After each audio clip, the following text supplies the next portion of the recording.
Hello everyone, this is Fanfic Audiobook. Here you find original fan made audio stories. Pirates. Without a system, I seize every opportunity. Part 1. Late in the year 1507 of the sea calendar, East Blue. On an island named White Dove Island because its shape resembled a white dove. I'm counting on you, it must be delivered into her hands, no one else will do. Coo tilde, the news pigeon squinted its eyes, gave a firm nod, and then flew into the sky without looking back. After constant feeding and bribing this news pigeon for so long, and repeatedly confirming her location through it, everything should be foolproof. Watching the departing news pigeon, Lin Luo thought to himself. One day later, in a certain sea area of the East Blue, a revolutionary army ship was floating lonely on the sea, heading toward a certain place at full speed. On the ship, a pink-haired girl gripped the gunwale with her hands, her beautiful eyes looking out over the sea, her gaze filled with anticipation. This pink-haired girl was none other than the East Army captain of the Revolutionary Army in charge of revolutionary operations in the East Blue, Koala. Miss Koala looks very happy. Doesn't she? After this operation, Miss Koala will have time to meet with Mr. Kuma. To be able to earn Miss Koala's affection is truly enviable, an admiring Revolutionary Army soldier said with envy. Who says it's not? The person next to him echoed enviously. TCH, you guys are disgusting. Koala naturally heard the conversation of the few men. She turned around, made a face, and spoke very bluntly. We've been rejected. The men who had just spoken were not upset, they were long accustomed to Koala's personality. At that moment, a delivery seagull descended from the sky and landed on the gunwale next to Koala. It's a delivery seagull, let me see what's new today. Seeing the bird, Koala's eyes lit up, and she immediately took out berries and placed them in the pocket on the delivery seagull's chest. Seeing the berries in its pocket, the delivery seagull didn't dawdle. It dropped a stack of newspapers with a letter tucked inside and then flew away without looking back. Koala opened the rolled-up newspaper and immediately noticed the conspicuous letter. It's a letter. Her eyes showed joy, could it be a letter from Kuma-chin? Thinking this, she couldn't wait to open the letter. However, when she saw the handwriting in the letter, the joy in her eyes instantly turned to disappointment. Nevertheless, to understand the content, she patiently read on. To Miss Koala. The world government is taking action. It seems they are deploying a special force, and the target appears to be the Revolutionary Army members in the East Blue. It's highly likely they are targeting the East Army captain, which is you, Miss Koala. If you see this letter, please be extremely vigilant. If possible, it's best to stop revolutionary operations during this period and go into hiding.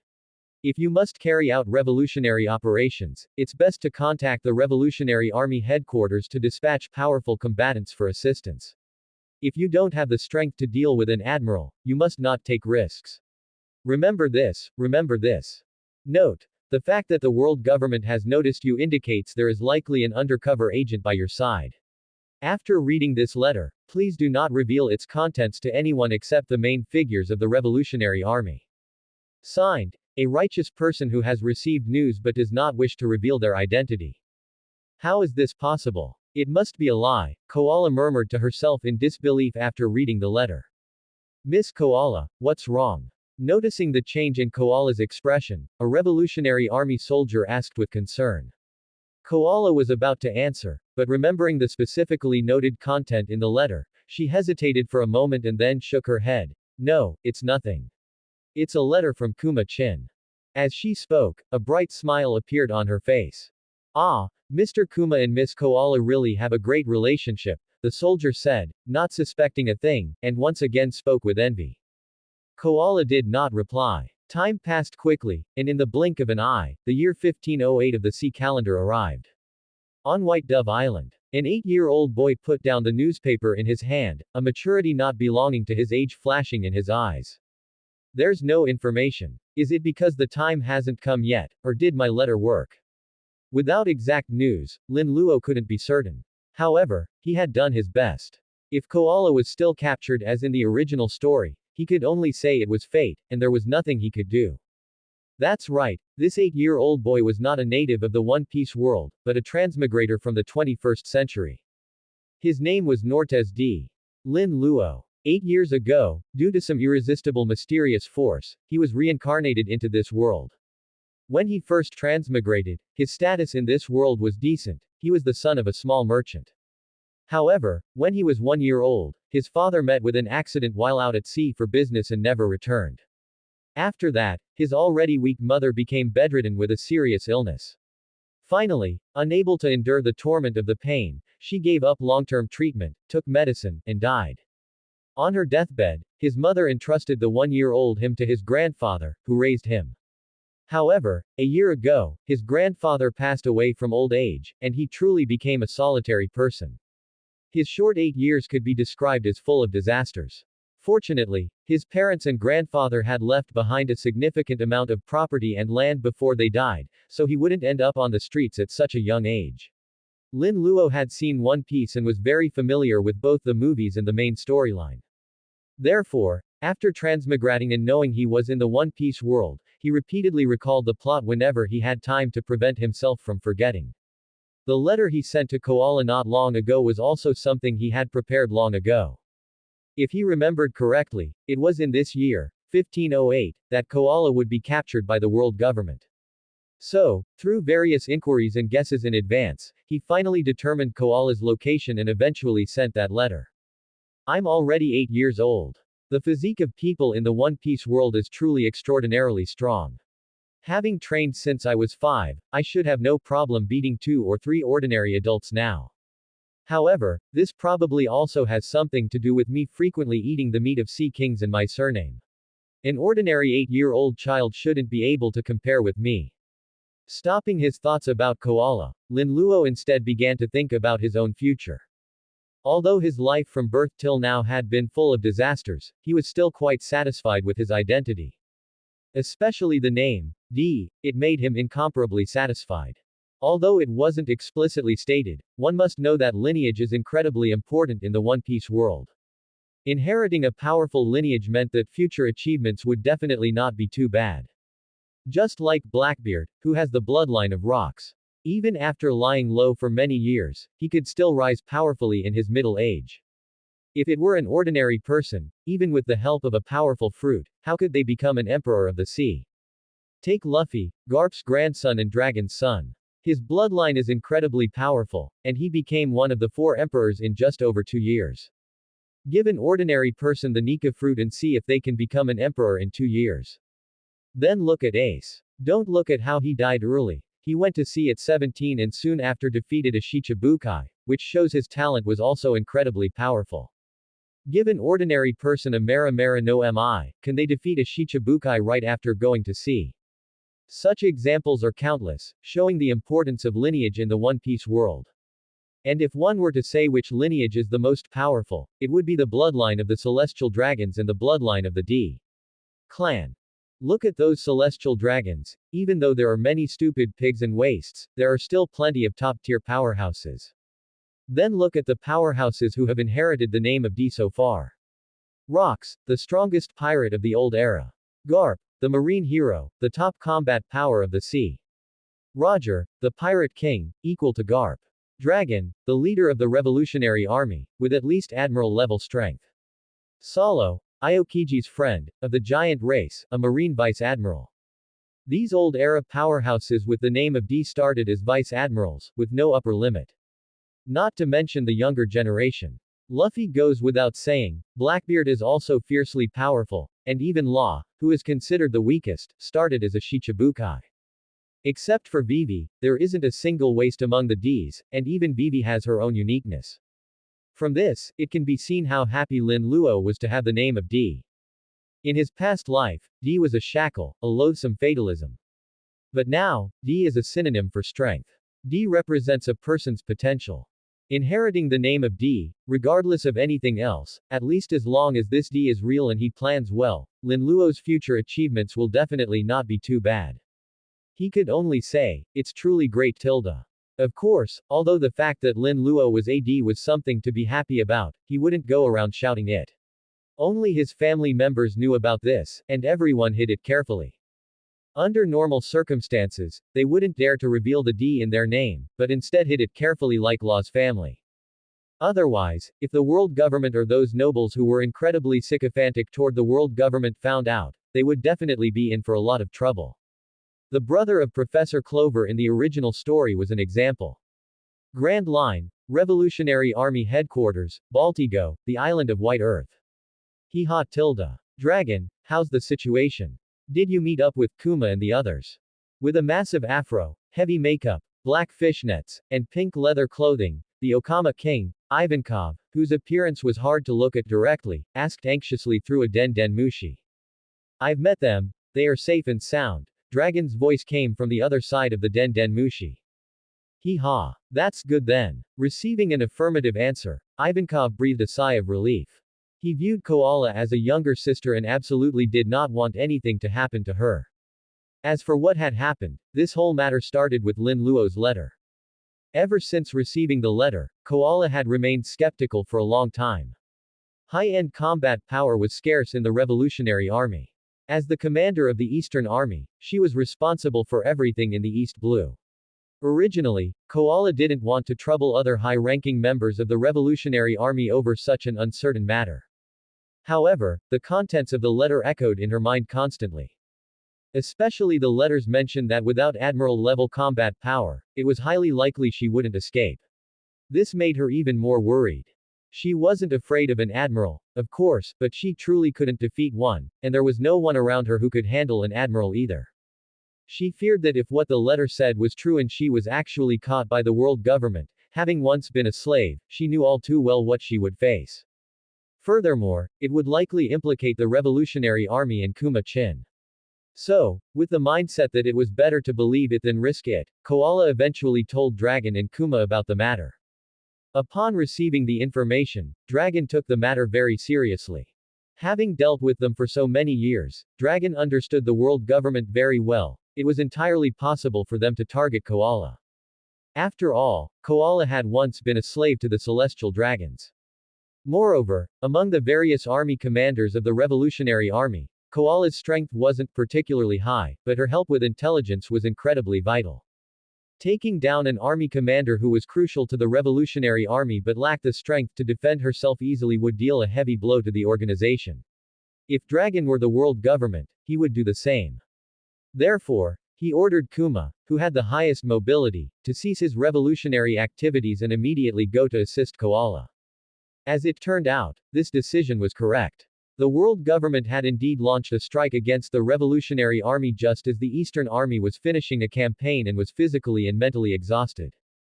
Furthermore, the ones carrying out this operation were actually the God's Knights.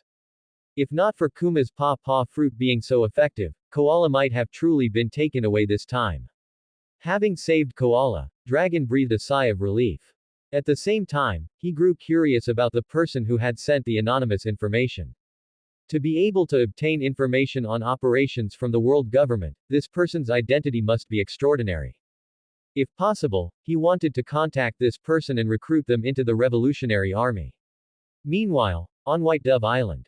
Phew, after a year of hard training, I've finally completely mastered Kami-e. Finishing his workout, Lin Luo wiped the sweat from his forehead, a smile appearing on his face. That's right, the Kami-e he mentioned was indeed the Kami-e from the Marine's Rokushiki. White Dove Island, being a medium-sized but relatively prosperous island, had produced Marines in the past. In fact, that Marine was related to Lin Luo, or rather, most people in the town were related to each other to some degree. Because of this, when that retired Marine learned that Lin Luo was working hard on his physical training, he began to actively guide him and even brought out the Rokushiki for Lin Luo to learn. Because his physical strength wasn't high enough, from the time he received the Rokushiki until now, Lin Luo had only learned Kami-e, which didn't have high physical requirements. Now that he had completely mastered it, he could flow with the air currents like a piece of paper to dodge attacks, greatly enhancing his survival capabilities. It's been over a month. With no news for so long, Koala should be fine now. I've also learned Kami-e. With my current strength and survival skills, traveling short distances in the East Blue shouldn't be a problem. It's time to head out to sea. Lin Luo had long since planned his life, to work hard and become stronger. Only the strong could find a place in this world. There were many ways to become stronger. But the most mainstream path with the highest ceiling was naturally focusing on physical training, supplemented by practicing various types of hockey, developing devil fruit abilities, and training in swordsmanship.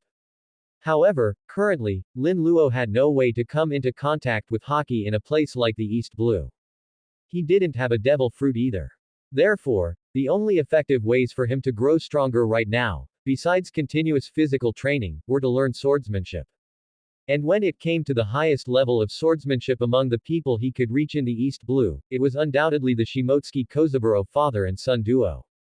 Coincidentally, the island he was on was located in the same sea region as Fuxia Village, Orange Town, Shimotsuki Village, and other familiar places.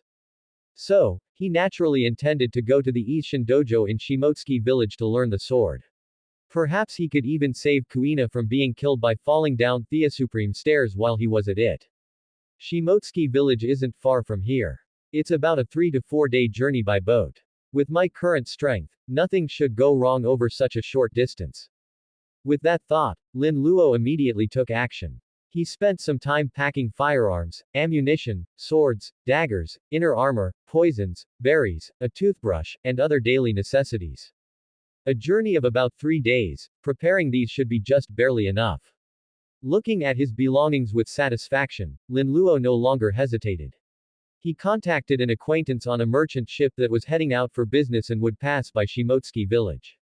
He stepped onto the ship without hesitation and headed for Shimotsuki Village. 1 day later. Is this one of the islands where the trade is taking place?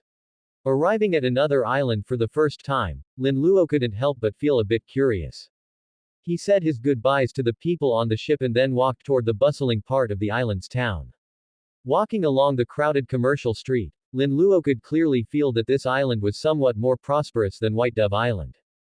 As for the architectural style and such, they were mostly the same. Move aside, move aside. His Highness the Prince is visiting. You lowly commoners, get out of the way. While he was browsing the street, a noisy sound from ahead caught Lin Luo's attention. He looked closely and saw a man dressed in luxurious clothes with an arrogant expression, though he looked quite hideous, walking down the street surrounded by a group of guards. Wherever he went, anyone blocking the way was violently pushed to the ground by the guards. Any vendor stalls that blocked the path or made the street narrower than 3 meters were also smashed or swept aside. The civilians in the town were furious at the actions of this group, but they didn't dare speak out and could only swallow their anger.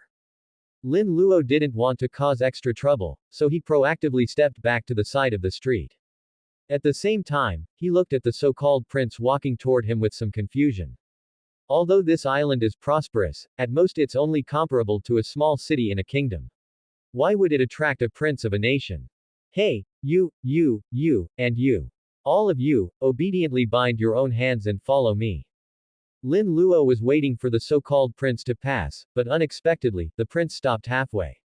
He then pointed his finger at several beautiful women, some exceptionally strong-looking men, and some cute-looking children, arrogantly demanding they bind their own hands and leave with him. My lord, please spare my wife. We've only been married for a short time. A man rushed forward, kneeling before the person and kowtowing repeatedly. You, throw him aside. If he dares to keep barking, break his legs. The blonde prince didn't care at all about the man's pleas. Instead, he looked at him like an ant, glancing with disdain before ordering the people beside him. The guards received the order and executed it without hesitation, grabbing the man by the collar and dragging him to the side. The man still tried to struggle violently and plead again. Seeing this, a guard smashed a fist into his head, knocking him directly to the ground. Having received such a heavy punch, the man fainted instantly. However, that man's fate didn't serve as a warning. Those who had been singled out, or their companions, all began to kowtow and beg for mercy in pleading tones. They knew that once they left with this prince, their fate would definitely be miserable. However, their pleas were like the cries of ants in the blonde prince's eyes, only serving to annoy him. Without exception, those who dared to speak up were either beaten until they were bloodied or had their legs broken. None of them had a good ending. Seeing this, the others no longer dared to make a sound. What are you all waiting for? Did you not hear this prince's words? Seeing the guard's actions, the prince nodded with satisfaction, then arrogantly looked around again and shouted loudly. After shouting, he looked at the wife of the man from before and said with some disgust, "And you, I originally intended to make you my 50th wife, but now, you're only worthy of licking this prince's feet." As he spoke, he waved his hand. "Take her away." Yes. The guards beside him, like machines, executed the order meticulously. They forcefully grabbed the beautiful woman, tied her hands, and loaded her into a pre-prepared iron cage like a slave. The beautiful woman could only hold back her tears and didn't dare make a sound, for fear of being violently beaten like the others before her. Seeing this, the prince nodded with satisfaction again, then scanned the surroundings with a gaze that seemed full of pity, as if he were selecting merchandise. When his gaze swept over Lin Luo, his eyes suddenly lit up. "You there, kid, come over here to me." Unsurprisingly, the blonde prince commanded Lin Luo in an arrogant tone. Hearing this, Lin Luo's eyes turned cold. Having just seen this so-called prince clearly imitating the style of the celestial dragons, and seeing the disgusting look in the man's eyes when he looked at children, Lin Luo was already mentally prepared. Therefore, he had intended to blend into the crowd and leave unnoticed, not wanting to cause extra trouble. He didn't expect that after taking just 2 steps, he would be targeted. But there was no helping it. Lin Luo stood out like a crane among a flock of chickens compared to the many other children in the prince's line of sight. With smooth jet black hair, bright eyes, a fair complexion with a rosy tint, soft pink cheeks, and a cute little nose, his features were as delicate as a porcelain doll's. His young age didn't hide his outstanding looks, instead, it highlighted his cuteness. If it were anyone else, they would only praise Lin Luo's cuteness, but unfortunately, that blonde prince had a special fetish, and Lin Luo's appearance was exactly to his liking. Sigh, I didn't want to cause more trouble, Lin Luo muttered to himself.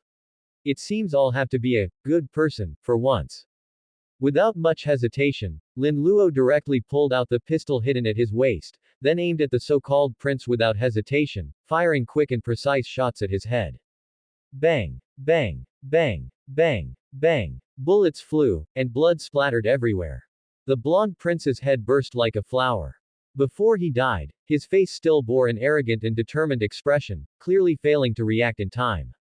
As for his guards, several who looked quite skilled were the first to be taken down by Lin Luo's gunfire, the rest had already lost their wits in panic. Ah! Someone's been killed. Run! His Highness the Prince. Enemy attack. Protect His Highness. Save His Highness. Doctor. Doctor. Someone get a doctor. Bang! Bang! Bang! The screams of the townspeople, the shouts of the prince's guard, and the continuous gunfire from Lin Luo shooting the guards echoed throughout the chaotic street. Bang! Bang! Bang! A moment later, the last of the gunshots faded. When those who hadn't run far looked closely, there was no prince to be seen, nor any so-called guard. There were only incomplete corpses lying in pools of blood, dyed bright red and scattered in pieces. Sorry, but since coming to this world, I've already prepared myself to kill. To that end, I've slaughtered countless cattle, sheep, and pigs, and I've even handled corpses. Although this is my first time killing a person, it seems I've adapted quite well. Seeing the blood and bodies, Lin Luo didn't feel any urge to vomit. His somewhat pale face recovered slightly. Confirming that he hadn't killed the wrong person or missed anyone, he put away his pistol with a trembling hand. Then, he turned to look at the crowd fleeing in the distance and shouted loudly. Remember, I am the ogre. This brat provoked me today, so I'm just giving him a lesson and leaving him a corpse. If it were any other time, I would have eaten him for sure. After shouting, Lin Luo muttered to himself in a voice loud enough for everyone to hear while immediately making his escape. Much later, when the people finally regained their senses, they could no longer remember Lin Luo's appearance, they only remembered the demonic words echoing in their ears. Honestly, I specifically waited until he left the kingdom to make my move. I heard that those who die in a state of joy taste better, so I even specially dressed up as a child to cater to his fetish. And I tried to be as fast as possible, but I was still too slow, he peed himself, and it's gone sour. At the island's coastline, after running for a long time and making sure no one was following, Lin Luo let out a long sigh of relief. Phew, by ruining my own reputation like that when I left, it shouldn't end up involving those civilians, right? Lin Luo muttered to himself while panting. Kid, I didn't see you being so kind-hearted when you were killing people just now. Why are you still thinking about those civilians? A sudden voice rang out. Who's there? Lin Luo broke into a cold sweat, goosebumps rising all over his body. He spun around quickly, looking toward the source of the voice. Ha ha ha, it's me. The person laughed out loud. Garp. Lin Luo's eyes widened. Wearing a dog head hat, tall in stature, dressed in a vice admiral's uniform, and possessing an overwhelming aura, not to mention that familiar face, who else could this be but Luffy's grandfather, Garp? Oh, I didn't expect a kid like you to recognize me. Garp picked his nose with his pinky finger, flicked a booger away, and then spoke with an air of indifference. Hey, who doesn't know the marine hero? Lin Luo gave a dry laugh. Kid, aren't you afraid of me? You know you just killed someone, and a member of a royal family from an alliance nations at that. Seeing Lin Luo so calm, Garp's curiosity was piqued instead, and he asked inquisitively. Hey, facing the marine hero, if you wanted to kill me, would being afraid even matter? Lin Luo replied helplessly. However, Lin Luo wasn't nearly as calm as he appeared, he was currently panicking internally.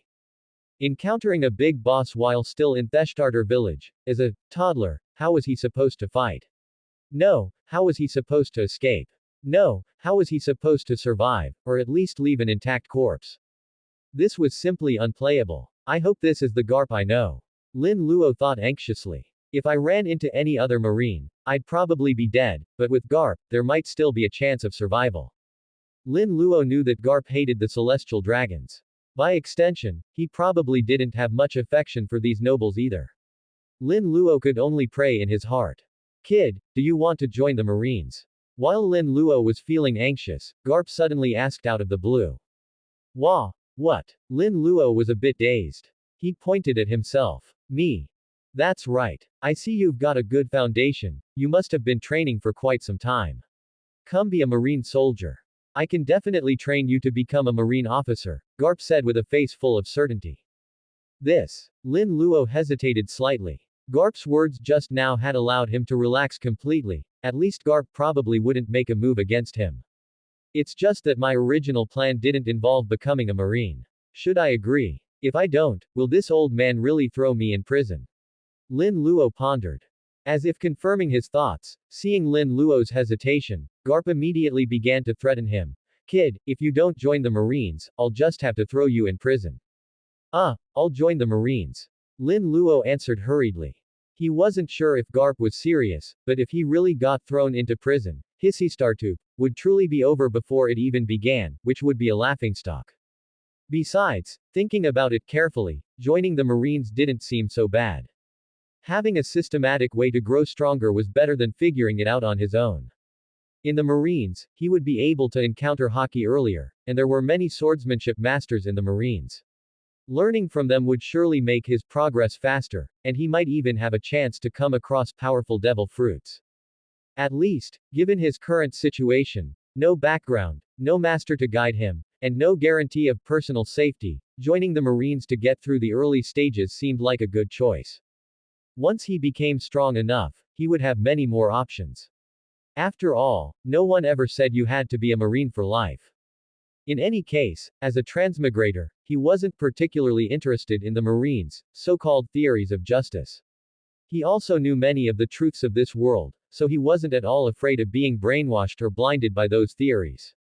Ultimately, the Marines were just the facade of the world government, not even a facade, really.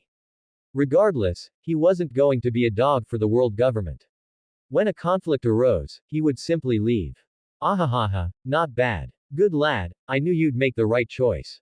Having received an affirmative answer, Garp walked up to Lin Luo, slapped him hard on the shoulder, and laughed loudly. Lin Luo's body swayed from Garp's slaps. He curled his lip and endured the pain, complaining inwardly, such strength. Doesn't he see how old I am? He has no sense of restraint. Of course, he wouldn't say those words out loud. Kid, why did you kill those people? You should have been able to run away, right? Garp asked curiously. This was both an inquiry and Garp's way of trying to understand Lin Luo's character. Although Garp could roughly tell from the previous self-muttering that Lin Luo wasn't an evil person. However, to dare to kill at such a young age and only turn pale in such a scene, Lin Luo was definitely not simple. Since he had decided to bring Lin Luo into the Marines, Garp had to take responsibility. He needed to truly confirm that Lin Luo wasn't some heinous individual. Why? Garp's question plunged Lin Luo into deep thought. He thought to himself, indeed, I had the ability to escape, but why did I attack those people and invite trouble for no reason? Lin Luo began to recall his feelings at that moment. When that man who rushed forward knelt to beg for mercy and was knocked unconscious, an inexplicable anger rose in his heart. When that beautiful woman was locked in a cage like a slave, he felt a sense of pity. The sight of those people kneeling and begging for mercy, their cringing and humble appearance, made him feel an inexplicable sense of frustration. Humans shouldn't be like this. At least they shouldn't live so miserably. At the very least, a human should be a human, not something worse than a dog. As he thought, an answer seemed to form in Lin Luo's heart. He looked up at Garp. Vice Admiral Garp, since you are a Marine, you must have your own sense of justice, right? You must have your own views on this world too. What does the world look like in your eyes? Is it black or white? Lin Luo seemed to be asking yet also talking to himself. This world has been bound by countless shackles. These shackles lock people's hearts and their true human emotions. In the same country, in the same place, nobles can get something for nothing, living in luxury and partying every night, while commoners run themselves ragged, even worrying if they'll have enough grain to survive the year due to a change in the weather. Even though they are all human, nobles can be arrogant, dressing themselves up magnificently like peacocks for countless people to admire, while commoners can only be covered in grime, toiling for a living while bowing down to please the noble lords. Commoners live at the beck and call of the nobles. A single word, a single gesture, or a single dissatisfaction from a noble can ruin a person or tear a family apart. If the lives of nobles are compared to the stars in the sky, they are brilliant and dazzling, fully releasing their vitality, even excessively so, emitting a light that shouldn't belong to them. But the lives of commoners are worth less than dust. The light that should belong to them is stripped away. Even then, some people wish they were even more humble, not stopping until they are buried in the cracks of the earth. Lin Luo looked up at the sky. A king's son is born a prince, even destined to be king. A noble's son is born a noble. A general's son is destined to be a general. Everything in this world is predetermined. Rotten rulers fool the masses, stripping them of everything. They step on the bones of the people yet demand their adoration. Lin Luo fixed his gaze on Garp. So, Vice Admiral Garp, what kind of person do you think I am? What kind of person did I kill? Should I have killed him? Or should I have run away? If I encountered a noble even more domineering and powerful than that prince, what should I do? Run away again? Or beg for mercy? Or be toyed with at will? Perhaps in this world, such a reaction is the norm, but I refuse. So, when I realized all this, I felt I shouldn't run. My spirit shouldn't suffer even the slightest setback because of someone like that. Silence. A long silence hung around the two of them. Garp watched Lin Luo quietly. After a long time, he burst into laughter. Ha ha ha. Kid, what if you really encounter an existence that you can only look up to and cannot resist? What would you do? Resist. Lin Luo answered firmly. I said cannot resist. Garp said. Then I'll struggle, crawl, surge, squirm, and wriggle. And if you can't do any of those? Garp asked again. I'd rather die. Ha ha ha, Kid Lin Luo, your thoughts are quite crazy. Perhaps you're not suited for the Marines. However, I can see that you have justice in your heart. So, I've decided, I'm still going to train you into a Marine officer. I can't let you become a pirate. Garp laughed, slapping Lin Luo's shoulder. After laughing, Garp looked at Lin Luo with a serious expression and said earnestly, Kid, I don't know about your past, but what you said about a general's son being a general is wrong. Quote. Lin Luo tilted his head. Because I have decided to break this bullshit destiny. I'm going to take you in as my grandson. From now on, you are Garp's, grandson, Garp said with a grin. Quote. Who wants to be your grandson, old man Garp? I don't want a grandfather out of nowhere. Lin Luo roared with a shark-like mouth. I don't care. I still think it'll be interesting to have you as a grandson. Garp picked his nose nonchalantly, acting in his own way and refusing to listen. Hey, anyway, I'm not going to be your grandson. Garp was completely unfazed. Lin Luo was helpless, but he still spoke firmly. Who cares? If you yell at your grandpa again, watch out or I'll give you a fist of love. Garp ignored Lin Luo and said to himself. Kid, do you have any family or anything? Let them know, then come aboard with me. I'm an orphan, Lin Luo said. Not to mention having no relatives, even if he did, Lin Luo wouldn't tell Garp. It wasn't that he didn't trust Garp, but rather he didn't trust himself, nor did he trust the Marines. He didn't believe he would obediently stay in the Marines, quietly follow the world government's orders, and be their dog. He had a premonition that if he continued to act with this attitude, he would surely offend many people in this world. Therefore, he wouldn't tell anyone besides himself where his relatives or even his hometown were. If he did something to offend the world government in the future, being prepared in advance would prevent the people on the island from facing retaliation. This was an idea he had long before going to sea. As for his acquaintances on the merchant ship, he just needed to find an opportunity to inform them using a den den mushi.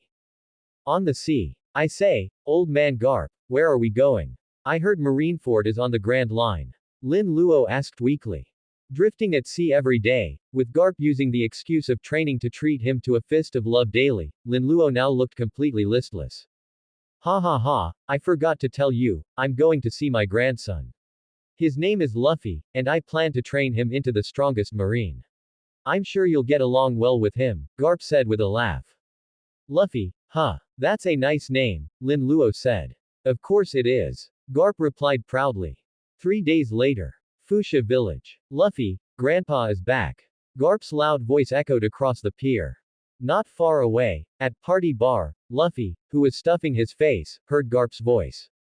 He immediately swallowed his food, grabbed a drumstick in each hand, and dashed out of the bar toward the harbor without stopping. Chicken leg. Arriving near the harbor and seeing the returning Garp, Luffy opened his mouth wide to swallow the drumsticks in his hands and then rushed toward Garp without hesitation. Garp also happily rushed forward and lifted Luffy over his head. Is this Luffy? Lin Luo curiously sized up Luffy. Thin arms and legs, no different from the anime. If I remember correctly, he should be 5 years old now. With those chubby cheeks, he's actually quite cute. Garp and Luffy hadn't seen each other for a long time, so they chatted enthusiastically upon meeting. Lin Luo watched from the side, finding the scene quite interesting. Hee hee, Luffy and Garp are actually quite close at this time, he thought to himself. That makes sense. At this point, Luffy hasn't met Red Hair yet, let alone Ace. He has no disagreements with Garp and seems to have no playmates around. He hasn't even met his father, Dragon. Garp is likely the only family he knows, so it's natural for them to be close. Ha ha ha, Luffy, let me introduce you. This is Lin Luo, he'll be your playmate from now on, Garp said loudly, carrying Luffy over to Lin Luo and pointing at him. Wait, old man Garp. Didn't you say you were letting me join the Marines? How did I end up as Luffy's playmate? Lin Luo was full of questions. Ha ha ha, you're still too young, only 8 years old. Marine life doesn't suit you. I'll take you into the Marines when you're a bit older. Until then, just be a good companion to my grandson, Garp said with a devious smile, as if it were the most natural thing in the world. Fine. Lin Luo curled his lip, but he didn't refuse. Indeed, at 8 years old, his body hadn't even developed yet.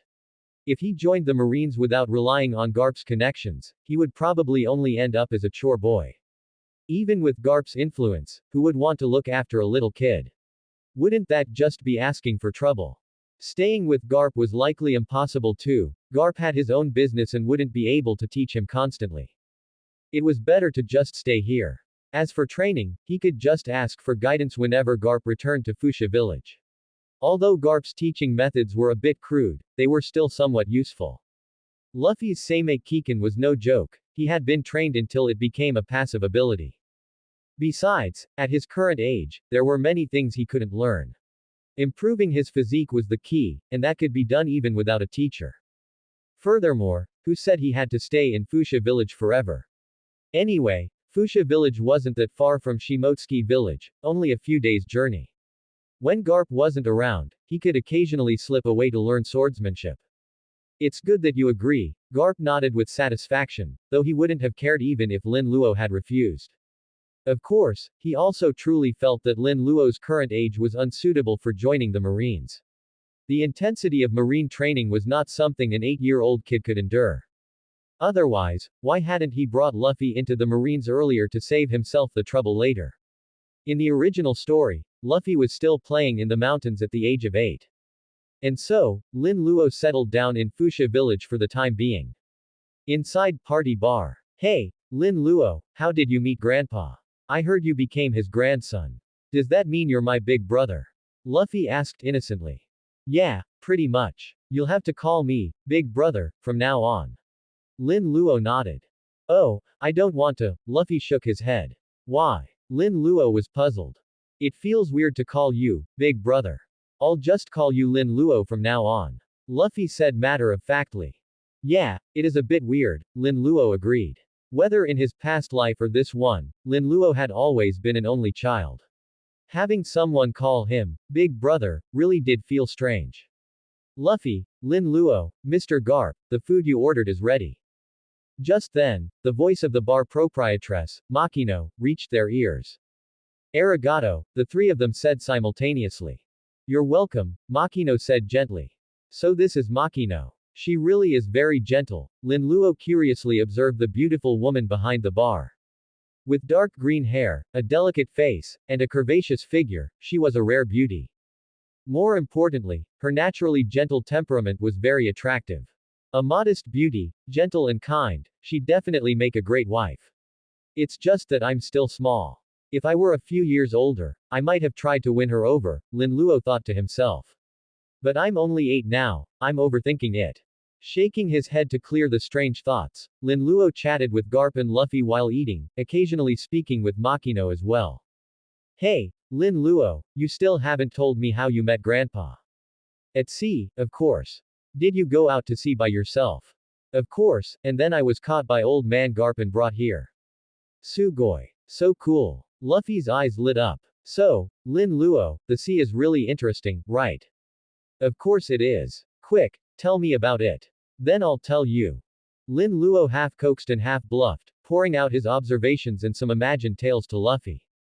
The two of them quickly hit it off. Garp watched the two of them chatting enthusiastically with a look of relief. He made up his mind once again. Luffy, Grandpa will definitely train you to be the strongest marine soldier. Just like that, 3 days passed quickly. 3 days later. Goodbye, old man Garp. Lin Luo and Luffy stood at the harbor, waving to Garp. You brat, don't you dare run away. If I don't see you here next time I come, I'll treat you to a fist of love once I catch you. Garp shouted to Lin Luo from the warship. Don't worry. Since I promised to join the Marines, I won't go back on my word, Lin Luo shouted back. Goodbye, chicken leg. Luffy also shouted his farewell to Garp. Goodbye, Luffy. Make sure to train hard while Grandpa is away. I'm looking forward to you becoming the strongest marine soldier. Garp shouted with anticipation. Of course I will. Luffy replied with full confidence. After bidding farewell to Garp, Lin Luo and Luffy returned to the nearby party bar. Makino, I'm hungry, Luffy said as he sat naturally at the bar counter and shouted boisterously. I'll go get you something to eat right away. Lin Luo, you have a portion too, Makino said with a gentle smile before heading toward the kitchen. By the way, Luffy, do you live at the village chief's house when old man Garp isn't around? Lin Luo asked. If he remembered correctly, before meeting Ace, Luffy seemed to be fostered at the village chief's house, and he would go to the tavern opened by Makino to eat. The people in the village took quite good care of Luffy. Yeah, Grandpa village chief is a very nice person. You'll be living with me at the village chief's house from now on, Luffy said carelessly. I see. Lin Luo nodded. Food's here. Makino walked out from the kitchen, placed 2 bowls of noodles in front of them, and then poured each of them a glass of milk. Arigato, the two thanked her and then began to wolf down the food. Hee, eat slowly, there's plenty more, Makino said with a smile as she watched the way they ate. Finished. Makino, another bowl. Luffy finished quickly and immediately requested seconds. Lin Luo also asked for another bowl while he was at it. After several large bowls of food, the two were finally full. I'm stuffed. Luffy patted his belly and let out a satisfied sound. I heard Luffy say just now that Lin Luo will be living at the village chief's house. From now on, you can come to the tavern at mealtime. It's on the house. Seeing their satisfied expressions, Makino smiled gently and then spoke to Lin Luo. Arigato, then I won't be polite, Lin Luo did not refuse. Indeed, it would probably be difficult for an old man like the village chief to cook, and two little brats like them probably couldn't even reach the stove. They really did need to eat at the tavern. As for money, Lin Luo still had quite a bit, so he would naturally pay. He couldn't just eat for free. Although Makino wouldn't mind, Lin Luo would feel bad if he didn't pay. Don't worry, I guarantee you'll be satisfied, Makino said with a smile. Makino really is gentle. Lin Luo couldn't help but sigh with emotion as he listened to the words of the gentle goddess Makino. Lin Luo is very cute too. Makino's eyes curved into crescents as she said happily. The days passed one by one like this until more than 3 months later, when Garp returned to Fuchsia village again. Ha ha ha, you brat, you actually didn't slip away. Garp laughed loudly as soon as he saw Lin Luo. You old man, how much do you distrust me? Lin Luo shouted loudly. Ha ha ha, don't mind that. I'm still very happy to see you. It seems you and Luffy have been getting along well these past 3 months. It's been okay. Lin Luo was quite satisfied with his current life. In his spare time, he would go to the mountains with Luffy to hunt wild game, usually train with Luffy, and when he was tired or hungry, he would go to Makino's tavern to rest. He could even see the beautiful and gentle Makino every day. Life was simply wonderful. It was much more interesting than living alone on White Dove Island before. Luffy, how is it? How are you getting along with the brat Lin Luo? After greeting Lin Luo, Garp looked at Luffy in his arms. It's super fun. I train with Lin Luo, go to the back mountain to roast rabbits, and many interesting things have happened. It's much more fun than before. For Luffy, these past 3 months could be described as very comfortable. After all, very few people could play with him before. Now that he had Lin Luo's company, how could he not be happy? The subsequent process was the same as usual, still chatting and eating in Makino's tavern.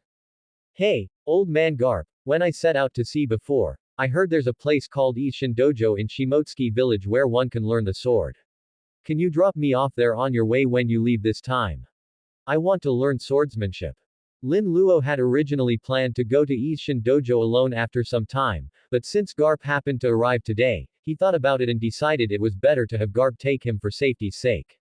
Once he was familiar with the route and confirmed the dangers along the way, it would be much safer for him to travel back and forth by boat alone later. Learning swordsmanship. Why go through all that trouble? I'll have Bogard teach you, Garp said casually. Bogard can't stay here and teach me all the time. It's more convenient to find a dojo to study at, Lin Luo said. You brat really aren't one to stay still. From here to Shimotsuki village, such a short distance probably won't be much of a threat to you. Suit yourself, Garp waved his hand and agreed dismissively. Lin Luo, are you leaving? Luffy asked with some reluctance. It's not exactly leaving, just leaving occasionally. I'll still come back. If old man Garp agrees, you can come with me too, Lin Luo said. Grandpa. Luffy looked at Garp, his eyes full of expectation. No, you're still too young. It's best if you don't leave the village, Garp refused without hesitation. Although Fuchsia village was not far from Shimotsuki village, it still took a few days by boat to get there. Dangers would inevitably occur on the journey. The reason he agreed to Lin Luo's request was that Lin Luo indeed had the strength to protect himself. Lin Luo was enough to handle 2 or 3 ordinary sailors, and he had a firearm on him. Plus, Garp could clear out troubles on the way, so there would hardly be any danger. But Luffy was different. He could be said to have no self-defense capability at all. Following anyone would only be a burden, let alone following Lin Luo. Lin Luo had his own self-defense capability, but taking Luffy along was another story. If Lin Luo got a bit stronger, it wouldn't be impossible to let Lin Luo take Luffy out to sea, but at least not now. HMPH, bad Gigi. Not getting an affirmative answer, Luffy puffed out his cheeks, turned his head away, and sulked alone. However, when Makino brought the food out, Luffy quickly forgot the unpleasantness from just now and immediately shifted his attention to the food. Thus, another 5 days passed. Garp set sail again, and Lin Luo boarded the warship as planned, following Garp to Shimotsuki village on the way. There was basically no danger along the way, but for Lin Luo's safety, Garp still spent a little extra time actively looking for threats and then clearing them out. After a few such rounds, very few troubles would come looking for them on this route anymore. Shimotsuki village port. Brat Lin Luo, I look forward to seeing you become stronger the next time we meet. Garp waved his hand and then left the port on his dog-headed warship. Watching Garp leave, Lin Luo didn't waste any more time. He entered the village, asked the villagers for information, and then followed the directions to Ishin Dojo. Entering the dojo, Lin Luo soon saw several disciples about his age in the field competing with each other with bamboo swords. Someone soon noticed Lin Luo. Who are you looking for?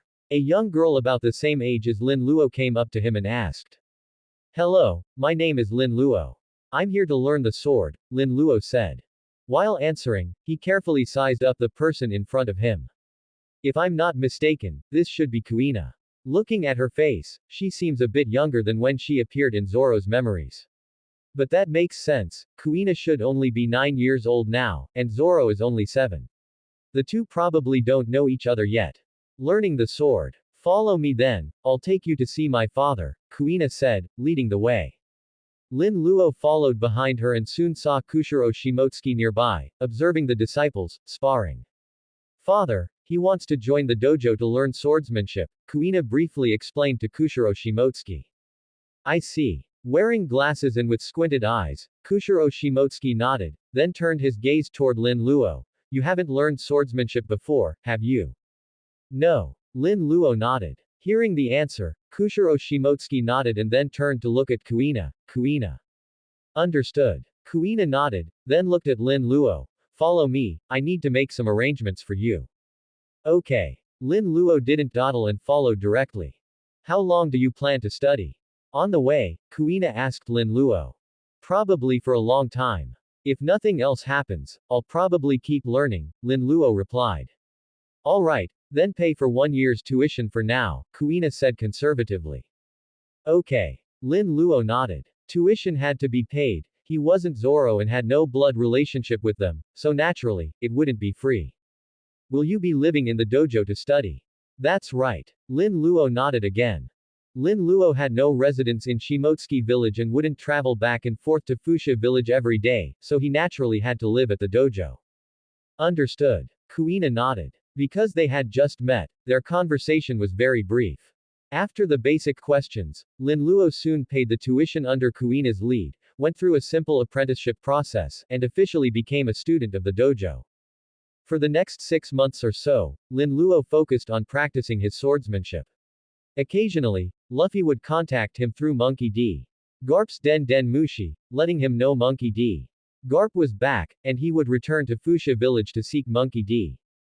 Garp's guidance. In those 6 months, he went from a swordsmanship novice who knew nothing to someone quite proficient. Given his physical fitness, his swordsmanship skills had already surpassed most of the students in the dojo. To be honest, Lin Luo discovered that his swordsmanship talent seemed even greater than his physical talent. His physique had only grown slowly despite all his training.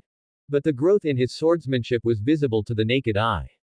This was hardly surprising. Having lived 2 lives, his soul was naturally stronger than that of an average person. Some aspects of swordsmanship require satori, which demands so-called comprehension ability, and that is linked to the soul. So, it made sense that his swordsmanship talent was quite formidable. However, in terms of raw talent, he was still no match for Kuina. After all, her lineage was superior, the bloodline of a swordsmanship family was much more powerful than his self-taught style. Inside the dojo. Clack clack clack tilde. The clashing sounds of bamboo swords rang out continuously. Lin Luo and Kuina's figures blurred as they exchanged blows on the dojo floor. Amazing. Their swordsmanship is already on par with ours, and they're only 8 or 9 years old. Some adult students exclaimed in shock. Watching them fight makes me feel like my years of practice have all gone to waste, one student said with a wry smile. Clack tilde, an unusual sound echoed as Kuina held her sword against Lin Luo's neck. She said in a clear voice, you lost. Haha, I lost again. Lin Luo smiled helplessly. He had lost to Kuina more times than he could count. Even though he had improved rapidly over the past 6 months, he was still no match for her in pure swordsmanship. To reach this level in just half a year, your talent is truly remarkable. Kuina remarked. A flicker of envy passed through her eyes as she spoke, though Lin Luo didn't notice it. Lin Luo smiled and didn't argue. Kuina nodded, then looked toward Kushiro Shimotsuki. Father, what do you think? Lin Luo's progress over the past 6 months has been immense. It's hard to believe he had never practiced swordsmanship before. In time, he will surely become a renowned swordsman, Kushiro Shimotsuki replied. And what about me? Kuina asked again. Very good, Kushiro Shimotsuki evaluated, his eyes narrowed. Is that all? Disappointment flashed in Kuina's eyes. That wasn't what she wanted to hear. She wanted her father's validation, she wanted him to say she could become a great swordsman, but he never did. Her father had always told her, a girl cannot become a truly powerful swordsman. Initially, she had doubted those words. But seeing Lin Luo, who was a year younger than her, possess a stronger physique, and watching him make such rapid strides in swordsmanship in just 6 months, even to the point of pressuring her, she began to waver. Maybe father is right. Lin Luo is younger than me, yet his physique is so strong. He'll only keep growing, but what about me? I'm a girl, my body is naturally weaker than a boy's. Sooner or later, he'll surpass me.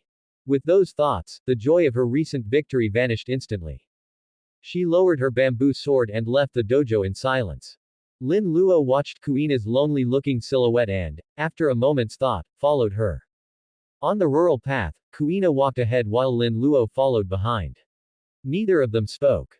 Eventually, Kuina reached the edge of a forest and sat on a rock. She looked at Lin Luo and asked self-deprecatingly, why are you following me? Come to mock me. Why would I do that? Didn't you just win? Lin Luo asked, playing dumb.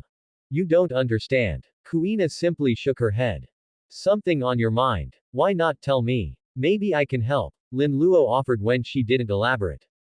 He knew exactly what she was thinking. Having spent 6 months together, they were friends, and he wanted to guide her so she wouldn't fall into the same despair as in the original story. Tell me, can a girl really not become a powerful master swordsman?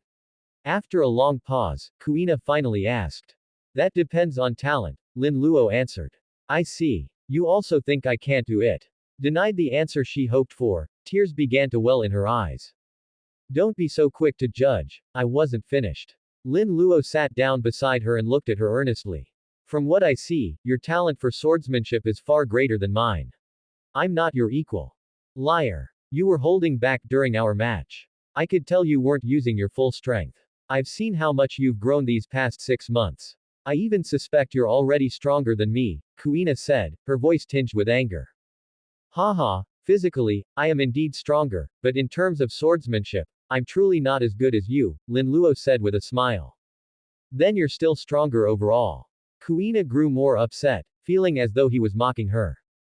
It's not the same. Physique can be built, but swordsmanship talent is hard to gain through acquired means. Realms like the legendary iron cutting and becoming a master swordsman require satori. Lin Luo continued, isn't that satori exactly what swordsmanship talent is?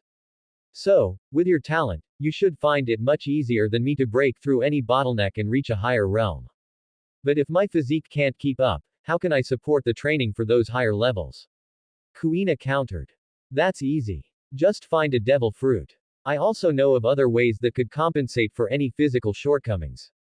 Lin Luo explained seriously, in short, as long as you're willing, you don't need to worry about physical limitations.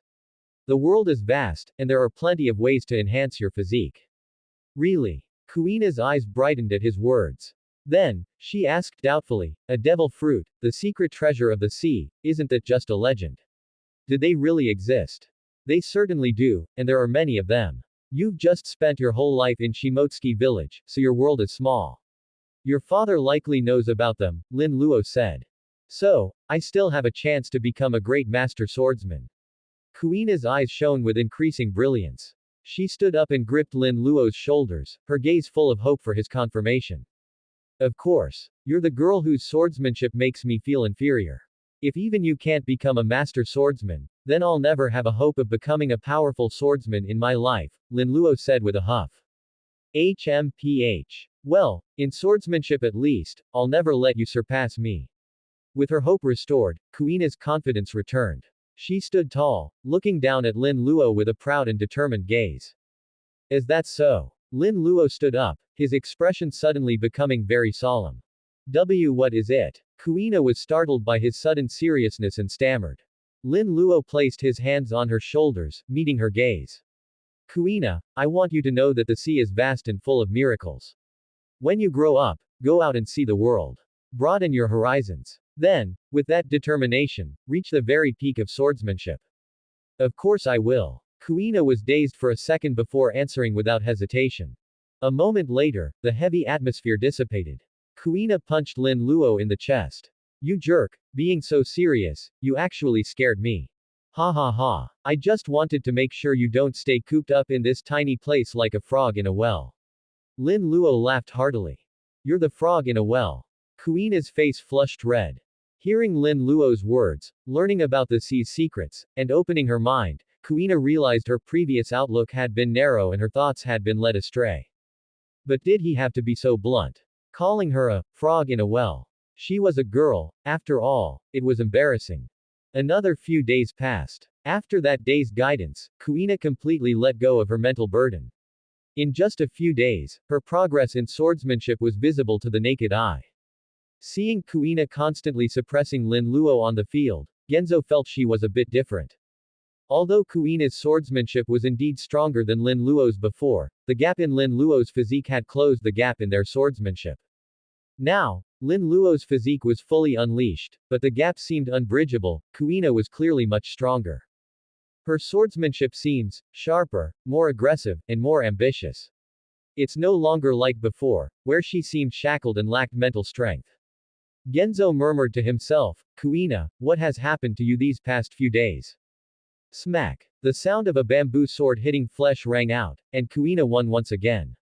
On the field, both lowered their bamboo swords, their eyes met, and they shared a smile.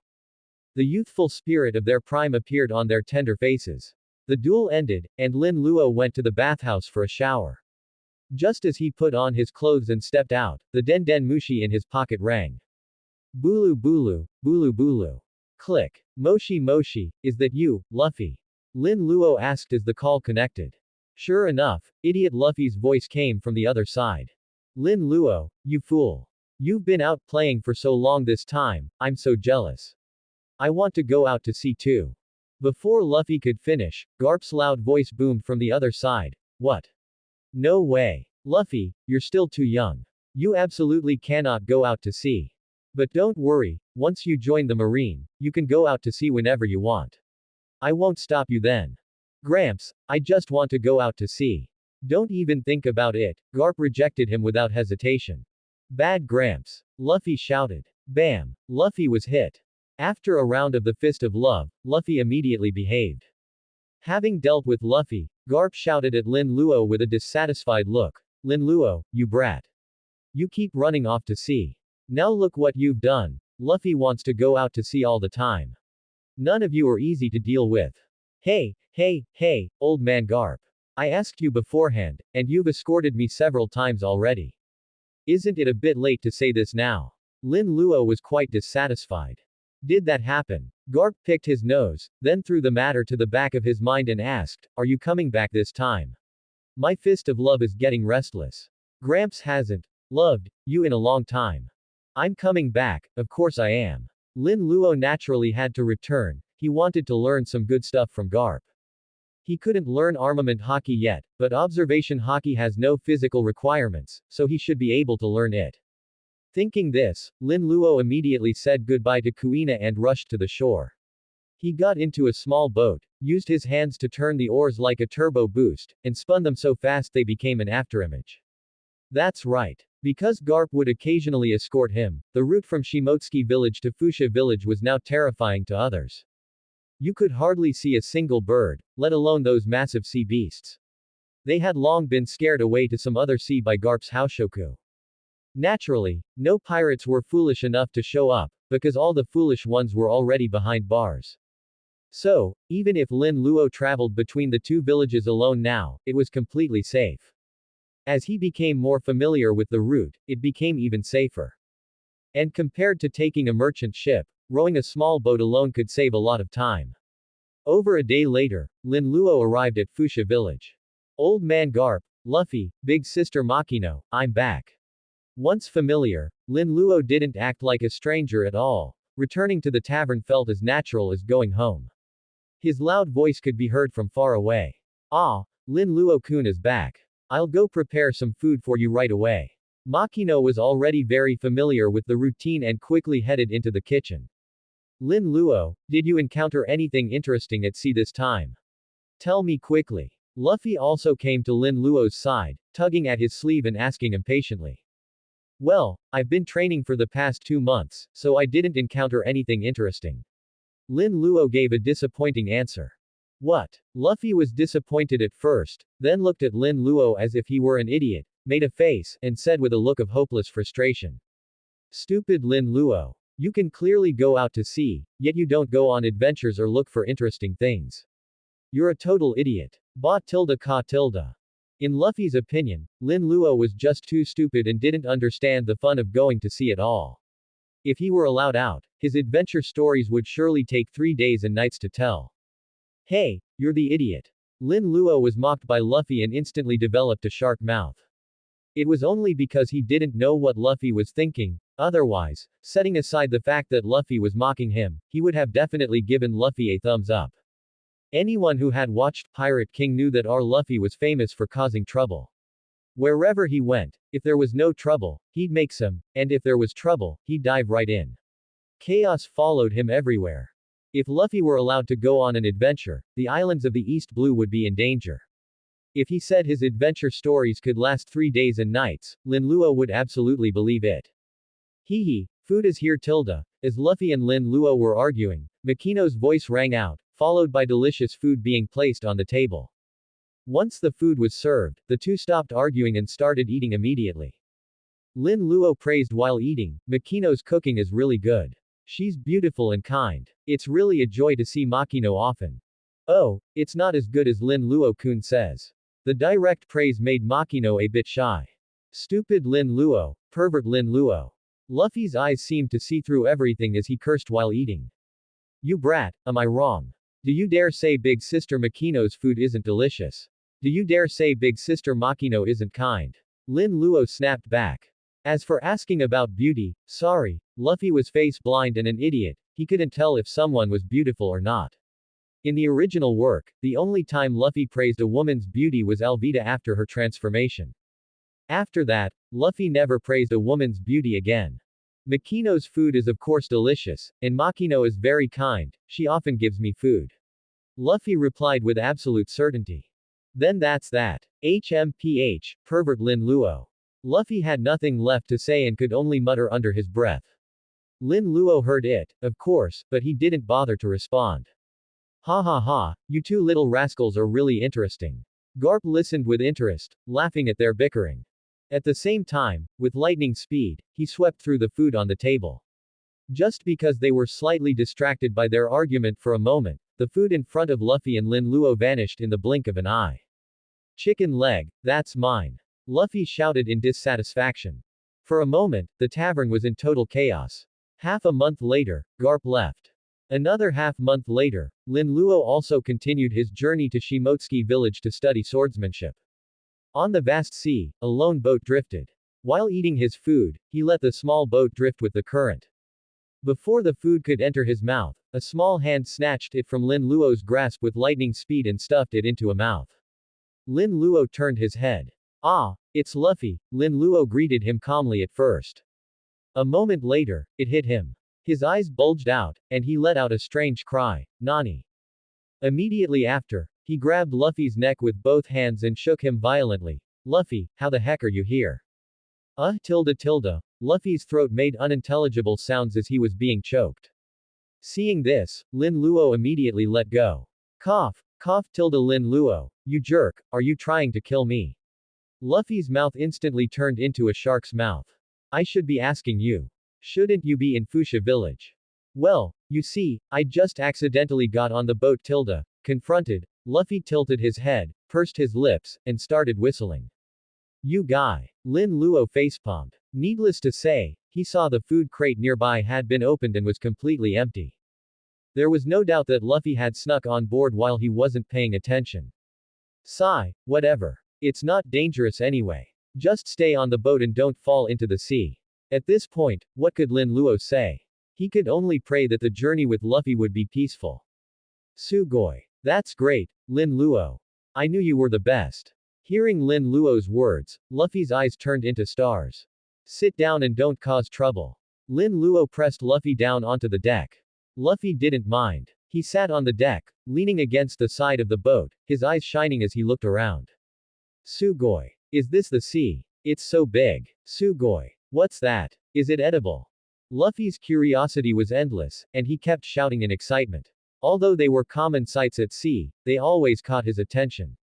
After a long time, Luffy lay on the deck with his tongue out. He called out to Lin Luo weakly in a muffled voice, Lin Luo, when will we get there? I'm so bored. Who told you to follow me? Now you know what boredom is. Let's see if you dare to do it again next time. Lin Luo rolled his eyes. HMPH. Hearing Lin Luo's words, Luffy jumped up as if injected with chicken blood. Lin Luo, don't underestimate my determination. One day, I will definitely go out to sea. Hot tilde aren't you on the sea right now? Lin Luo looked at Luffy as if he were an idiot. That's different. Wait, Luffy, a ship is coming. Looking at the flag, it seems to be a pirate ship. Lin Luo paused the conversation, pulled Luffy behind him, and grabbed the oars, rowing frantically to get away from the pirate ship. On the pirate ship not far away. Boss, there's a small boat ahead with what looks like 2 kids on it. Lucky Roo shouted to Red Hair, who was leaning against the gunwale drinking, while munching on a chicken leg. Oh, did they get shipwrecked? Red Hair stood up and walked to the port side with interest. Seeing Lin Luo and Luffy on the small boat, Red Hair laughed out loud. Ha ha ha, that little guy is rowing quite hard. By the way, why are they rowing so fast? Boss, did you forget that we're pirates? Yasop reminded him from the side. Ah, is that so? Red Hair replied blankly. Meanwhile, on the small boat, Lin Luo was rowing hard while Luffy was jumping up and down. Sugoi. Is that a pirate ship? Luffy didn't realize the danger at all. He just stared at the red force in awe. Luffy, be quiet. Lin Luo had already noticed that the ship was Red Hair's. Given Red Hair's personality, he probably wouldn't attack him and Luffy. However, better safe than sorry. Lin Luo still didn't give up on getting away from that ship. While rowing, Lin Luo was also wondering why Red Hair was here. He thought to himself, it's now the year 1509 of the sea calendar. If I remember correctly, Red Hair met Luffy in this very year. Logically, Red Hair should be heading to Fuchsia village. If I take Luffy to Shimotsuki village, will he miss out on the Nika fruit? Thinking this, Lin Luo shook his head. I've heard the Nika fruit chooses its owner.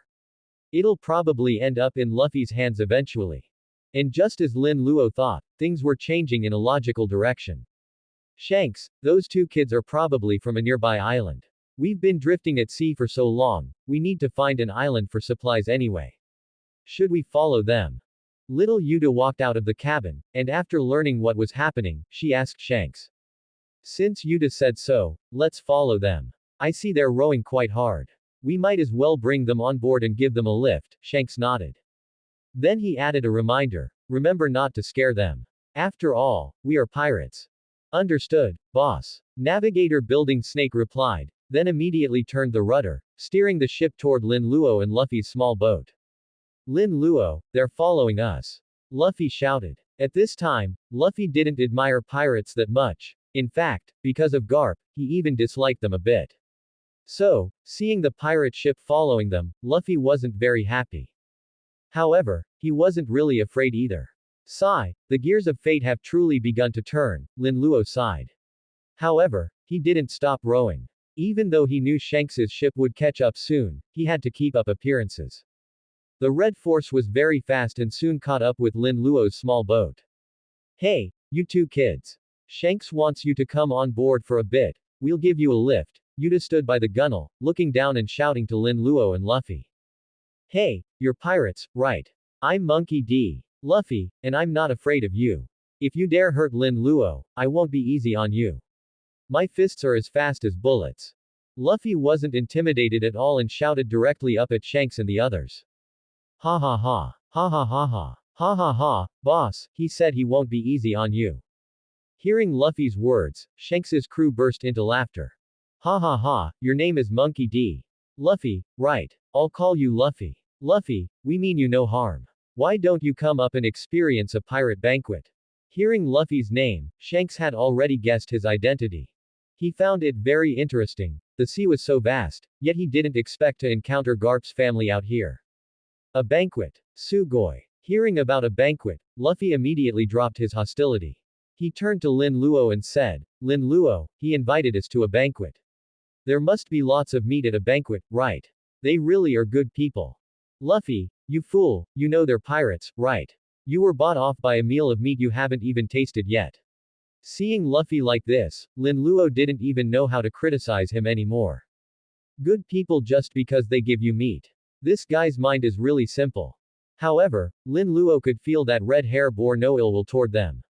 Plus, given the destined bond between Luffy and Red Hair in the original story, Lin Luo didn't want to interfere too much, so he didn't refuse.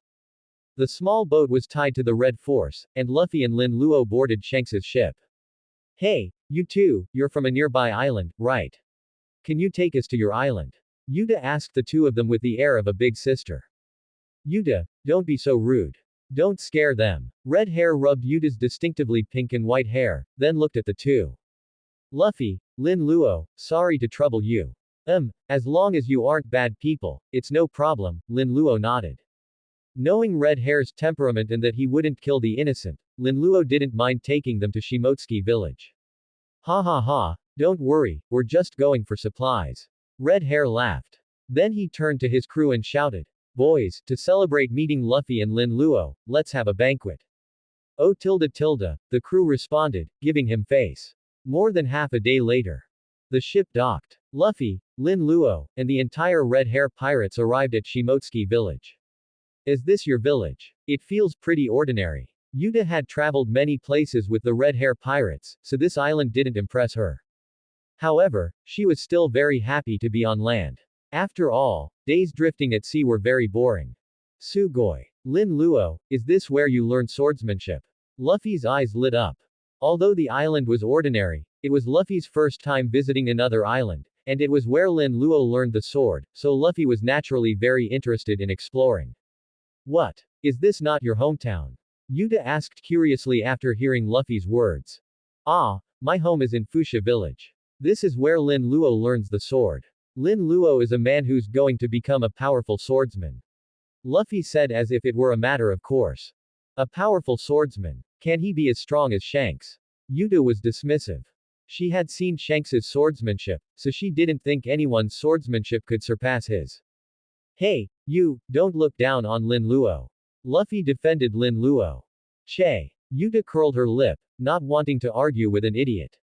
Seeing this, Luffy didn't say more, his attention was quickly drawn to the island. Lin Luo, can you take us to the local tavern? Shanks asked Lin Luo. No problem. Lin Luo nodded. Lin Luo. Just as he was about to lead Shanks and the others to the tavern, a figure hurried over. Kuina. Lin Luo waved at the newcomer. Kuina soon arrived at Lin Luo's side. Seeing Lin Luo, her eyes brightened slightly, then she noticed the red hair pirates next to him. Who are they? Ah, friends I met at sea. They're the red hair pirates, Lin Luo explained. What? Lin Luo, you know us. I didn't expect us to be this famous already, Shanks said in surprise before Kuina could speak. Of course. If I didn't know you weren't pirates who kill the innocent, I wouldn't have brought you to Shimotsuki village, Lin Luo replied, looking at Shanks and the others. Shanks isn't that kind of low-level pirate, Yuta interjected with some pride upon hearing Lin Luo speak well of Shanks. Are they pirates? Is it okay? Kuina felt a bit worried when she heard the word, pirates. Trust me. Lin Luo gave Kuina a reassuring look, then asked her, I'm taking Shanks and the others to the tavern now. Do you want to come? Then I'll come along. Kuina didn't really want to go to a tavern, but having not seen Lin Luo for a month, she wanted to see if his swordsmanship had improved, so she agreed. Soon, the large group of people arrived at the tavern. Upon entering, the red hair pirates sat down naturally as if they were home. Barrels of wine were brought to the tables, and the atmosphere quickly became lively. Lin Luo also joined in, though he didn't drink alcohol. Instead, he and Kuina each ordered a glass of juice.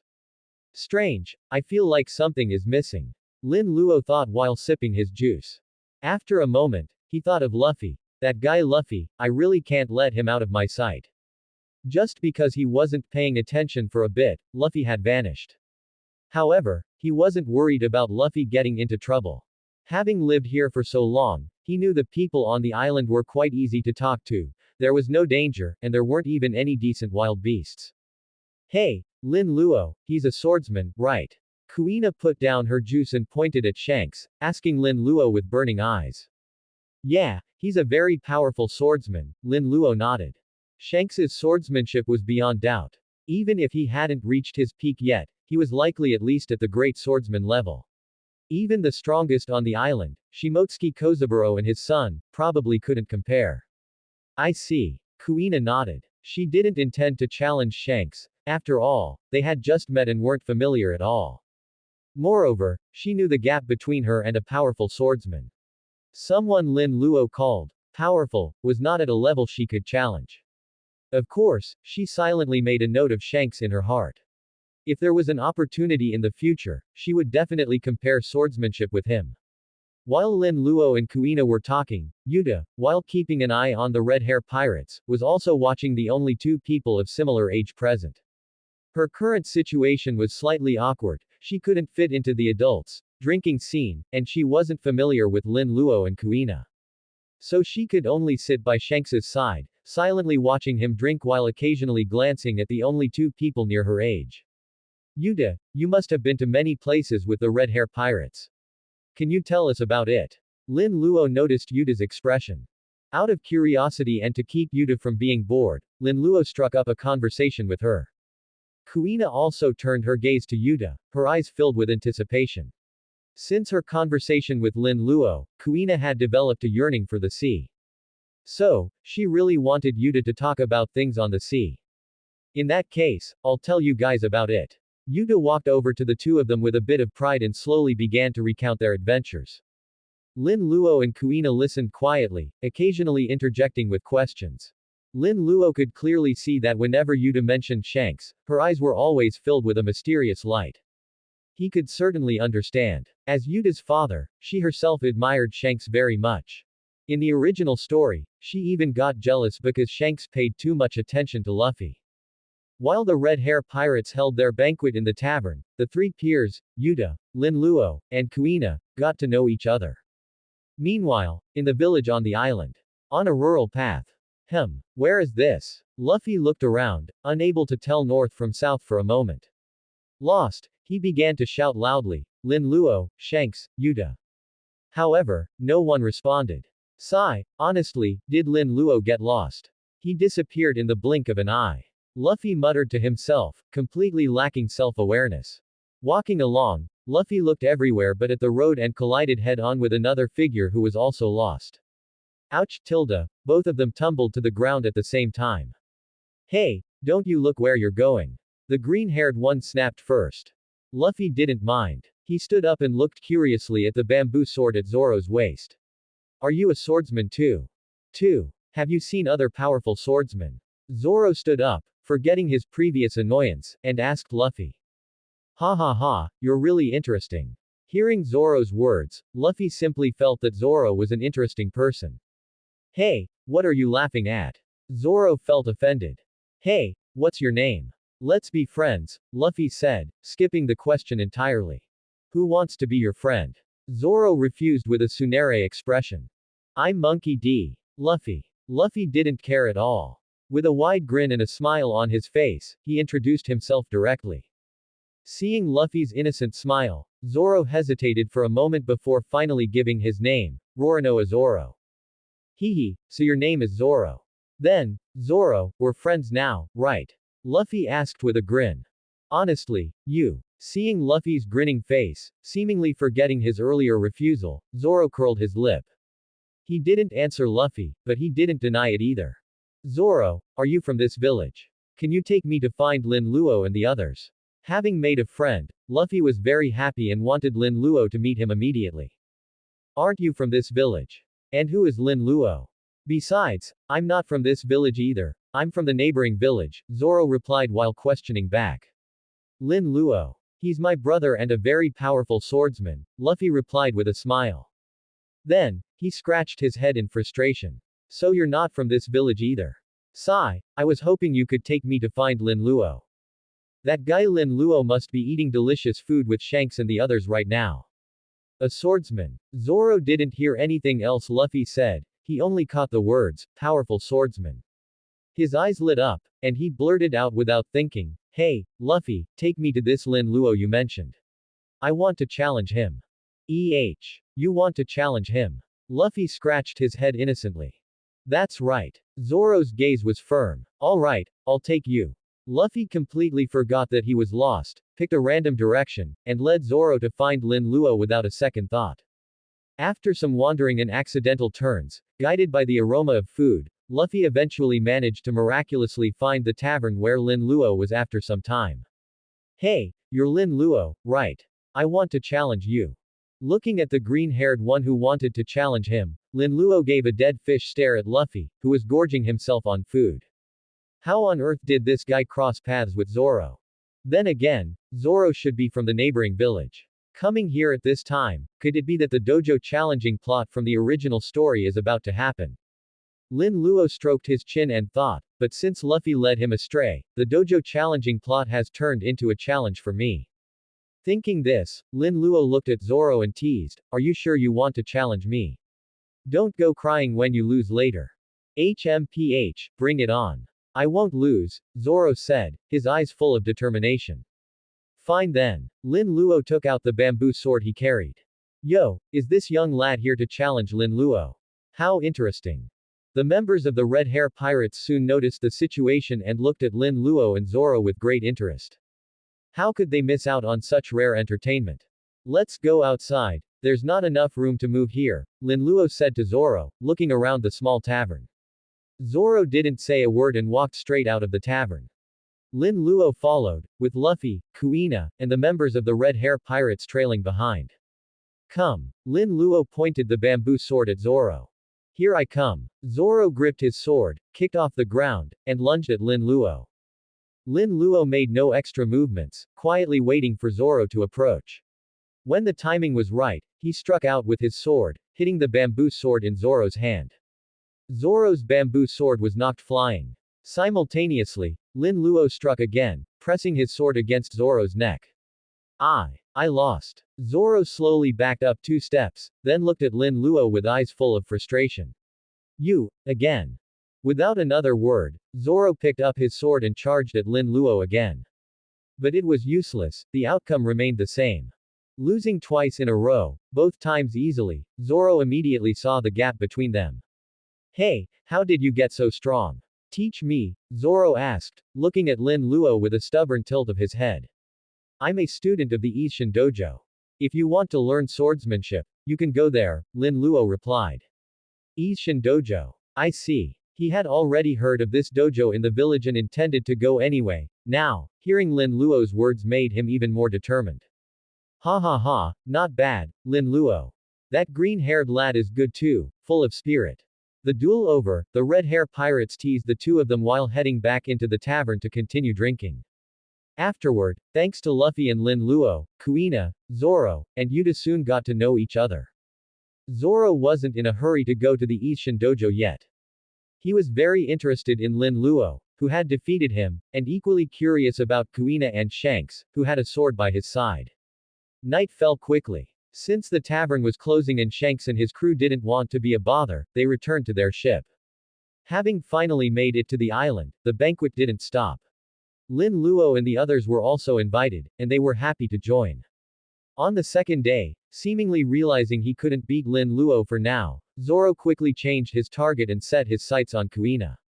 After being defeated by Kuina, Zoro grew impatient and couldn't wait to join the Ishin Dojo. In the following days, Lin Luo practiced his sword during the day and joined the ongoing banquets with Shanks and the others at night. Kuina practiced her sword whenever she had time, day or night, only occasionally sparring with Lin Luo and briefly attending the banquets for a short rest. As for Zoro, he practiced his sword directly on the shore where Shanks' ship was docked, almost without stopping, barely affected by the festive atmosphere. As for Luffy, he was getting along famously with Shanks and his crew. As a member of the Red Hair Pirates, Yuta naturally spent most of her time on Red Hair's ship, occasionally chatting with the other youngsters. Within a few days, everyone had become well acquainted. 5 days later, at night, Shanks, are you guys leaving tomorrow? Can you not go? Luffy looked at Shanks and the others with a face full of reluctance. After spending this time together, he had already developed a bond with the members of the Red Hair Pirates. No can do, Luffy. We're pirates. Pirates are meant to be free. A pirate won't stay on one island forever, Lucky Roo said to Luffy while munching on meat.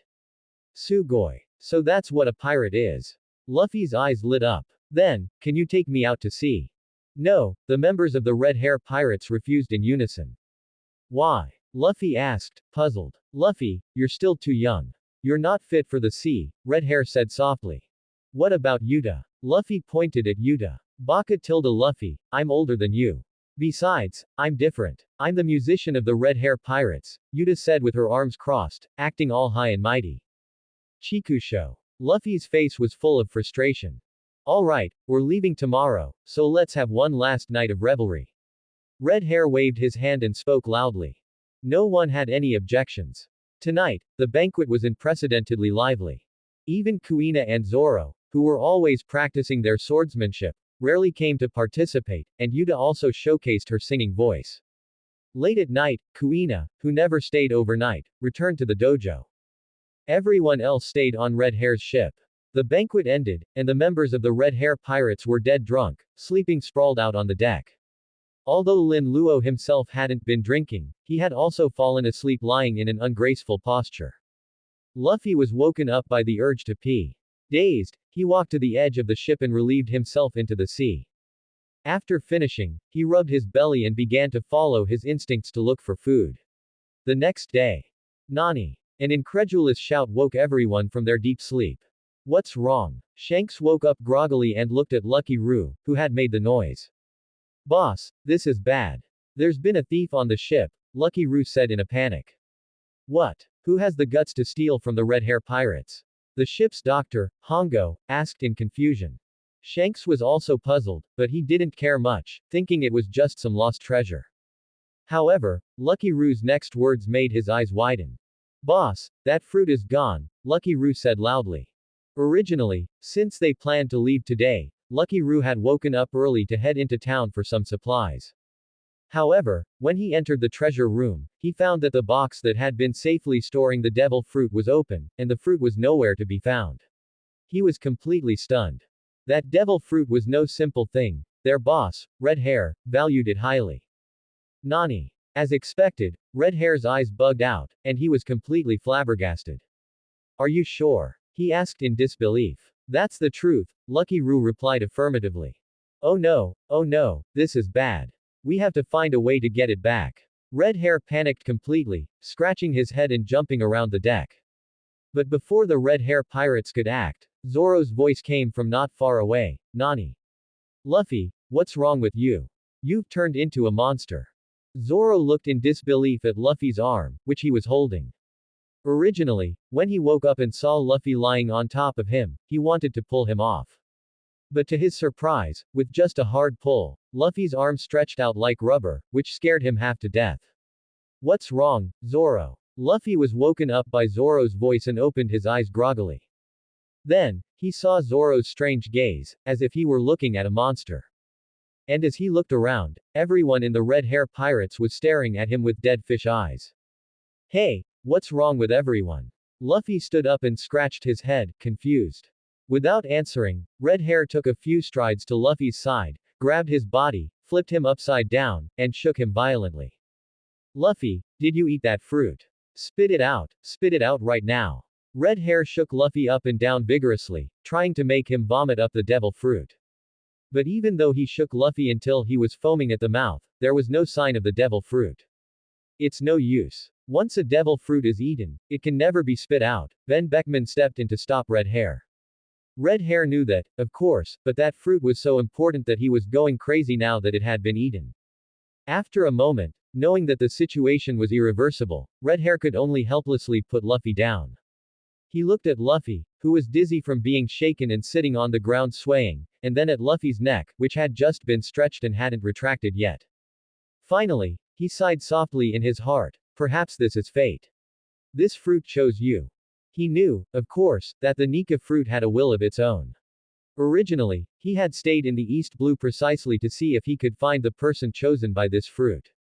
Now, he had indeed found them, but it seemed it wasn't the person he had thought it would be.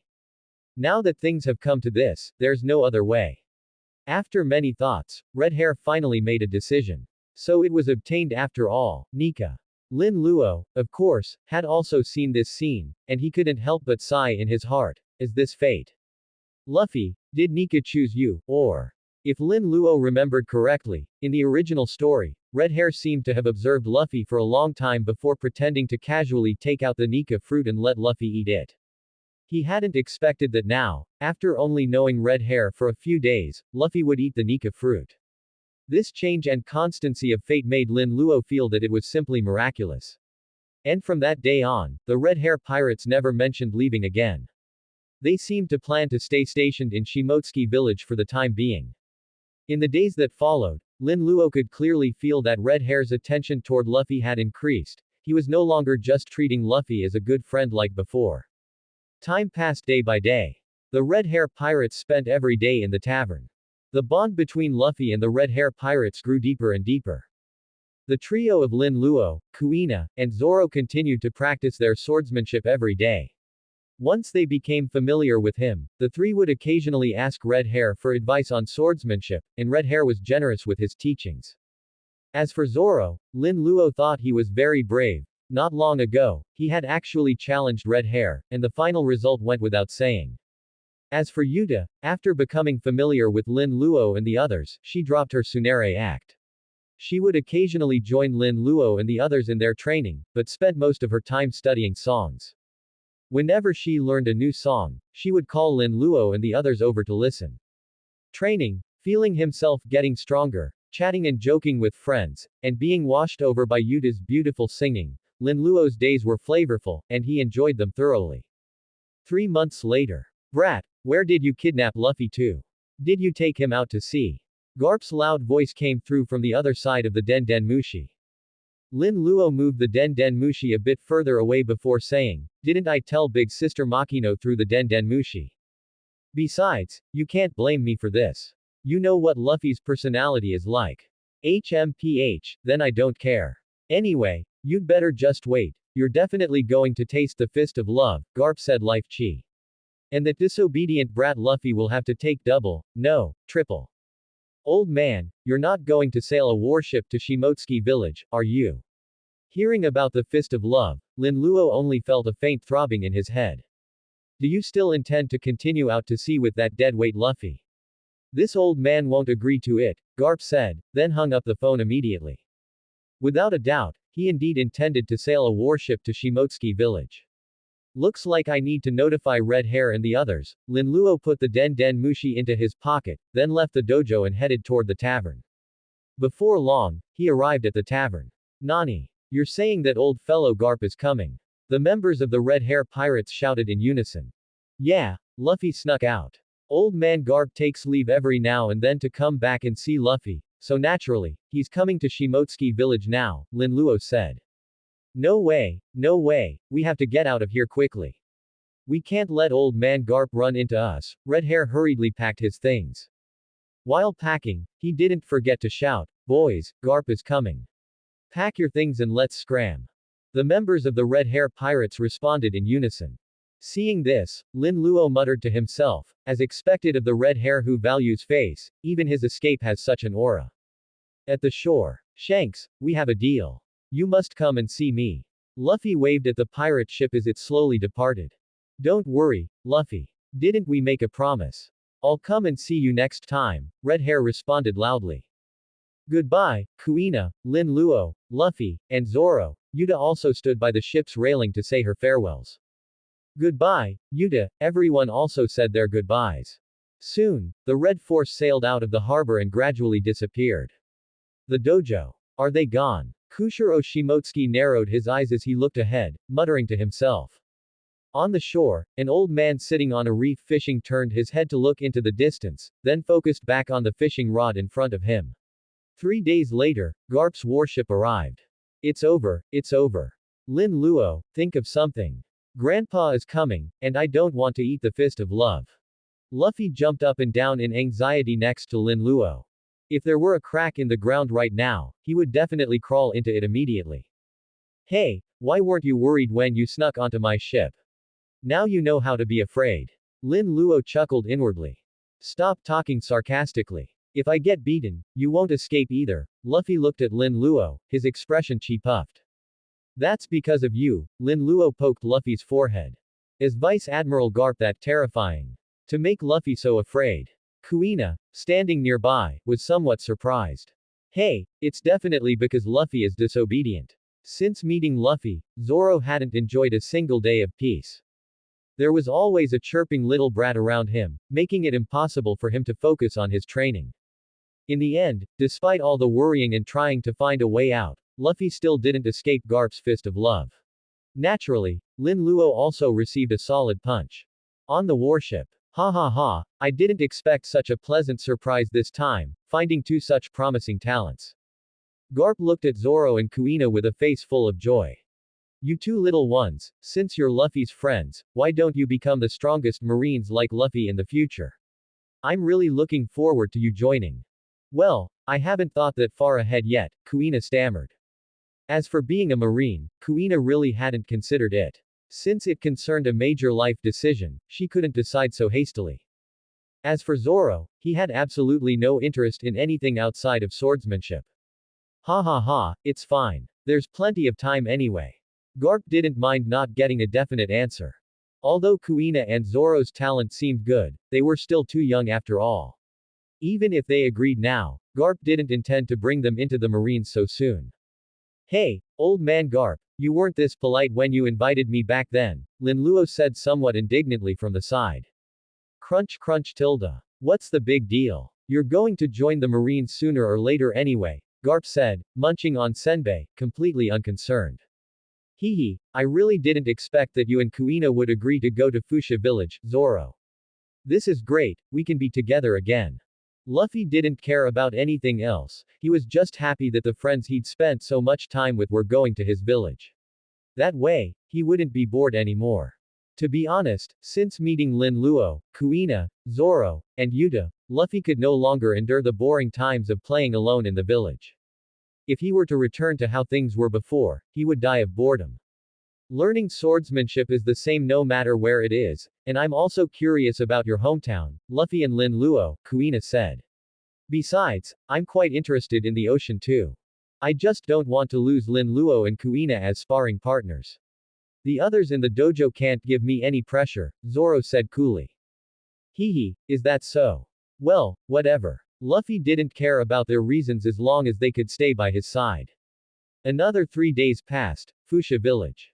Big sister Makino, I've brought some new friends for you to meet, Lin Luo walked into party bar casually. Yeah. Luffy also jogged in, chiming in from the side. You've met new friends. That's wonderful, Luffy and Mr. Lin Luo, Makino said with a smile as she looked at the people coming in. This is Kuina, my senior sister from the dojo where I learned swordsmanship. And this is Zoro, also a junior brother from the dojo, Lin Luo gave Makino a brief introduction. Then he looked at Kuina and Zoro. This is Makino. When Luffy and I were in Fuchsia Village, it was thanks to big sister Makino that we didn't go hungry. Hee, that's right, Luffy nodded repeatedly from the side. Then he said to Makino quite casually, Makino, I'm hungry. I'll prepare something for you right away. Makino had expected this and immediately went into the kitchen to prepare food. Not long after, a feast was served, and everyone enjoyed the delicious food without hesitation. This is really good, Makino. I haven't eaten this in months, and it feels like your skills have improved again, Garp praised while devouring the food.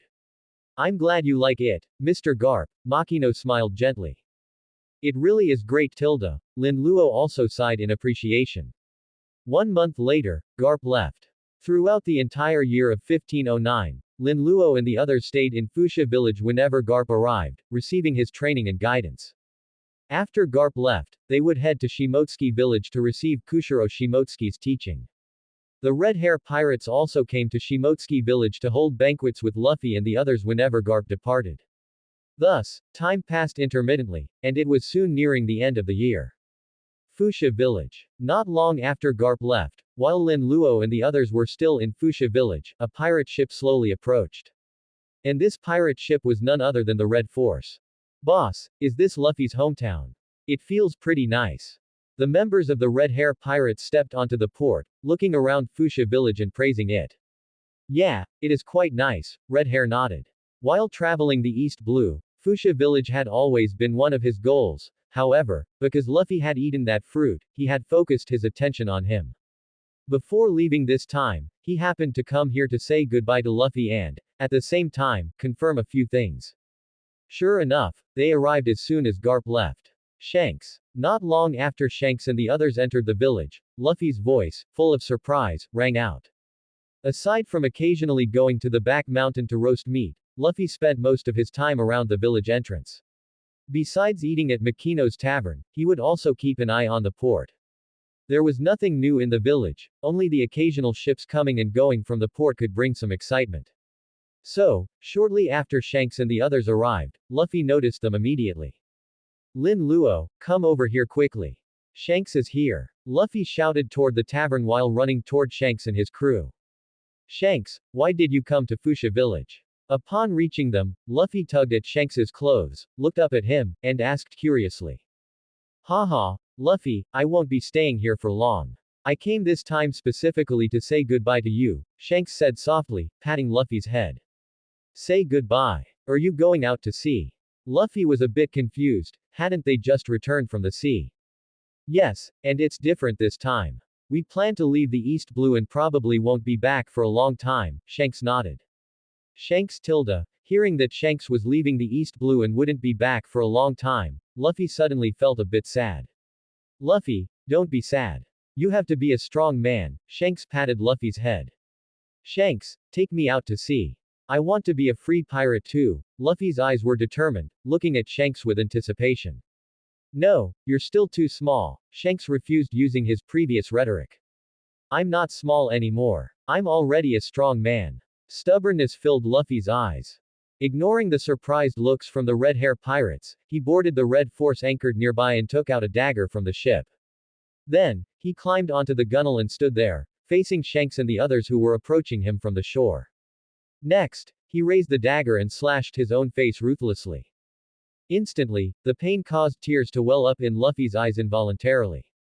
However, he endured it and did not cry out. Luffy, what are you doing?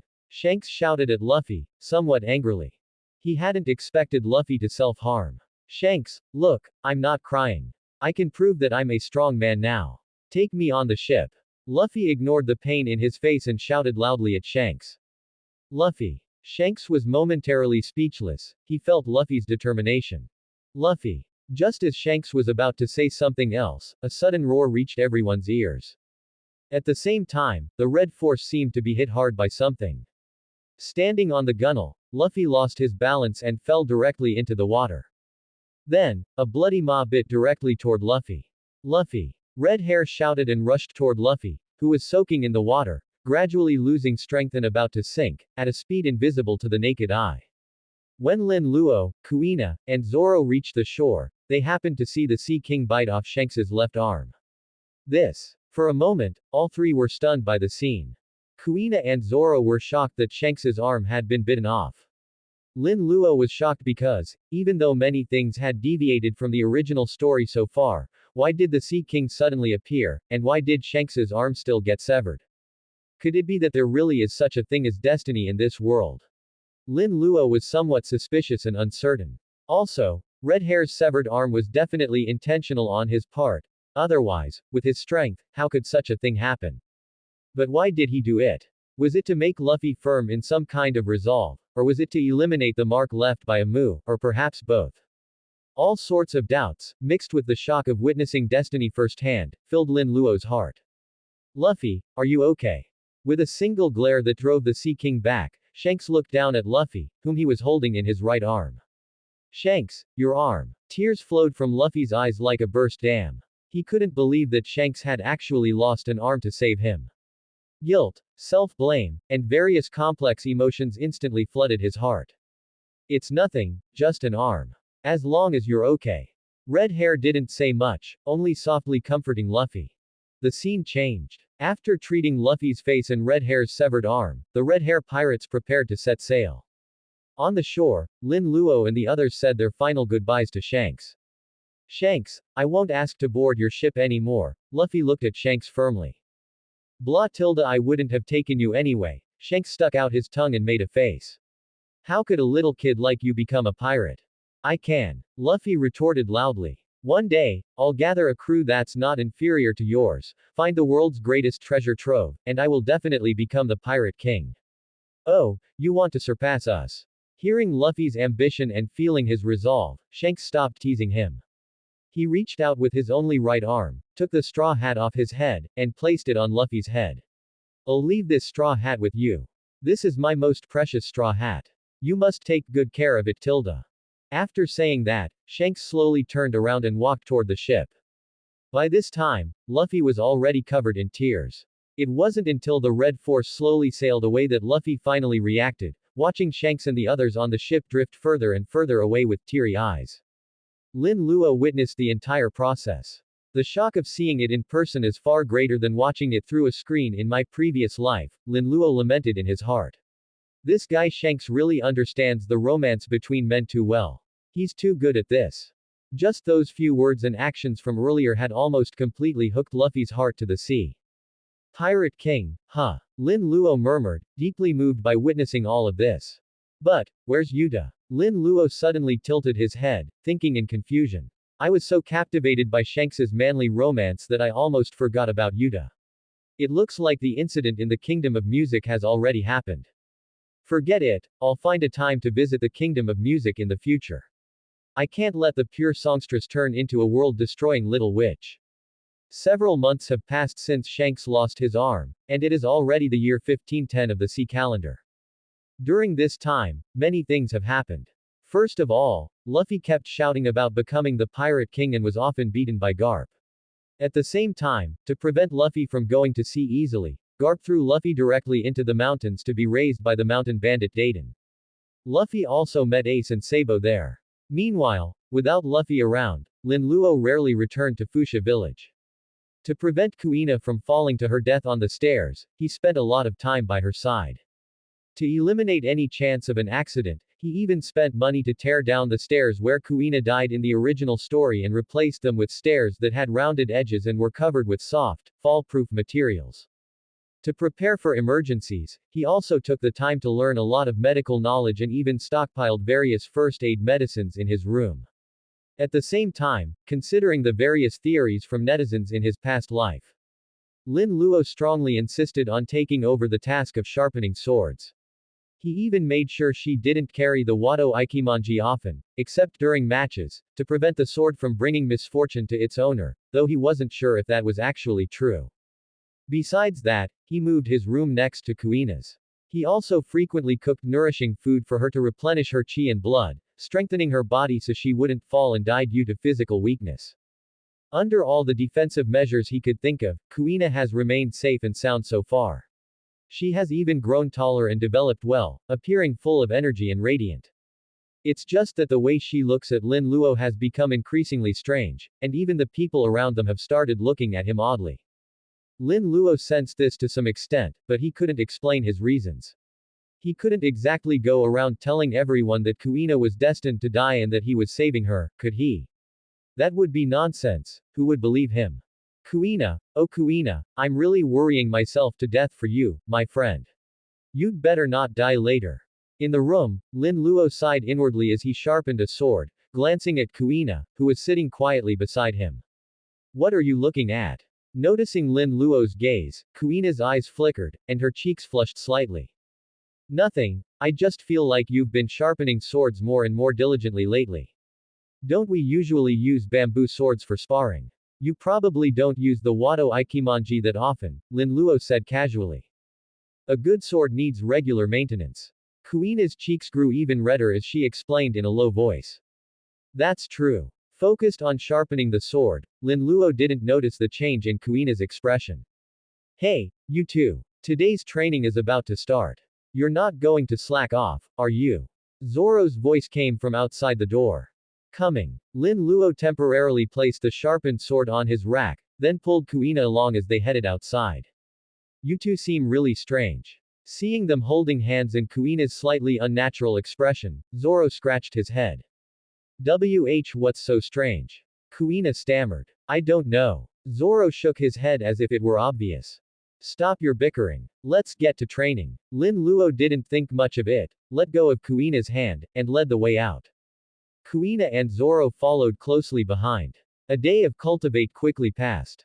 At night, the three of them lay on the grass, admiring the starry sky. Hey, I've been wondering, why do you two practice swordsmanship? Zoro suddenly asked. To become the strongest swordsman, Kuina answered first.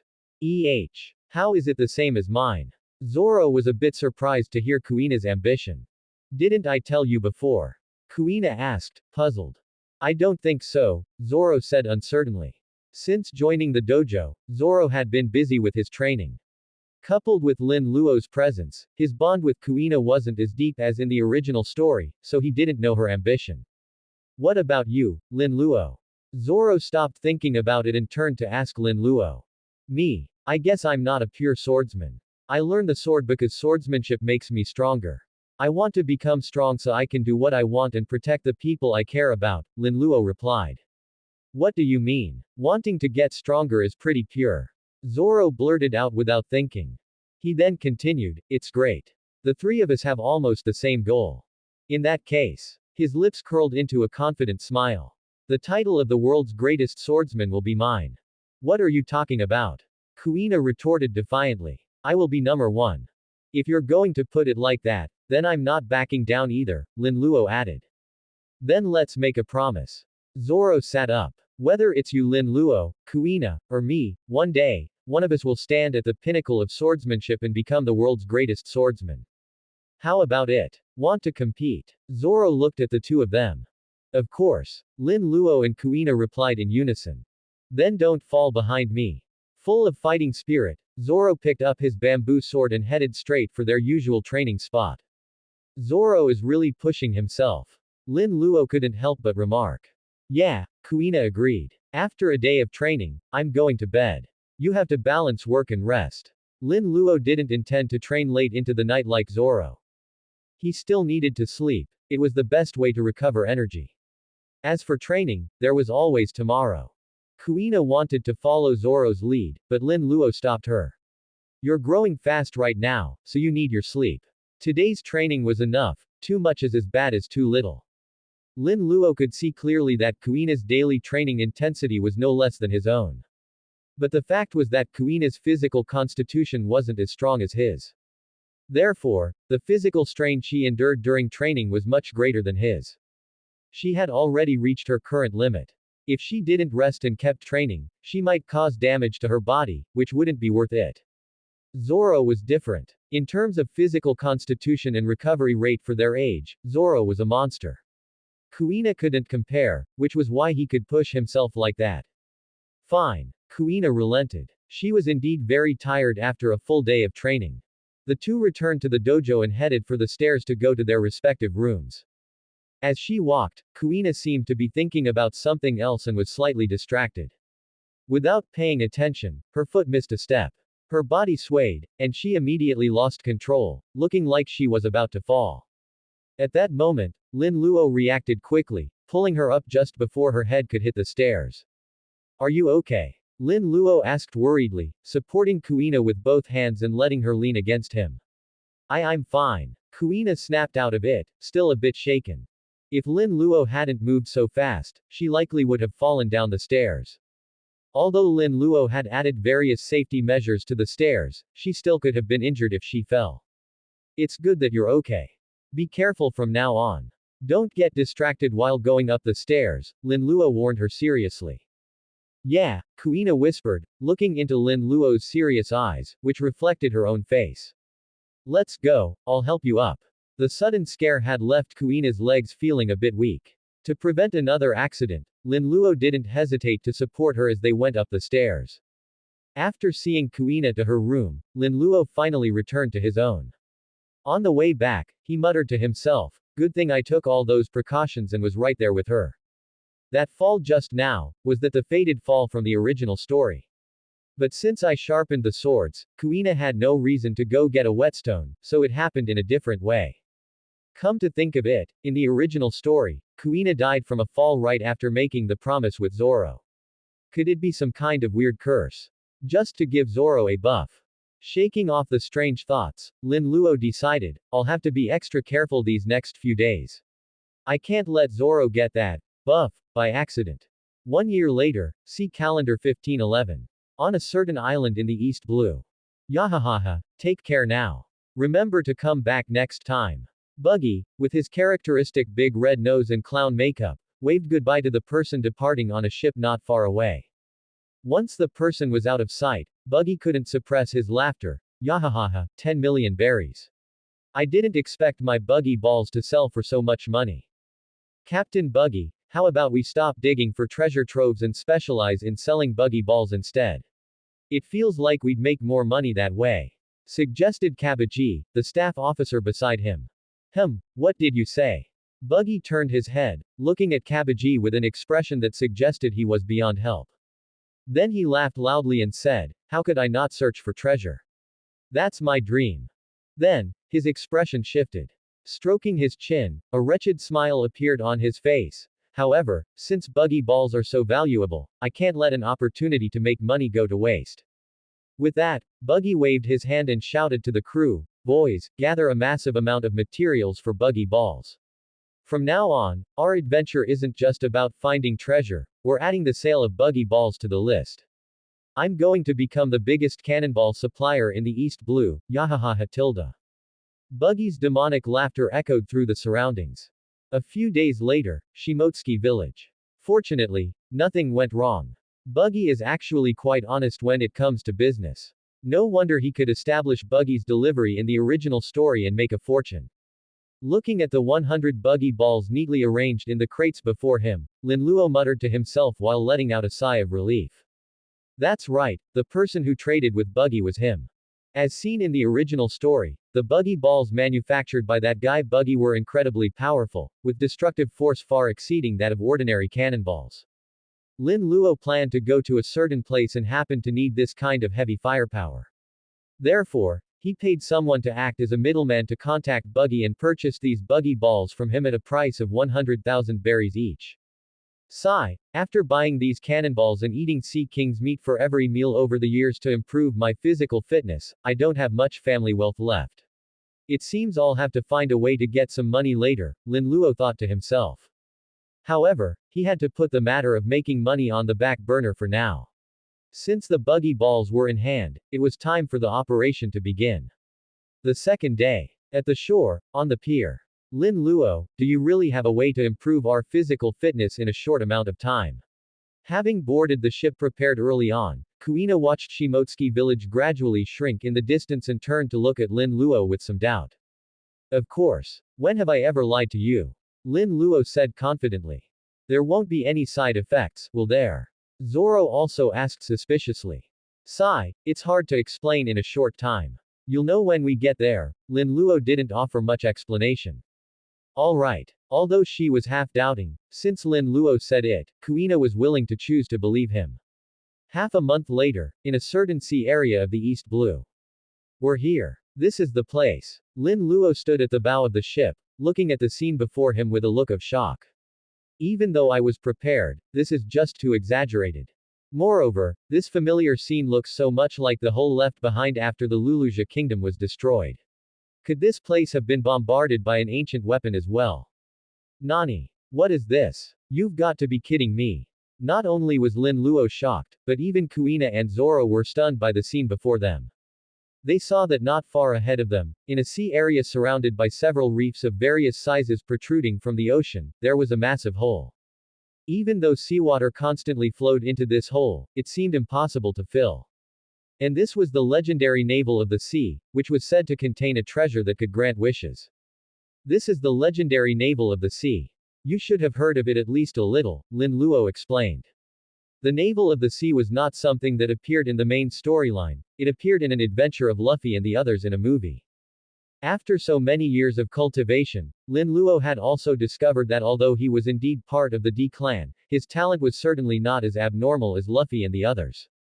Setting aside devil fruit abilities and just considering physical potential, he might even be somewhat inferior to Law. If he just grew normally, he estimated that he would at most reach the level of a vice admiral in the future, and even becoming an elite vice admiral was a bit uncertain, let alone comparing himself to the truly top-tier powerhouses. This was not what he wanted to see. So, to change all this, he constantly recalled the plot he had seen in his previous life, searching for available opportunities. And the treasure contained within the navel of the sea that could grant wishes was one of his goals. Others might think the treasure inside was a lie, that there was no such thing in the world that could grant wishes, but having seen the movie, he knew it was real. In the original story, that child strongly wanted to gain courage while beside that treasure, and the energy-like treasure did indeed respond to the child. Moreover, this treasure didn't seem to be a one-time thing. When Luffy and the others left, the treasure that had been depleted seemed to have restored itself again. Although he didn't know what the restrictions were when making a wish, Linluo didn't care about all that. As long as it was useful, he would try it and wouldn't let it go. Suppressing the thoughts in his heart and scanning the surroundings, Linluo saw a treasure chest tied with chains on a reef not far away. It seems Captain Wunan has already been here. In that case, bringing buggy balls was indeed the right choice. Otherwise, with my current strength, which is roughly that of a marine sergeant, I probably wouldn't be able to handle those three monsters. Let's go. What we need is inside this hole. Lin Luo took out the diving equipment and ropes he had prepared in advance. Are we really going inside there? Kuina was a bit incredulous. Yes. Lin Luo nodded. Are you kidding me? It's so deep, we'll fall to our deaths. Zoro's mouth instantly turned into a shark-like grin. It's fine. I've already made preparations in advance. As long as we're careful, nothing will happen, Lin Luo said. Alright. After staring silently at Lin Luo for a few seconds and confirming he wasn't joking, Kuina went into the cabin, changed into diving gear, and then tied 3 ropes around her waist. Seeing this, Zoro followed suit, though he still had doubts in his heart. A moment later, everything was ready. Lin Luo and the other 2 used ropes to firmly moor the ship to the reef. Then, with apprehensive hearts, each carrying various weapons and small buggy balls, they entered the navel of the sea. Splash! Gurgle gurgle! The sound of rushing water constantly rang in their ears. They didn't know how many meters they had descended, tied by ropes and swaying under the wash of the current. Finally, at less than 100 meters, the 3 finally saw the land below. Land appeared below, causing Kuina and Zoro to look as if they had seen a ghost. If they could speak, the 2 of them would definitely have their shark mouths out again. After seeing the land, the group carefully and slowly loosened the ropes with their hands, allowing their bodies to descend gradually. About 10 minutes later, the 3 landed safely. Taking off their diving suits, the 3 gathered together. Kuina looked at Lin Luo with dead fish eyes. Why is there an island here? An island beneath the sea? That doesn't seem normal at all. Didn't I tell you? The treasure trove is on this island, Lin Luo asked, confused. You fool, can you be a bit more thoughtful? Zoro grabbed Lin Luo's collar and shook him violently. Alright. If there was great danger, why would I have called you here? Lin Luo patted Zoro's head. Don't touch my head, you jerk. Zoro roared with a shark mouth. Lin Luo smiled, completely disregarding the angry Zoro. Speaking of which, there seems to be a town not far away. It looks quite dilapidated, like it suffered massive damage, Kuina said, looking at the nearby town with some confusion. Someone always believes there's a treasure trove here. Looking at the wreckage of those ships, quite a few pirates must have visited, so the destruction is reasonable, Lin Luo said, unsurprised. He looked at the 2 of them, then pointed behind them, towards the high peak whose outline was still visible through the layers of mist, and said, let's go. The treasure trove should be on that mountain. Saying this, he took the lead and walked toward the town. Entering the town and walking down the street, the 3 didn't see a single person. Many houses in the town were dilapidated from years of neglect, falling into disrepair.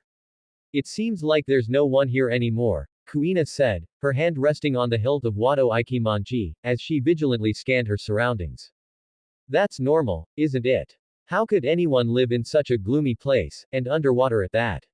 Maybe this island just accidentally sank here, Zoro guessed matter-of-factly. Hey, are you guys from the outside? Just as Zoro finished speaking, a young voice filled with excitement came from behind the three of them. The three immediately turned around, looking at the newcomer cautiously. It's a kid, Zoro was stunned. But how can there be people here? We clearly didn't see anyone just now, Kuina wondered.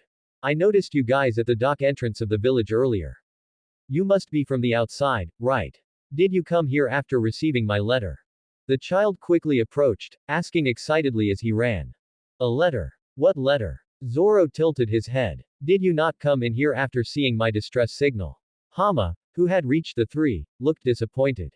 Looking at the three, he continued to murmur to himself, right, you don't look very old. How could you possibly help me? Hama tilde, stay away from them. Just then, a slightly green but beautiful figure quickly ran over from a distance, rushed to Hama's side, and shielded him behind her. Who are you? Did you also come here for the treasure trove? The girl looked at Lin Luo and the other two with full vigilance. A treasure trove really exists. Zoro countered. Hey, Zoro, are you telling me you haven't believed anything I've said this whole time? Lin Luo was slightly displeased. Zoro's face stiffened slightly, and he offered no reply. As expected, you came for the treasure trove. You robbers, for some so-called treasure trove, you don't know how many people you've killed. Hearing Zoro's words and confirming that the three really came for the treasure trove, the girl was furious. Please get out. You are not welcome here. Sister, they don't look like bad guys, Hama beside her spoke up, trying to mediate. He still held hope for the three, wishing Lin Luo and the others could help him. You must be pirates, right? Only pirates would want to get the treasure trove here. The girl ignored Hama and asked again. We are not pirates, Lin Luo shook his head. Then, seemingly recalling something, he asked, since this village is so badly damaged, besides the pirates who came here, have those monsters also been released? If Lin Luo remembered correctly, Captain Zuko broke the door to the treasure trove location and was ultimately killed by his subordinates for the treasure trove, but he also released three sealed monsters. The monsters seemed to exist in the form of energy, possessing sea beasts. In the original work, Luffy and the others defeated the three sea beasts, and the monsters were resealed in statues. You know. Hearing Lin Luo's question, the girl looked surprised. Knowing that Lin Luo and the others were not pirates, her attitude softened slightly. That's right. 2 years ago, a group of pirates came here. That pirate named Captain Zuko released the monsters sealed in the Divine Mountain in order to obtain the treasure trove. It's all because of him. The village is constantly attacked by those monsters, which is why it looks like this. The girl grew angrier as she spoke, clenching her fists and her expression becoming extremely grim. I see, Kuina beside her nodded suddenly, having roughly understood the whole story. Zoro remained silent, but his hand gripping the sword hilt tightened. We are indeed here to look for the treasure trove. Of course, if we have the ability, I will help you eliminate those monsters. Lin Luo said, if it proves impossible, I will call for help from the outside. However, at that time, your village might not be so peaceful anymore, perhaps many people will come to disturb it. Why did Lin Luo prepare the buggy ball? Wasn't it to deal with those monsters? Moreover, if he remembered correctly, after making a wish, the wishing energy would only recover if those monsters were sealed again. Although it wasn't certain, if that were truly the case, Lin Luo would definitely have to deal with those monsters. After all, there were 3 of them, and the wish seemed to only be granted once per cycle, requiring a wait for the energy to recover afterward. Furthermore, he wanted to try if one person could make multiple wishes. If so, that would be even better. Really? Are you really willing to help us? Hearing Lin Luo's words, a light of hope appeared in Hama's eyes. Even the girl who had just treated them poorly was stunned for a moment. Given the situation, what does peace or disturbance matter? The girl recovered and said to the 3, follow me. Saying this, she turned and walked toward a residence. The 3 were not in a hurry to search for the treasure trove and followed her. Arriving at the residence, the girl prepared food for the 3 to eat, and also told them about the events of 2 years ago and the information regarding the monsters. Finally, she solemnly said to the 3, you don't look very old, so it's best you leave. Those monsters are not something you can handle. If you can relay information about this place to the outside world after you leave and find people to help us, we would be eternally grateful. Saying this, the girl bowed deeply. The 3 probably couldn't help them, but the fact that they were willing to help was already good enough. If the three left, they could at least find help, giving them hope. Don't be like that, we might not necessarily be able to help you. Kuina, being kind-hearted, felt a pang of pity seeing the girl before her being so humble and pleading for their sake. The girl shook her head, saying no more. Afterward, the group chatted while they ate. Rumbled Tilda. A deafening sound interrupted them. That monster is back again, Hama said, looking out the window with a look of terror. The girl heard the noise outside as well. She glanced out the window and, seeing that the monster was still far away, immediately shut the doors and windows, blocking them up. She then turned to the three and warned them solemnly. Do not go outside, and do not make a sound, or you'll attract it here. I'll go test its strength. You guys stay inside and don't come out. Lin Luo didn't listen to the girl. He gave his own instructions to the group, opened the crate containing the buggy balls, stuffed several small ones into his pocket, grabbed his sword, gun, and other equipment, and headed out the door. Don't go out. Seeing Lin Luo's actions, the girl tried to stop him, but she was held back by Kuina and Zoro. Don't worry, that guy is very strong. Besides, he has a secret weapon on him. Even if he can't win, he won't die, Zoro said with full confidence. In all these years, he hadn't won against Lin Luo even once. He had at least this much confidence in the person who could constantly suppress him in a fight. However, through the open door, he also caught a glimpse of the monster's true appearance. It was a lobster that had been enlarged countless times. It had a hideous face with a red glow in its eyes, and its entire body was encased in hard armor. Even Zoro felt a slight tremor in his heart. Because Lin Luo had gone out, the group didn't close the door again so they could observe. Meanwhile, on Lin Luo's side, he approached within 100 meters of the monster, pulled out his pistol, aimed at the monster's head, and fired a shot. Bang tilde. Screech tilde. The gunshot rang out, and the bullet struck the monster's large, armor-clad head. However, the bullet didn't pierce the monster's head, it only left a deep indentation. That's really tough. Lin Luo couldn't help but exclaim at the sight. Then, he drew the sword at his waist and looked at the monster with burning eyes. A buggy ball that can blow up half a town should have no problem dealing with this guy.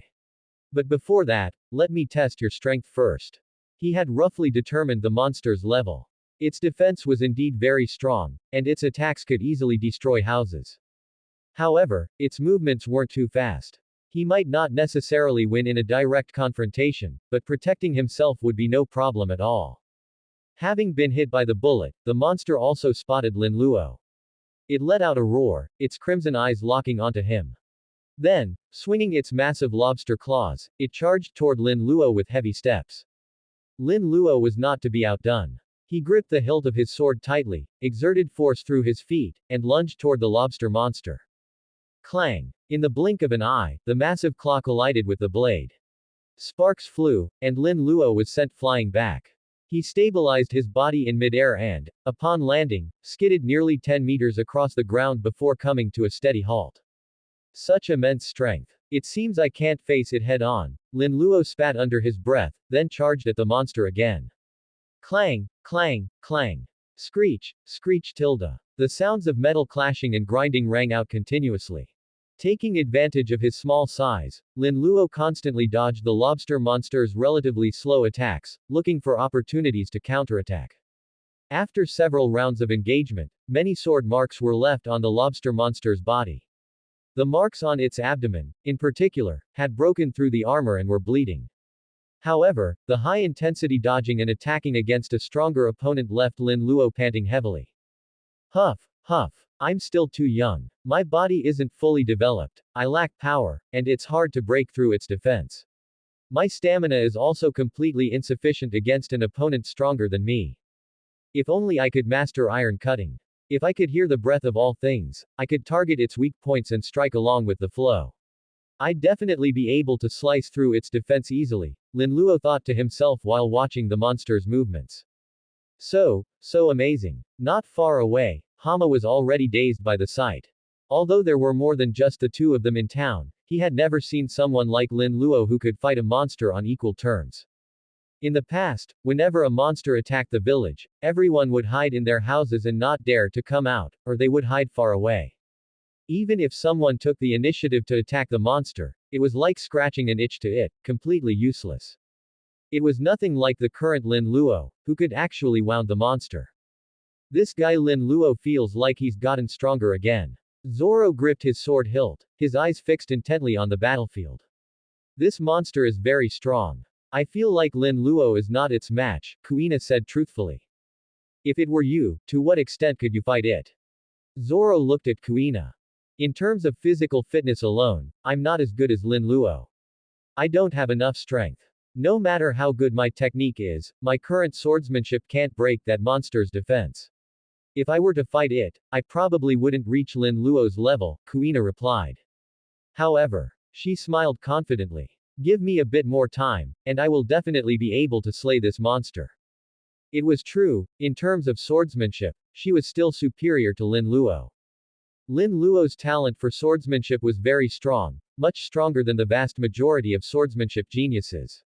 Reaching the level of a swordmaster in the future wouldn't be a problem, and even the realm of a great swordsman was not out of reach.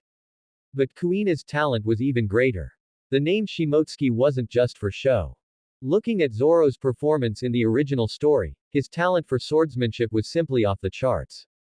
In less than 3 years, he went from a swordsman who couldn't even achieve iron cutting to a level that wasn't weak even among great swordsmen. And Kuina, whose swordsmanship talent was comparable to or even better than Zoro's, had seen her skills advance by leaps and bounds after resolving her inner turmoil. At this stage, she was almost on the verge of mastering iron cutting. Once she truly mastered iron cutting, her strength would overtake Lin Luo's in an instant. After fighting the monster for nearly an hour, Lin Luo's stamina was starting to fail.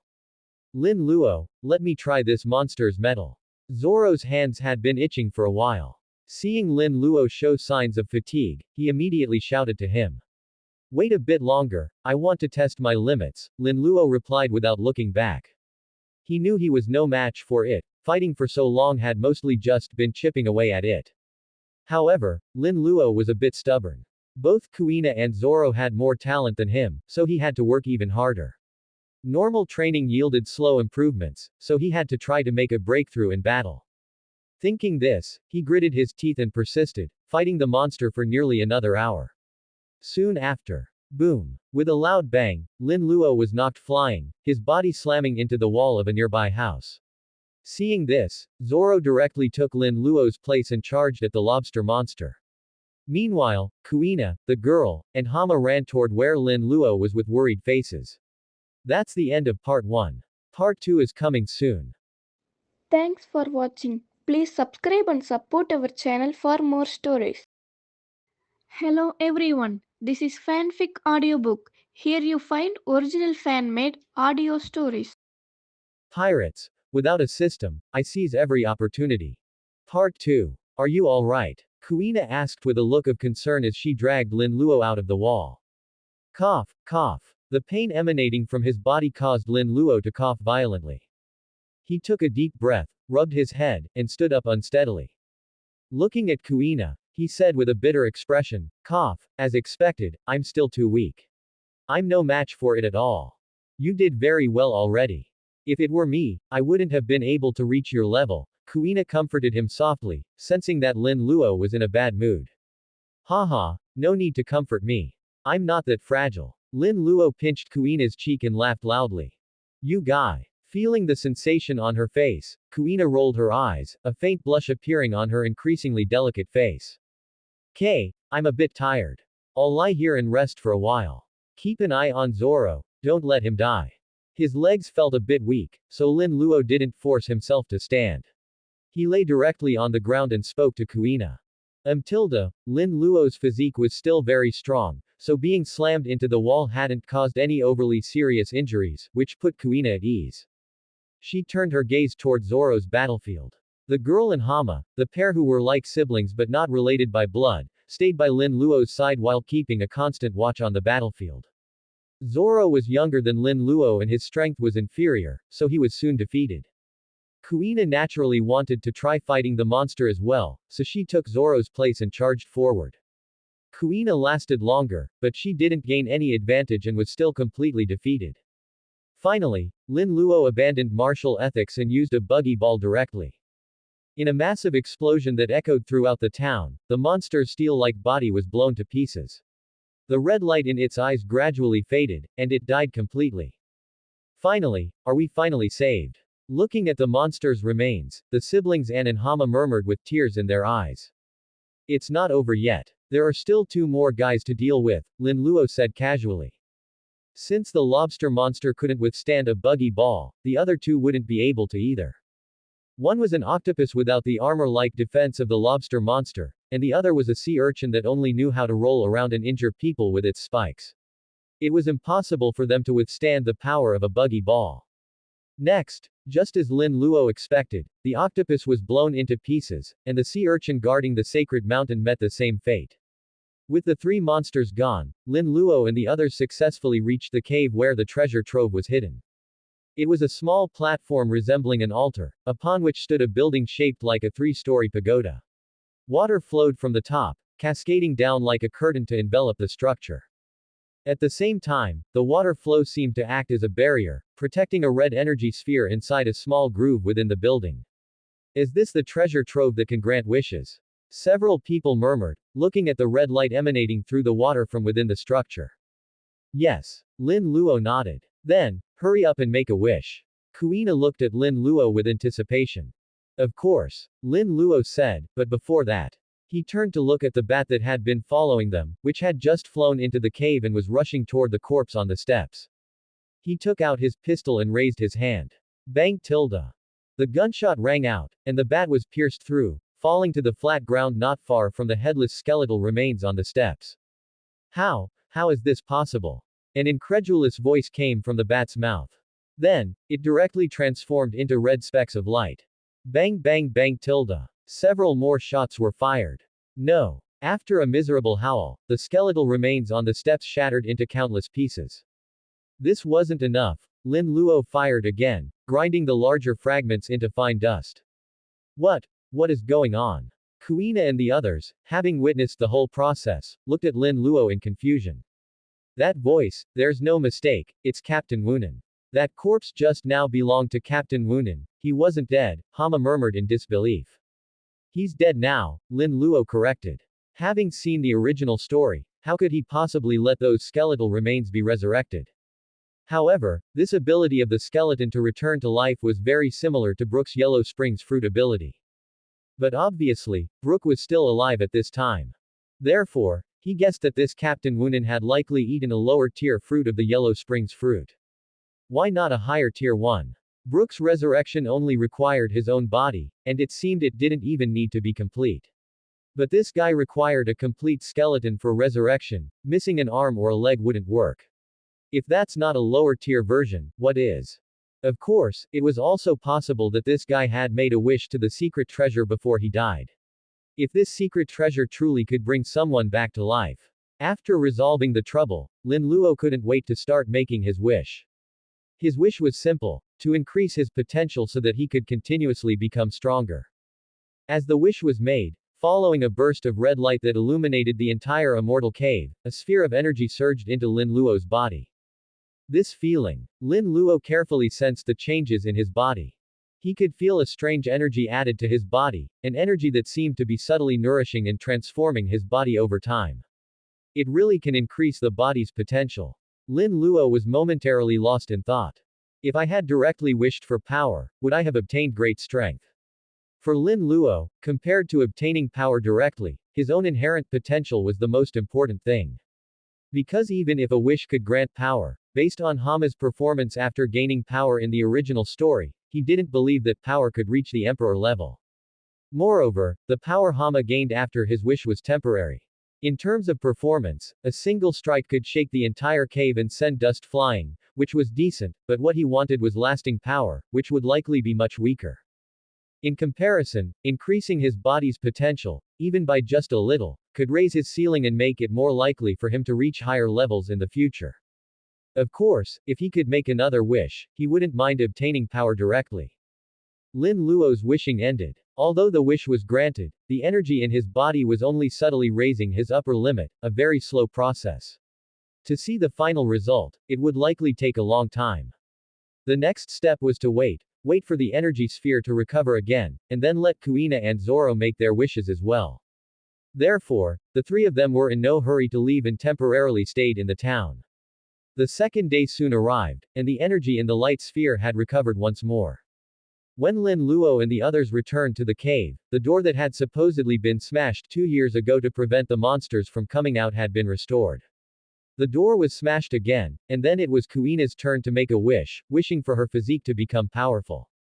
Another burst of red light followed, and a sphere of energy entered Kuina's body, beginning to nourish her frame. It seems that obtaining permanent power is not that simple. Seeing a situation similar to before, Lin Luo speculated in his heart. Temporary power only requires the help of the light sphere, just like Hama in the original story. For permanent power, the light sphere will divide its energy to nourish and transform the wisher's body over a long period. Furthermore, although it's not obvious, I can still see that the light sphere has shrunk a bit compared to before, and its glow has weakened. In other words, the energy used to transform mine and Kuina's bodies was partitioned from this light sphere. Lin Luo rubbed his chin. In that case, one can't make infinite wishes. What a pity. I just wonder, if I wished for wealth or other physical items, in what way would it help me realize it? Next came the process of waiting for the red light to recover once more. However, because that door had been broken, the seal was breached again, and the monsters escaped once more. The monsters also seemed to exist in the form of energy, usually sealed within the three statues inside the cave. But once the door of the seal was broken, the monsters would rush out from the statues, find the nearest similar sea beasts, and then possess their bodies. Afterward, they would return to the vicinity of the Divine Mountain and hunt any living being that dared to approach, seemingly trying to prevent anyone from making a wish. This actually saved Lin Luo and the others a lot of trouble. After all, it was very difficult to find such sea beasts in the ocean. If they didn't appear, they would probably have gone to terrorize the town once Lin Luo and the others left. Although, as long as they left behind a few dozen buggy balls, there would be nothing to fear. The following process was the same. Deal with the monsters, then it was Zoro's turn to make a wish. The wishes were more or less the same, to improve physical fitness and enhance their own potential. After all, they were too young right now, and their physical fitness wasn't strong at all. Even if they wanted to train harder, they couldn't. Instead, it would only damage their foundation. But if their bodies became stronger, they could train harder. At the same age, they would be far ahead of others because they could withstand higher intensity training. It was a snowballing process. Everything continued as before. Waiting, breaking the door, the monsters escaping, making a wish, waiting for the monsters to appear, killing the monsters, then breaking the door and making a wish again. Repeating this over and over, the time needed for the energy ball to recover grew longer and longer, and the intervals between the monsters' appearances also became increasingly extended. The energy ball grew smaller, its light grew dimmer, and the monsters also became weaker. Until, after the final wish, they waited for over 2 months, but no monsters appeared, the energy ball did not recover, and the door of the seal remained shattered. At the home of the Hama siblings. How strange. Why haven't the monsters shown up? I'm still waiting to make a wish. Even though the effect has become very weak, I can't just give up, Zoro said, sounding puzzled yet taking it for granted. If the wishing energy ball could hear Zoro's words, it would surely say, I'm burned out, do not disturb Tilda. And if it had consciousness, it would surely cry out in terror and protest, this is slander. The legends in the outside world are all slander. What navel of the sea treasure trove? I don't have it, I can't grant wishes at all. Don't talk nonsense, don't come over here. If the energy ball were given another chance, it would absolutely never let itself be discovered again. What kind of decent person shears wool like this? They just kept shearing it over and over. It was clearly about to burn out, yet they acted as if they didn't see it, still thinking about making wishes and acting like it was only natural. I guess the energy has been exhausted. Lin Luo said. Then didn't we wait for nothing? How useless, Zoro curled his lip. Wishing energy ball. You're so noble, you're so great. If you're so capable, then don't make a wish. Sobbing. It's already quite good. I thought a person could only make one wish. Lin Luo was actually quite satisfied. The three of them had each made 3 wishes, all of which were to improve their potential or physical fitness. However, although they made 3 wishes, the gains obtained after each wish were gradually decreasing. By the 3rd time, the gains were already negligible. It was estimated that a fourth time wouldn't be entirely useless, but it would be close. Therefore, in order not to let it go to waste, the Hama siblings also each made a wish. They had also realized the importance of strength. If they had enough strength, how could they have let those monsters run rampant in the town? They chose to obtain power. Lin Luo tested it out. The permanent power obtained through the wish was indeed not as powerful as the brief enhancement in the original story. It only raised the Hama siblings' strength to the level of a pirate with a bounty of a few million, like Alvita in the early stage. But that was still not bad. After all, they had gone from ordinary people to minor experts. In this place, or even in the entire East Blue, it was enough for self-preservation. At the same time, after several months of observation, he also discovered that the energy obtained after the wish would be gradually consumed along with the modification of the body. According to the current consumption rate, it would take about 3 years for the energy obtained from the 3 wishes to be completely used up. And after several months of the subtle improvement of his body's potential, Lin Luo did indeed feel a slight change. He could feel that whether he was training or learning something now, the gains he could obtain were a bit more than before. Although the increase was limited, over a long period, the cumulative effect would definitely be a terrifying boost. In short, his future ceiling had indeed been raised. It was worth mentioning that during the wishing process, he also tried to wish for a large amount of wealth, but it did not come true. The energy ball seemed only able to provide energy to others by weakening itself, either to increase strength or modify the body. It could not create things out of thin air. So, when these wishes were made, there was no change in the energy ball. However, Lin Luo did discover another use for the energy in his body. When injured, he could actively mobilize that energy to heal his wounds. But that was too wasteful, and he wouldn't do that. Time flew by. To ensure they squeezed every last drop out of the wishing pool, the 3 stayed here for another month. A month later, after confirming that no more wishes could be made, the 3 finally prepared to leave, still wanting more. Goodbye Tilda. Watching the 3 pulling on the ropes and heading out of the navel of the sea, the Hama siblings waved goodbye. There were some tears in their eyes. After all, they had been together for nearly half a year and had developed feelings. Not to mention that Lin Luo and the others were their saviors and had given them unimaginable power, which made them even more reluctant to see them go. Soon, the 3 returned to the surface. The boat was still tied there. It wasn't just good luck. They had come out frequently to check, ensuring the ropes and everything else would allow them to return to the surface. Back on the boat and setting course for Shimotsuki village, the 3 either lay or sat on the deck. Kuina had a look of reluctance on her face. It's really lonely. You can say that again. It would have been great if the Hama siblings could have left with us, Lin Luo agreed. The Hama siblings didn't want to leave the hometown that had raised them, which Lin Luo could fully understand. But after being together for half a year, it felt a bit empty not having them around suddenly. Since you're so reluctant, why didn't you just tie them up and bring them back? Zoro said something completely lacking in emotional intelligence. Zoro, you blockhead, how can you say something so cold? Kuina criticized. No class. Green-haired one Tilda, Lin Luo chimed in as well. He was never stingy when it came to insulting Zoro. I say, you too, veins popped on Zoro's forehead. I've had you abducted for so long, do you think Master Genzo will be worried about you? When we get back, you'll have to protect me. Lin Luo ignored the furious Zoro and spoke to Kuina instead. You guy, what are you talking about? Kuina's face turned slightly red. Being abducted, and all. It made her sound like some innocent girl who didn't know the ways of the world. TCH, being ignored by the 2 and hearing their conversation, Zoro curled his lip in annoyance and leaned directly against the gunwale, closing his eyes to rest, out of sight, out of mind. On the way back, since it was a half-month journey, the 3 of them replenished some supplies whenever they encountered an island. During this period, Lin Luo happened to hear a piece of news. Not long ago, a pirate crew composed entirely of fishmen suddenly appeared in the East Blue. As soon as they showed up, they destroyed a village. The Marine branch sent an army to suppress them, but in the end, they seemingly failed to catch them, and the matter was left unresolved. Is it Arlong? Has he already arrived in the East Blue? Lin Luo thought to himself. He had been paying attention to Arlong's crew for a long time. Since he had come to this world, it was better to prevent some tragedies from happening. However, even with his specific attention, Lin Luo had rarely seen any news about Arlong and the others. Even when he did, it was only a few words revealed through information regarding Jinbei. Even while at the navel of the sea, he hadn't lost contact with the outside world and had been keeping an eye on this.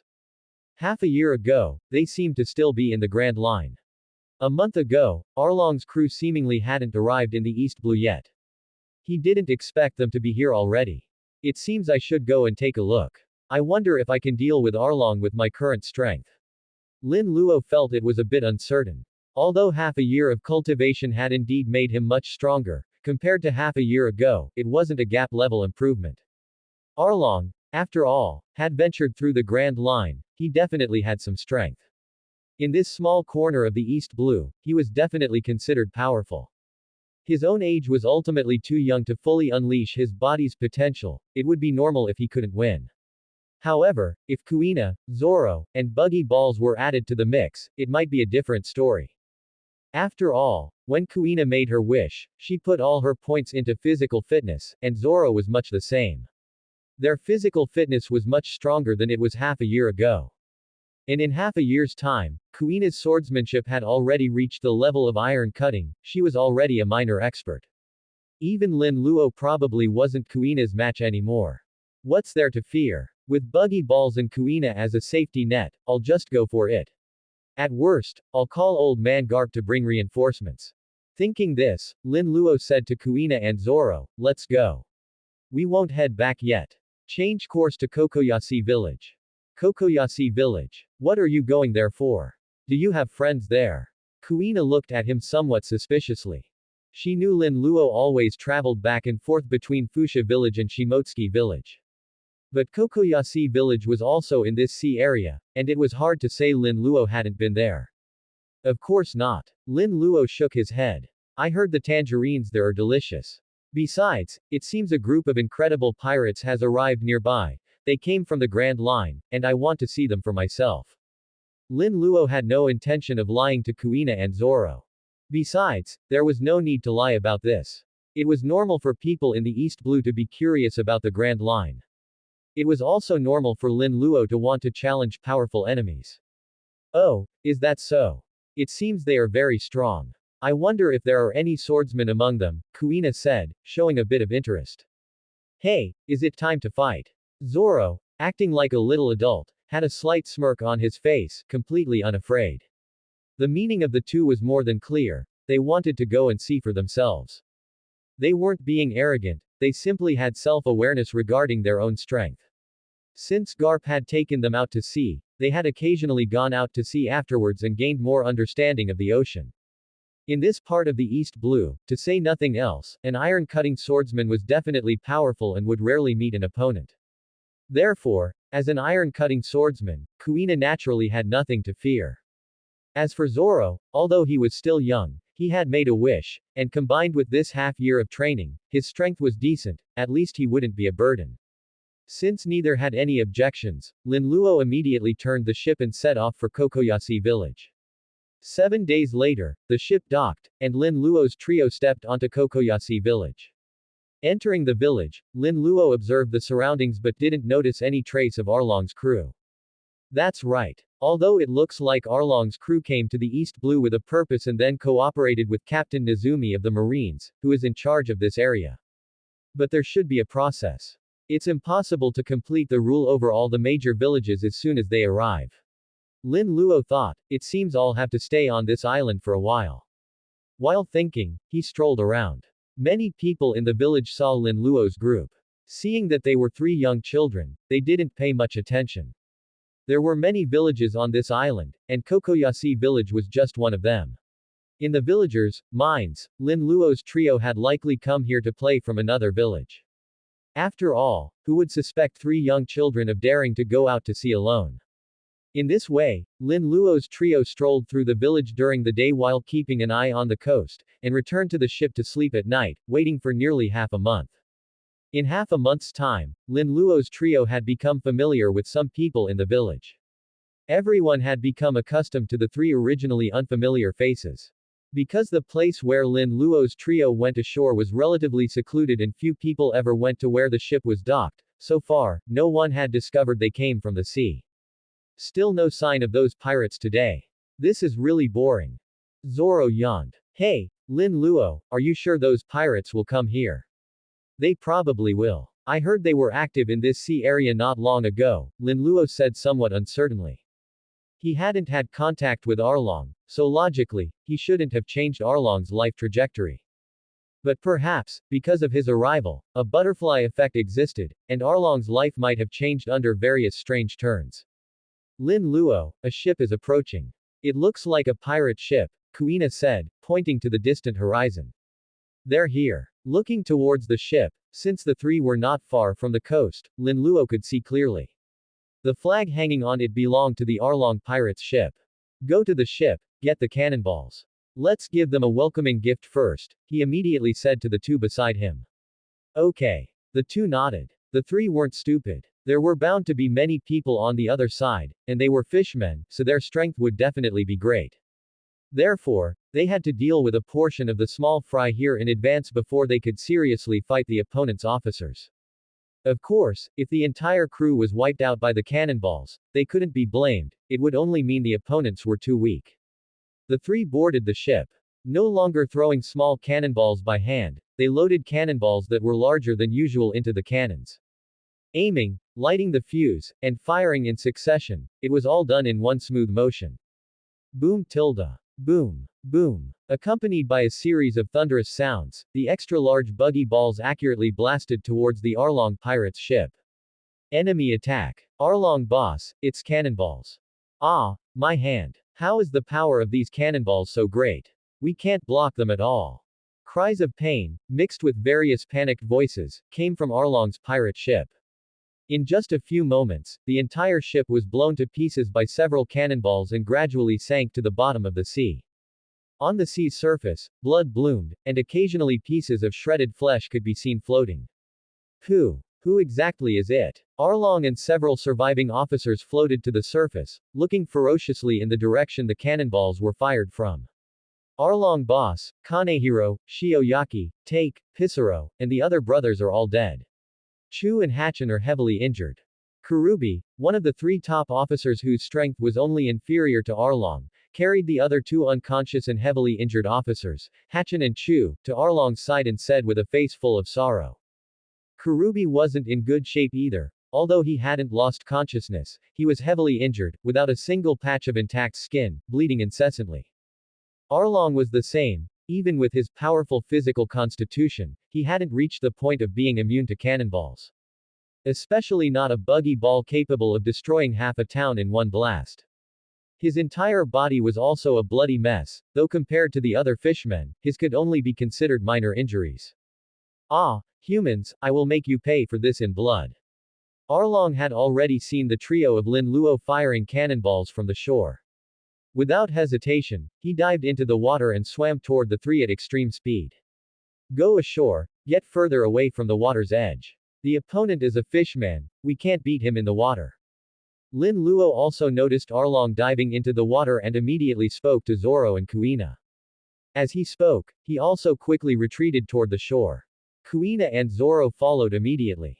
Moments later, the three reached a spot nearly 100 meters away from the coast. At the same time, Arlong also came ashore. At this moment, his face was hideous, his eyes blood red, and his entire body emitted a terrifying killing intent.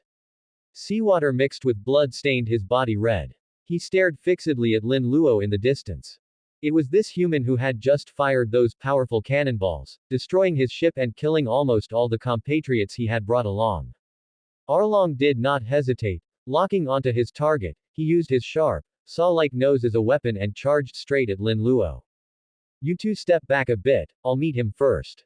Although he knew he might not be able to win, Lin Luo was confident in his ability to protect himself, so he wanted to test Arlong's strength. Kuina and Zoro didn't say much, they trusted Lin Luo. Clang! His long sword unsheathed, Lin Luo gripped the hilt with both hands, focusing intently and staring fixedly at the approaching Arlong. Human, die! Arlong roared, his sharp nose thrusting fiercely toward Lin Luo. Lin Luo immediately swung his sword to respond. Screech! Even though it was a collision between a blade and a nose, sparks flew as if metal were clashing with iron. Thud, thud, thud. After one strike, Lin Luo retreated dozens of steps, barely steadying himself. Arlong didn't retreat but advanced, continuing to stab fiercely at Lin Luo with his saw nose. Such immense strength. Lin Luo cursed inwardly, but he wasn't sloppy in his movements, continuing to raise his sword to slash at Arlong. Clang, clang, clang. The sound of metal clashing echoed continuously. Whether it was speed or strength, Lin Luo was weaker than Arlong. He was suppressed the entire time and could only barely manage to protect himself. However, for the time being, he could still cope and wasn't being completely crushed. Fool human. Seeing that he couldn't take down a human for so long, Arlong became increasingly enraged. Hatred filled his mind, and Arlong's attacks became more and more frenzied. Lin Luo's defense also became increasingly difficult. He constantly dodged or parried, occasionally using Kami-e, one of the Rokushiki techniques, to evade attacks like a fluttering sheet of paper. I'm already very proficient with Kami-e. It can be said that Kami-e is a precursor to observation haki. I've practiced observation haki for so many years and still haven't awakened it. Perhaps this battle is the opportunity. Lin Luo had always known that in the world of One Piece, combat is the best catalyst for growth. A battle where one is suppressed, as long as one survives, can better stimulate potential. The last battle with the monster had brought him many gains, and he wouldn't let this one slip by either. Calm down, stay calm, predict Arlong's movements. Lin Luo focused on dealing with Arlong, constantly reminding himself to stay calm while trying to sense and guess Arlong's next moves. That guy's state has changed a bit. Not far away, Zoro noticed the subtle changes in Lin Luo. He's predicting that Fishman's movements, Kuina said in surprise. Observation haki. Zoro realized, Lin Luo was trying to use this opportunity to awaken observation haki. Whoosh, whoosh, whoosh. Arlong either threw punches or stabbed with his nose, the sound of breaking air constantly ringing around Lin Luo. Facing Arlong's relentless attacks and increasing speed, Lin Luo gradually became unable to cope. Many wounds appeared on his body, some deep and some shallow, bleeding incessantly. Even an injured Arlong leaves me struggling to keep up. He truly is the boss of the early East Blue. Lin Luo ignored the pain coming from his body, his expression becoming even more focused. Human, be buried with my compatriots. Arlong roared while attacking. Just a mere human who can't even breathe in water, a lowly race, yet you dare to launch a sneak attack and use dirty tricks to kill fishmen. You truly deserve to die. Die. Die. Clang, clang, clang. Crack. The continuous attacks grew more powerful and more violent with each strike. After blocking an unknown number of punches, the fine iron sword in Lin Luo's hand finally reached its limit and snapped. With a bang, Lin Luo was sent flying by one of Arlong's punches, coughing up blood. Cough, cough. I predicted it. Indeed, under that just now fatal punch, Lin Luo's body had sent an extreme warning. He had awakened observation haki, and under its prediction, he had forcibly twisted his body to avoid vital points. Otherwise, that punch would have definitely beaten him half to death, rather than just making him cough up blood. Zoro, keep an eye on that fishman, I'm going in. Kuina, who was well prepared, casually instructed Zoro to watch Karubi, who was struggling to crawl onto the shore nearby, and then charged toward Arlong without hesitation. Human, die. Arlong did not give up his attack just because Lin Luo had been knocked away. He charged toward Lin Luo even faster, wanting to deliver a killing blow. However, Kuina would not let him have his way. With a PSSH, Arlong's saw-like nose, which was about to stab the flying Lin Luo, was instantly cut off by his sword. Blood flowed from the severed base of the nose. Ah! Arlong let out a scream of agony and was forced to stop his attack. The pain made him stagger to the ground, but his reaction was very swift. He immediately stood up, turned his head, and glared ferociously at Kuina. His blood-red eyes held a hint of incomprehension. How could a human possibly cut off his saw nose, which was as hard as steel? Kuina wouldn't give him time to think and launched her attack without a word. Clang, clang, clang tilde. Driven by hatred, Arlong clashed with Kuina once more. Slash, slash, slash. Squelch, squelch, squelch. The sounds of flesh being sliced and torn rang out repeatedly. Compared to Lin Luo, who had been suppressed just now, Kuina, as an iron-cutting swordsman holding the great-grade sword Wado Ikimonji, was clearly at an advantage against Arlong, whose teeth and bones were as hard as steel. After only a few moments of clashing, Kuina's sword left several scars on Arlong's body. Ever since he was hit by the cannonball and sustained numerous wounds, blood had been flowing from his body. In the intense battle with Lin Luo just now, a few more wounds had been added. By now, Arlong had lost a significant amount of blood, and he was gradually beginning to feel weak. The pain from his body was also hindering his attacks, while Kuina's every move was fierce, her sword leaving wounds that exacerbated his injuries and caused his blood to flow uncontrollably. After fighting for so long, Arlong's brain was no longer controlled by hatred, he had calmed down somewhat. Biological instinct also caused Arlong to start feeling fear. He no longer thought about killing the humans in front of him, he developed the intent to retreat. After forcing Kuina back with a full-strength punch, Arlong turned and rushed toward the seaside without looking back. A hateful, beast-like roar came from his mouth. Humans, the hatred between fishmen and humans will never end. Kuina did not pursue him because there was no need. She sheathed her sword and went to the side of Lin Luo, who was still lying on the ground, gently helping him up. How are you? Are you okay? I'm fine, it's just a non-fatal wound, Lin Luo said nonchalantly. Compared to this minor injury, what did it matter compared to the gain of awakening observation haki? You guy, you always try to act tough. Kuina sighed helplessly and gave the soft flesh at Lin Luo's waist a sharp pinch. That hurts. Lin Luo couldn't help but cry out. It's good that you feel the pain. Let's see if you'll try to act tough next time. Kuina gave him a look of annoyance. Ha ha ha, kid Lin Luo, and Kuina, you did a good job. A hearty laugh broke the subtle atmosphere that was about to form. Garp walked toward Lin Luo, carrying Arlong like a dead fish. Old man Garp, you're here. Seeing Garp, Lin Luo grinned, a smile appearing on his face. That's right, originally, Garp was just Lin Luo's backup plan. He thought that if he couldn't beat Arlong and had no other choice, he would call Garp for help. But he didn't expect that while waiting for Arlong, Garp himself had already arrived in the East Blue and visited Luffy in Fuchsia village. Luffy naturally contacted Lin Luo via Den Den Mushi. So, just to be safe, Lin Luo directly ignored martial ethics and told Garp about Arlong's matter. In other words, even if Arlong hadn't come to Kokoyasi village, he wouldn't have escaped. Because he had already been targeted by Garp. You kid, after not seeing you for nearly a year, your strength has improved significantly. Garp praised him without reservation. He had seen the battle just now when the warship approached the coast. At only 11 years old, Lin Luo could handle a powerful fishman without being disadvantaged and had even awakened observation haki.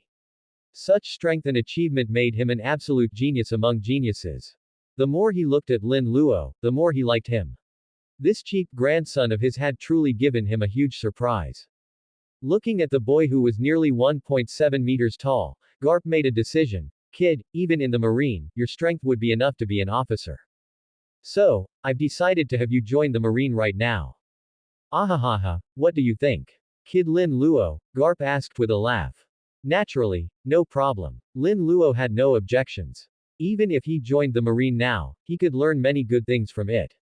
Besides, he had promised Garp before, and it wouldn't be right to go back on his word. Why not? Then it's settled. I'll take you with me when I head back this time. Bringing a little genius to the Marine, that old man Sengoku will definitely be happy to death. Seeing Lin Luo agree immediately, Garp nodded with satisfaction. Now, given the potential Lin Luo displayed, in his eyes, he was already a solid candidate for an elite vice admiral. If he were given a good devil fruit in the future, not to mention admiral, even an admiral candidate wouldn't be out of reach. Such potential was enough for the Marine high-ranking officials to take notice. After finishing his conversation with Lin Luo, he turned his gaze to Kuina, who had also performed brilliantly. Kuina, your swordsmanship talent is even above Lin Luo's. At only 12, you can already achieve iron cutting. Do you want to join the Marine too? Garp's eyes lit up. There are many powerful swordsmen in the Marine who can guide your swordsmanship. As long as you join the Marine, I guarantee I'll train you into a powerful Marine commissioned officer. Grandpa Garp, I think I'll pass. I have no plans to join the Marine for the time being. Kuina had already decided to travel the sea in the future. The marine was good, but she still wanted to see the vastness of the ocean, search for a suitable devil fruit, and use the energy she gained from her wish to continuously nourish her body and make up for her physical shortcomings. Afterward, she would challenge famous swordsmen on the sea. In the future, she would surely become a powerful great swordsman, even the world's greatest swordsman. Alright, if you change your mind later, you can tell Kid Lin Luo and have him tell me. Kuina was unwilling, and although Garp felt it was a pity, he didn't force her. Then, he used the same rhetoric to ask Zoro. Zoro naturally refused as well. His goal was always to be the world's greatest swordsman, he wasn't very interested in joining the marine to carry out justice. Old man, what are you going to do with those fishmen? Lin Luo changed the subject and pointed to Arlong, whom Garp had casually tossed onto the ground, and Karubi and the others who had already been tied up by the marine soldier nearby. I'll send them all to impel down, Garp said. Garp naturally knew the background of Arlong and the others. Previously, when Arlong and the others were caught, they were released because Knight of the Sea Jinbei became a Shichibukai. But since Arlong and the others hadn't mended their ways and were still committing crimes, Garp naturally wouldn't go easy on them, nor would he ever release them again to harm people, even if Knight of the Sea Jinbei was behind them. Garp still had this much authority. Alright then. Lin Luo nodded. He had just asked casually. He didn't care at all about whether Arlong and the others lived or died, as long as they weren't released to commit crimes again. The trouble has been handled, it's time to go. Seeing that there were no more issues, Garp said casually and then turned to walk toward the warship. The three of them quickly followed. Arlong and the others were also handcuffed and escorted onto the warship by soldiers. The warship slowly departed. Before leaving, no one noticed that in a patch of grass in the sparse forest not far away, an orange figure hurriedly left. After a long time, people began to arrive here one after another. What on earth happened here? The villagers of Kokoyashi village looked with shock at the pitted ground that looked like it had been plowed several times by something terrifying, and the blood that was gradually seeping into the earth. Some powerful figures must have been fighting here just now. To be safe, it's better to check the whole village. At this moment, a village police officer with a pinwheel on his hat stood up. He looked at the many messy footprints on the ground and said to everyone. The villagers nodded in agreement. The scene here made them feel somewhat worried. If some terrifying person came to the village, everyone's life and safety might not be guaranteed. Meanwhile, on a hillside behind the village, in a small wooden house. Belmir, look, this is the map of the village I drew. A young girl about 8 or 9 years old with short orange hair ran into the house hurriedly, holding a sea chart to show her adoptive mother, Belmir. Nami, you went to the coast to draw a sea chart again. It's really well drawn, but the paper is a bit wrinkled. Belmir, who had pink hair and was dressed simply, praised her sincerely. Haha, don't worry about it. Hearing Belmir's words, Nami looked at the crumpled paper in her hand, and the terrifying scene she had seen not long ago flashed through her mind. She pushed the image out of her head and said with a forced smile. Beside them, Nojiko, who had blue hair and was about 10 years old, looked at the happy scene of her mother and sister, feeling sincerely happy in her heart. Although life was simple, having family by one's side still brought a sense of happiness. Grand Line, Marine Headquarters, Marineford. After arriving at Marineford, Garp directly registered Lin Luo's identity with the Marines, and he officially became a Marine recruit. Garp did not use his power for personal gain, even though Lin Luo's strength had already surpassed that of an ordinary Marine soldier. However, to let him adapt to Marine life as quickly as possible, Garp still sent him to the recruits to train with them. Fleet Admiral's Office. Wahahaha, Sengoku, this time I've brought a pretty good little genius to the Marines. He will definitely become a powerful Marine general in the future. Lin Luo was somewhat trained by Garp, so now that he was joining the Marines, Garp had to show him off to Sengoku. Oh, for you to call him a genius, his potential must be quite good, Sengoku said, showing a bit of interest. At the very least, he has the potential of an elite vice admiral, Garp said, not overstating things too much. Although Lin Luo's performance was indeed extraordinary, he couldn't guarantee that Lin Luo would become an admiral in the future. The combat power of an admiral and the combat power below an admiral, while not worlds apart, had a massive gap. Among the so many Marine soldiers in the Marines, only 1 or 2 admirals emerge every few decades. An elite vice admiral. That's not bad. Hearing Garp's words, Sengoku decided to pay a little attention to the little guy Garp brought in later. With that, Lin Luo began his life in the Marines. Life in the Marines was relatively dull. Under normal circumstances, newly joined recruits would not be sent out on missions. Systematically exercising their bodies and increasing their strength was their primary goal. If any of them performed brilliantly and met the threshold for entering the elite training camp, they would be recommended to go there and receive instruction from Zephyr. With the talent Lin Luo displayed, combined with his strength that far exceeded that of a recruit, he naturally had a chance to enter the elite training camp. However, before that, some time had to be spent cultivating Lin Luo's sense of belonging to the Marines. The recruit training camp was the place where Marine officers were truly cultivated. Basically, everyone there would become middle to high-level Marine leadership in the future. The Marines wouldn't be so foolish as to spend so many resources cultivating an officer who didn't have the Marines' interests at heart. Exercise, exercise, and more exercise. For 3 months, Lin Luo exercised with the recruits every day, but the training intensity of the recruits was no challenge for him. Therefore, every time he finished the basic training, he would add extra training by himself. Whether it was swordsmanship, physical fitness, or rokushiki, he would practice them all. Especially rokushiki, he had been in contact with it long ago and had basically mastered it by now. However, except for Kami-e, the other 5 moves basically had physical requirements. So, until now, it was very difficult for Lin Luo to execute the other 5 moves. Of course, Lin Luo naturally knew that Tekai was jokingly called a move that added 1 to defense and 999 to confidence. But he also knew that cultivating Tekai was actually laying the foundation for armament hockey, so he didn't mind cultivating it. The same applied to the others. Once he mastered all 6 moves proficiently and could control his body freely, he could cultivate Seimei Kiken. Seimei Kiken could be called a god-tier technique. It was very useful in many situations, and he didn't want to miss it. Hey, kid, you were brought here by Garp, right? Swordsmanship isn't practiced like that. Lin Luo was doing his daily extra training at the training ground, swinging his sword and practicing his swordsmanship. Just then, a pleasant voice came from behind him. He stopped his movements, turned around, and looked at the newcomer in confusion. It was a beautiful woman. She wore a pink sleeveless top on her upper body and black hot pants on her lower body, with black high heels on her feet. Her slender, jade-like arms and long, fair legs were exposed. Lin Luo could clearly see a very distinct spider pattern on her long legs, which were almost as long as his own height. Looking at her exquisite face again, near her seductive red lips, there was a beauty mark on the bottom right.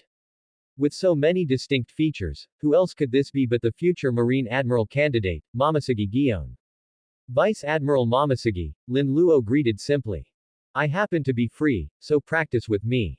Momosugi took a few steps with her long legs, took a sword from a rack hanging with various weapons, and then came to a spot not far from Lin Luo. Are you going to guide me? Lin Luo understood immediately. He didn't hesitate, prepared himself slightly, then swung his sword and stabbed toward Momosugi. Clang, clang, clang. Momosugi stood in place, neither dodging nor evading, blocking all of Lin Luo's attacks in a seemingly casual manner. You should have mastered observation hockey, right? A swordsman's iron-cutting realm, sensing the breadth of all things, shares commonalities with observation hockey. Relatively speaking, observation hockey is even harder to comprehend. Momosugi didn't point out which of Lin Luo's movements were wrong or anything like that. Lin Luo had practiced the sword since childhood, his basic movements were already as proficient as they could be, and his foundation was very solid. What he truly lacked was insight.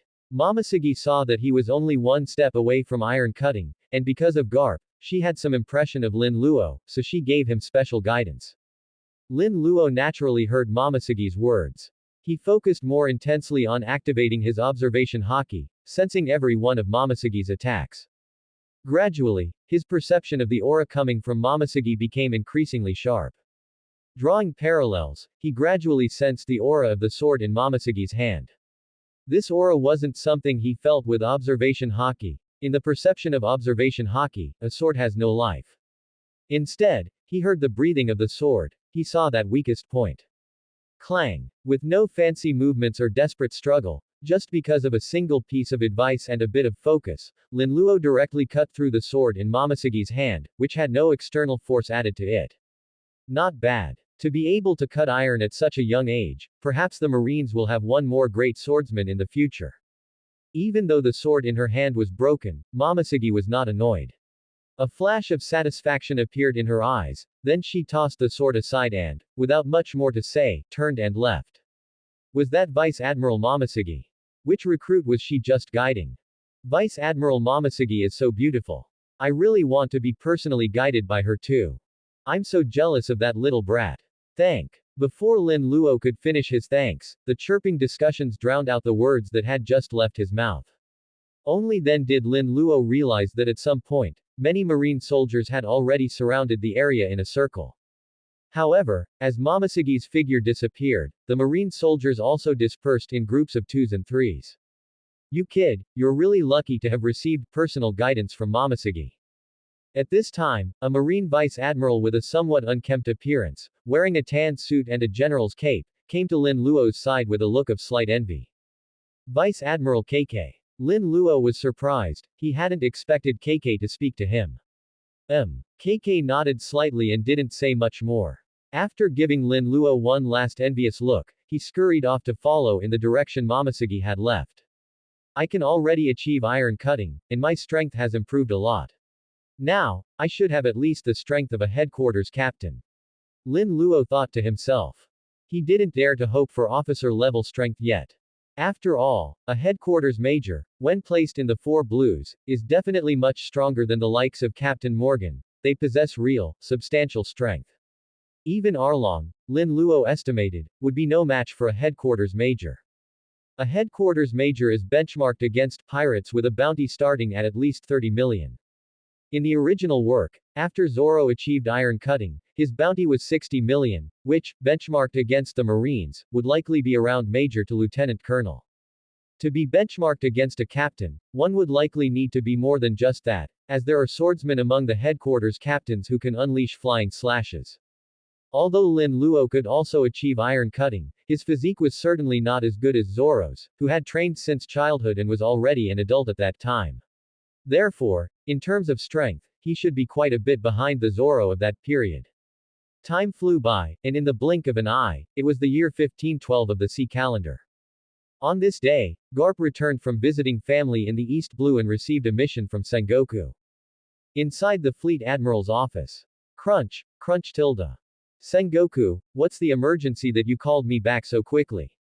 I wanted to spend more time with my grandson.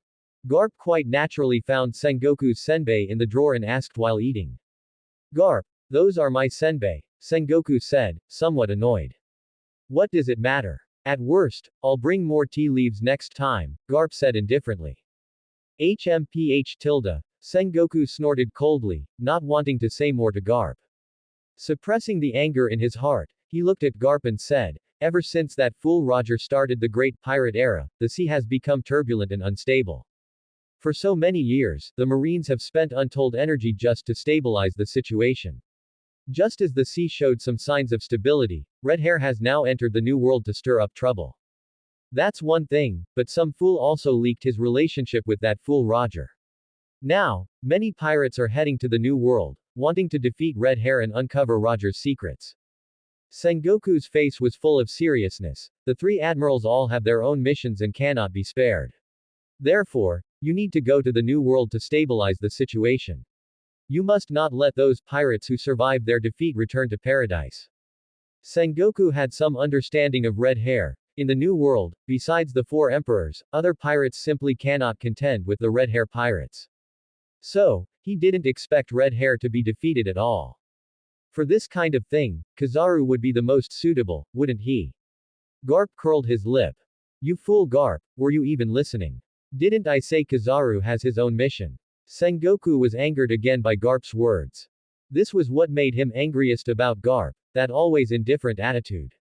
Although he knew why Garp was like this, as the fleet admiral, Garp's behavior also gave him a massive headache. Fine, leave it to me. I'll make sure those brats stay in the New World forever.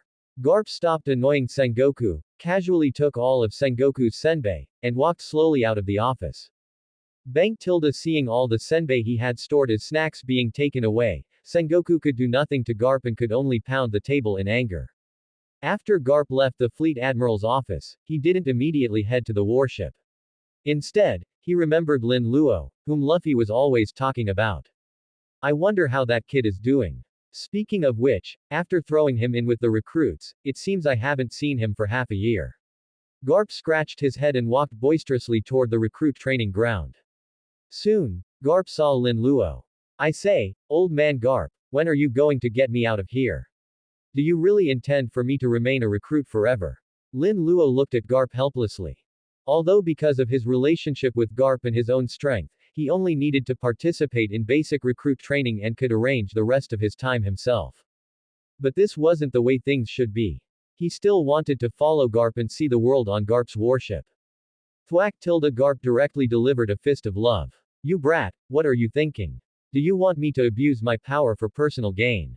Garp asked in a loud voice. Can't you? Lin Luo asked back without any psychological burden. Of course not, first I'm the marine hero, Garp said as if it were a matter of course. Fine. Lin Luo clicked his tongue. Ha ha ha, you just stay here peacefully. I know your strength. I heard you could already achieve iron cutting not long ago. When I return from the New World, I'll talk to Sengoku and send you to the elite training camp. That's where you belong. Garp was still reasonable. He knew that with Lin Luo's talent, staying among the recruits would only result in him being buried. Before, he just wanted him to get used to marine life while nurturing Lin Luo's feelings for the Marines. Now that it was about time, he naturally wouldn't keep Lin Luo among the recruits forever. That's more like it. Lin Luo was immediately satisfied. In the elite training camp, with former Admiral Zephyr teaching personally, he would definitely make rapid progress. At the same time, what Garp just said also concerned him. Old man, did you say you're going to the New World? That's right. That guy Sengoku is really getting senile. I'm already at such an age, yet he still wants me to run all over the world, Garp said, picking his nose with some dissatisfaction. Can you take me with you? Lin Luo immediately asked. You brat want to go to the New World? Garp was somewhat surprised. That's right. I obtained some information a long time ago. I want to go to the New World to find a powerful devil fruit. Lin Luo nodded, not hiding too much. That devil fruit is very important to me. I originally thought about going to get it later when I head to the New World, but since you're going now, old man, can you take me along? For things like devil fruits, the earlier you eat them, the more beneficial it is. What Lin Luo was referring to was, of course, the mythical zone-type vampire devil fruit located in Shuigu Town on Trans Island in the New World. He had planned this a long time ago. Although his talent was good, it was far from reaching the top level. Therefore, wanting to become an admiral or emperor-level powerhouse would be very, very difficult. Thus, to raise his upper limit, a powerful devil fruit was essential.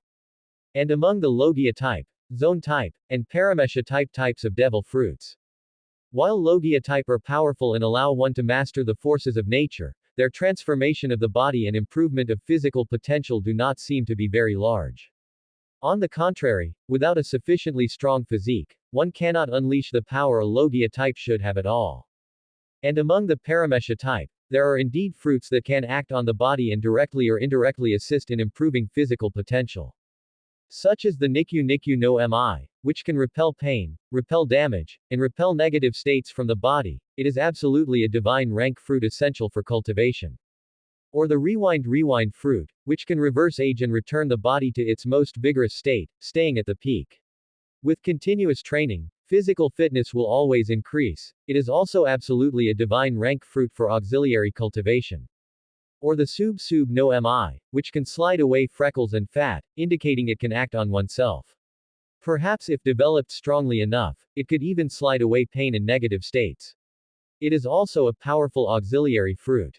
But these fruits have either been eaten or their whereabouts are unknown, making them impossible to obtain. Aside from these special Paramesha type, the ones that can most directly act on oneself and significantly raise the upper limit of physical potential are none other than zone-type fruits. Among the zone types, what improves an ability user's strength in all aspects the most is none other than the mythical zone type. It just so happened that Lin Luo also knew the whereabouts of several mythical zone types. such as the Okuchi no Makami, Anyudo, vampire, and artificial azure dragon. Among them, the Okuchi no Makami has likely already been eaten by Yamato. Even if not, it is far away in Wano country and hard to get.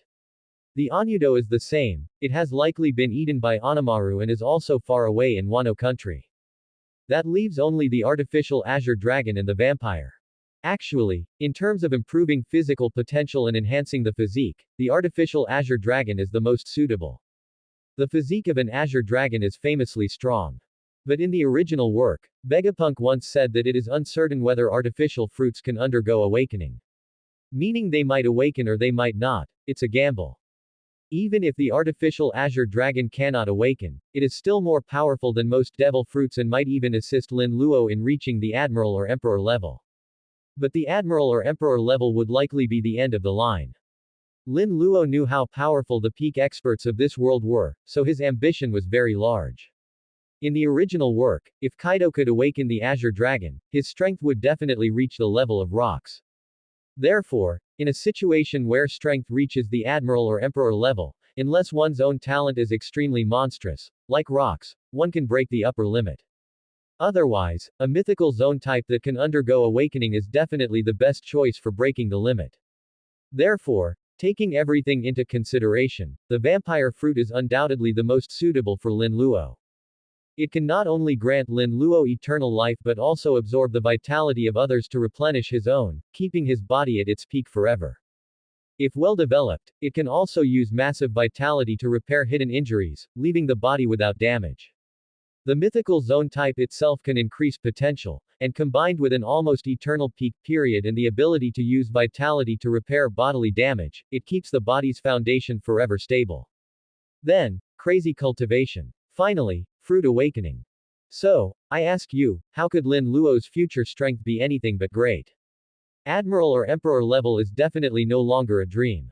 This is the survival method in the pirate world for Lin Luo, a minor genius who has no golden finger and decent talent, but talent that is far from being top tier. Therefore, Lin Luo was determined to obtain the vampire fruit. At the same time, he wouldn't let the artificial azure dragon slip away either. A devil fruit. Can you be sure of its location? The New World is a very big place, Garp noted, then asked doubtfully. I can pinpoint the island it's on, Lin Luo said.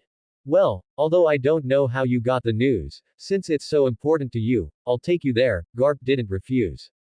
For Lin Luo to know the news all the way from the East Blue and be so invested in it, that devil fruit must be extremely powerful. Garp had no reason to refuse. Not to mention his relationship with Lin Luo, even just considering that Lin Luo becoming stronger after eating a devil fruit would be a good thing for the Marine. Perhaps the Marine would gain another candidate for Admiral. Although the possibility was small, Garp still held some expectations. Lin Luo wasn't particularly surprised that Garp agreed. Having spent so much time together, he understood Garp very well. As long as he didn't become a pirate and didn't conflict with Garp's sense of justice, Garp had no reason not to help Lin Luo. After all, no matter how you looked at it, Lin Luo was Garp's acknowledged god-grandson. Garp, after all, valued family ties very highly. It was precisely for this reason that Lin Luo dared to reveal his hope for a future rise to Garp. Trust is mutual. 1 month later, in the New World, on the island where Shuigu Town is located. Is this the place? Garp stood on the shore, sizing up the island with some curiosity. It looks quite ordinary, Garp said after observing for a while, his interest waning. He looked at Lin Luo. Do you need me to call some people to help you search? No need, I can find it myself. Lin Luo trusted Garp, but he didn't trust the other marine soldiers. If someone found it and ended up secretly hiding it, he would have nowhere to cry.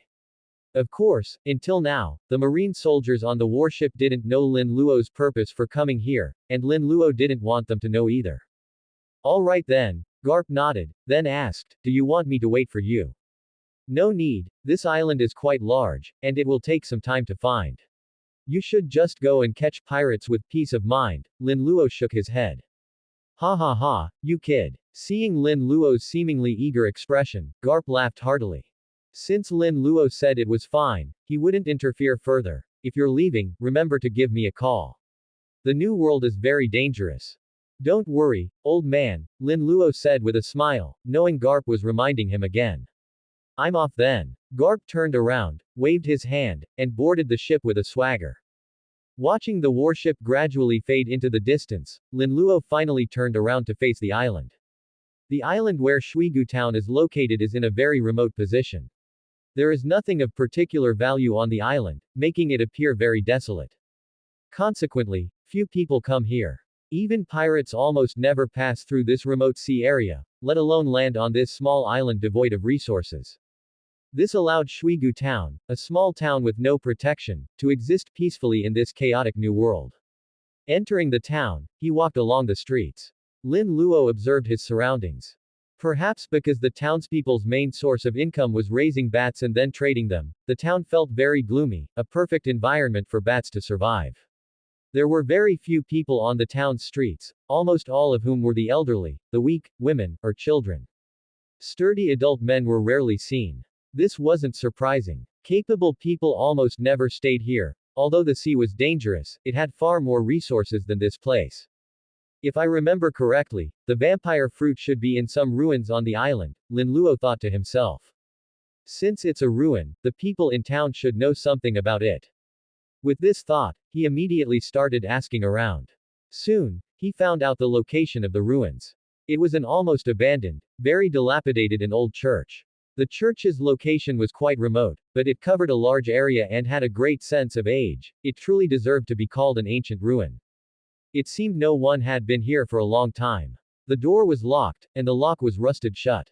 Lin Luo pried open the lock, pushed open the old wooden door, and stepped into the gloomy church. Swoosh, swoosh, swoosh tilde.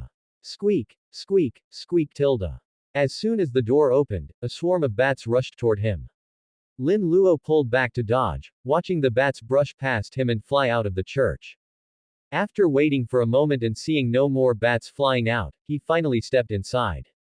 The interior layout was very simple, with almost no items. However, Lin Luo could still see pairs of crimson eyes at the top of the church. They were all bats. Lin Luo had no intention of disturbing them, so he didn't make much noise. He bypassed the other structures and headed toward the altar. Is this ancient text? I can't read it at all. Looking at the mysterious symbols on the altar, Lin Luo felt a bit frustrated for a moment. Forget it. Since the Red Count obtained the vampire fruit right here, then that fruit must be here. Even if I can't read the ancient text, at worst I'll just spend some more time doing a carpet search. As long as it doesn't grow legs, I'll find it eventually. Thinking this, he began a carpet search of the church. 1 day, 2 days, 3 days. Is it really impossible to find the vampire fruit without being able to read the ancient text? For 3 whole days, Lin Luo stayed in this dark and gloomy place, almost turning the church upside down, yet he hadn't even seen a trace of the vampire fruit.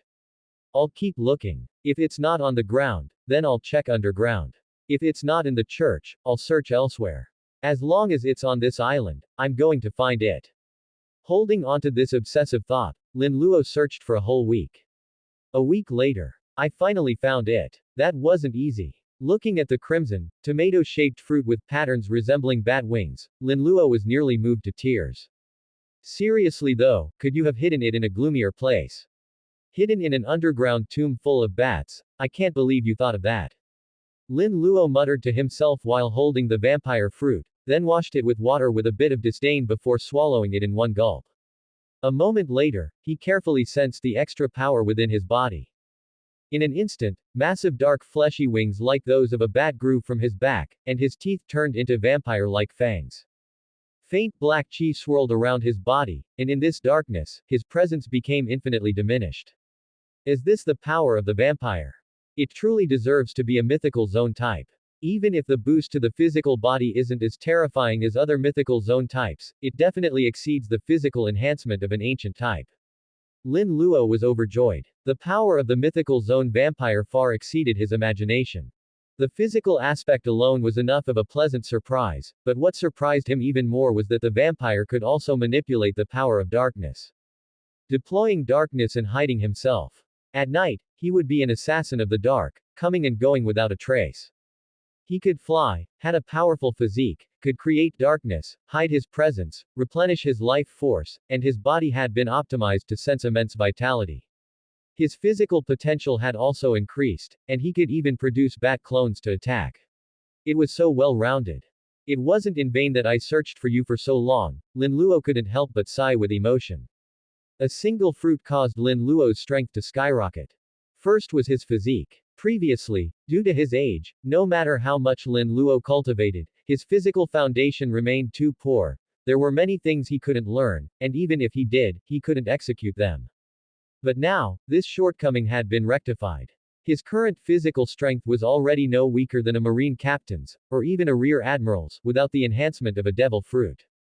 Coupled with his iron-cutting level swordsmanship and the rokushiki techniques he had previously mastered but could only now fully utilize.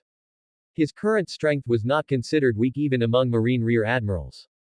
As for vice admirals, he was still far off. The physique of a marine vice admiral was beyond doubt. Even an ordinary vice admiral had completely mastered both types of haki, and their haki ranks were not low. Most vice admirals also practiced swordsmanship with significant attainment, which the current Lin Luo could not compare to. Now, even in the new world, I have some ability to protect myself, Lin Luo thought. In the coming time, I must master armament haki as quickly as possible. That way, I'll be fully capable of establishing a foothold in the new world. After obtaining the devil fruit, Lin Luo did not leave Shuigu town immediately. He had started his armament haki cultivation long ago, but back then his physique wasn't strong enough to manifest the haki. But now, he was fully confident he could manifest armament haki in a very short time. Once he cultivated his haki, he still needed to accomplish some things alone in the new world. Therefore, he was in no hurry to contact Garp. With a plan in place, Lin Luo began to cultivate like a madman. Thus, in the following period, the residents of Shuigu town could always hear terrifying sounds coming from the forest on the back mountain. It seemed as if something was frantically pounding the earth. A rumbling sound could be heard whenever one drew near. Additionally, someone occasionally spotted the carcass of an animal that had been sucked dry into a mummy. Gradually, rumors spread that an evil, blood-sucking demon was sealed on the back mountain. Over time, few people dared to approach the area anymore. This was, of course, all Lin Luo's doing. The sound of pounding the earth was actually the noise Lin Luo made when he struck giant boulders with his fists.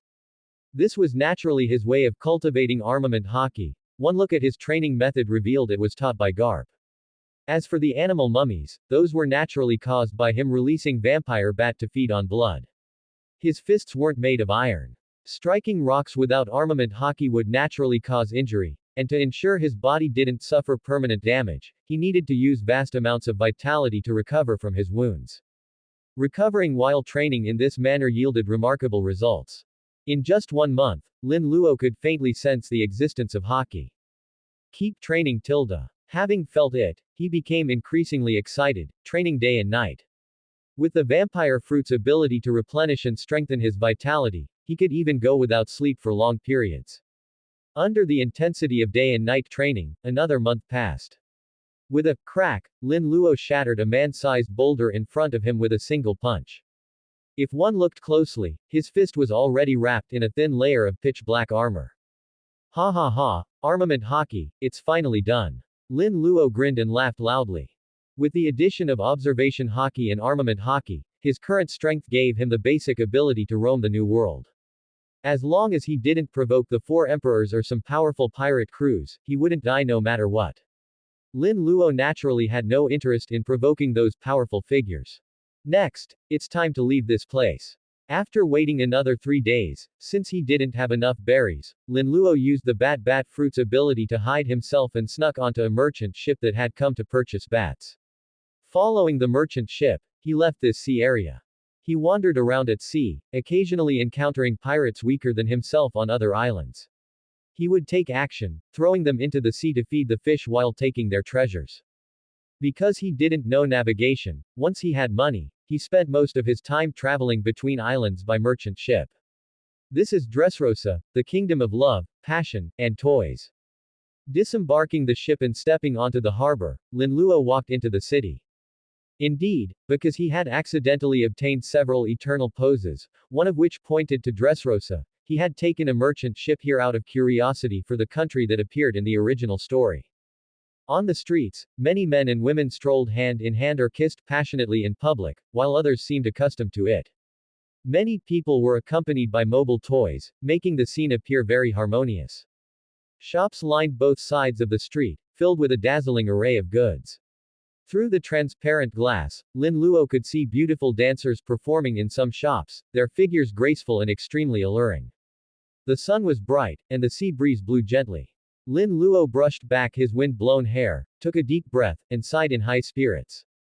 If I didn't know about the darkness of this country, just looking at the surface, it really is quite nice. Dressrosa was considered a relatively large country. Compared to most islands that only had a single village or a small town, this place appeared very prosperous. Under Doflamingo's governance, which involved spending vast amounts of money, this was a rare, lively, and prosperous nation even in the New World. Having rarely visited such a prosperous place, Lin Luo naturally wouldn't miss the chance to enjoy himself. As for why Lin Luo could still play happily despite knowing the darkness of this country, that was naturally because he simply didn't have the ability to rescue the nation. If he overestimated himself and fought Doflamingo now, he would likely just become another one of those toys. If I remember correctly, Rebecca's mother, Scarlett, was shot dead by Diamante this year while trying to find food for Rebecca. I wonder if she's dead yet. As Lin Luo strolled through the streets, he thought to himself, if she isn't dead, I could actually save her. Although he lacked the power to save the country, saving a single Scarlet was something he could manage.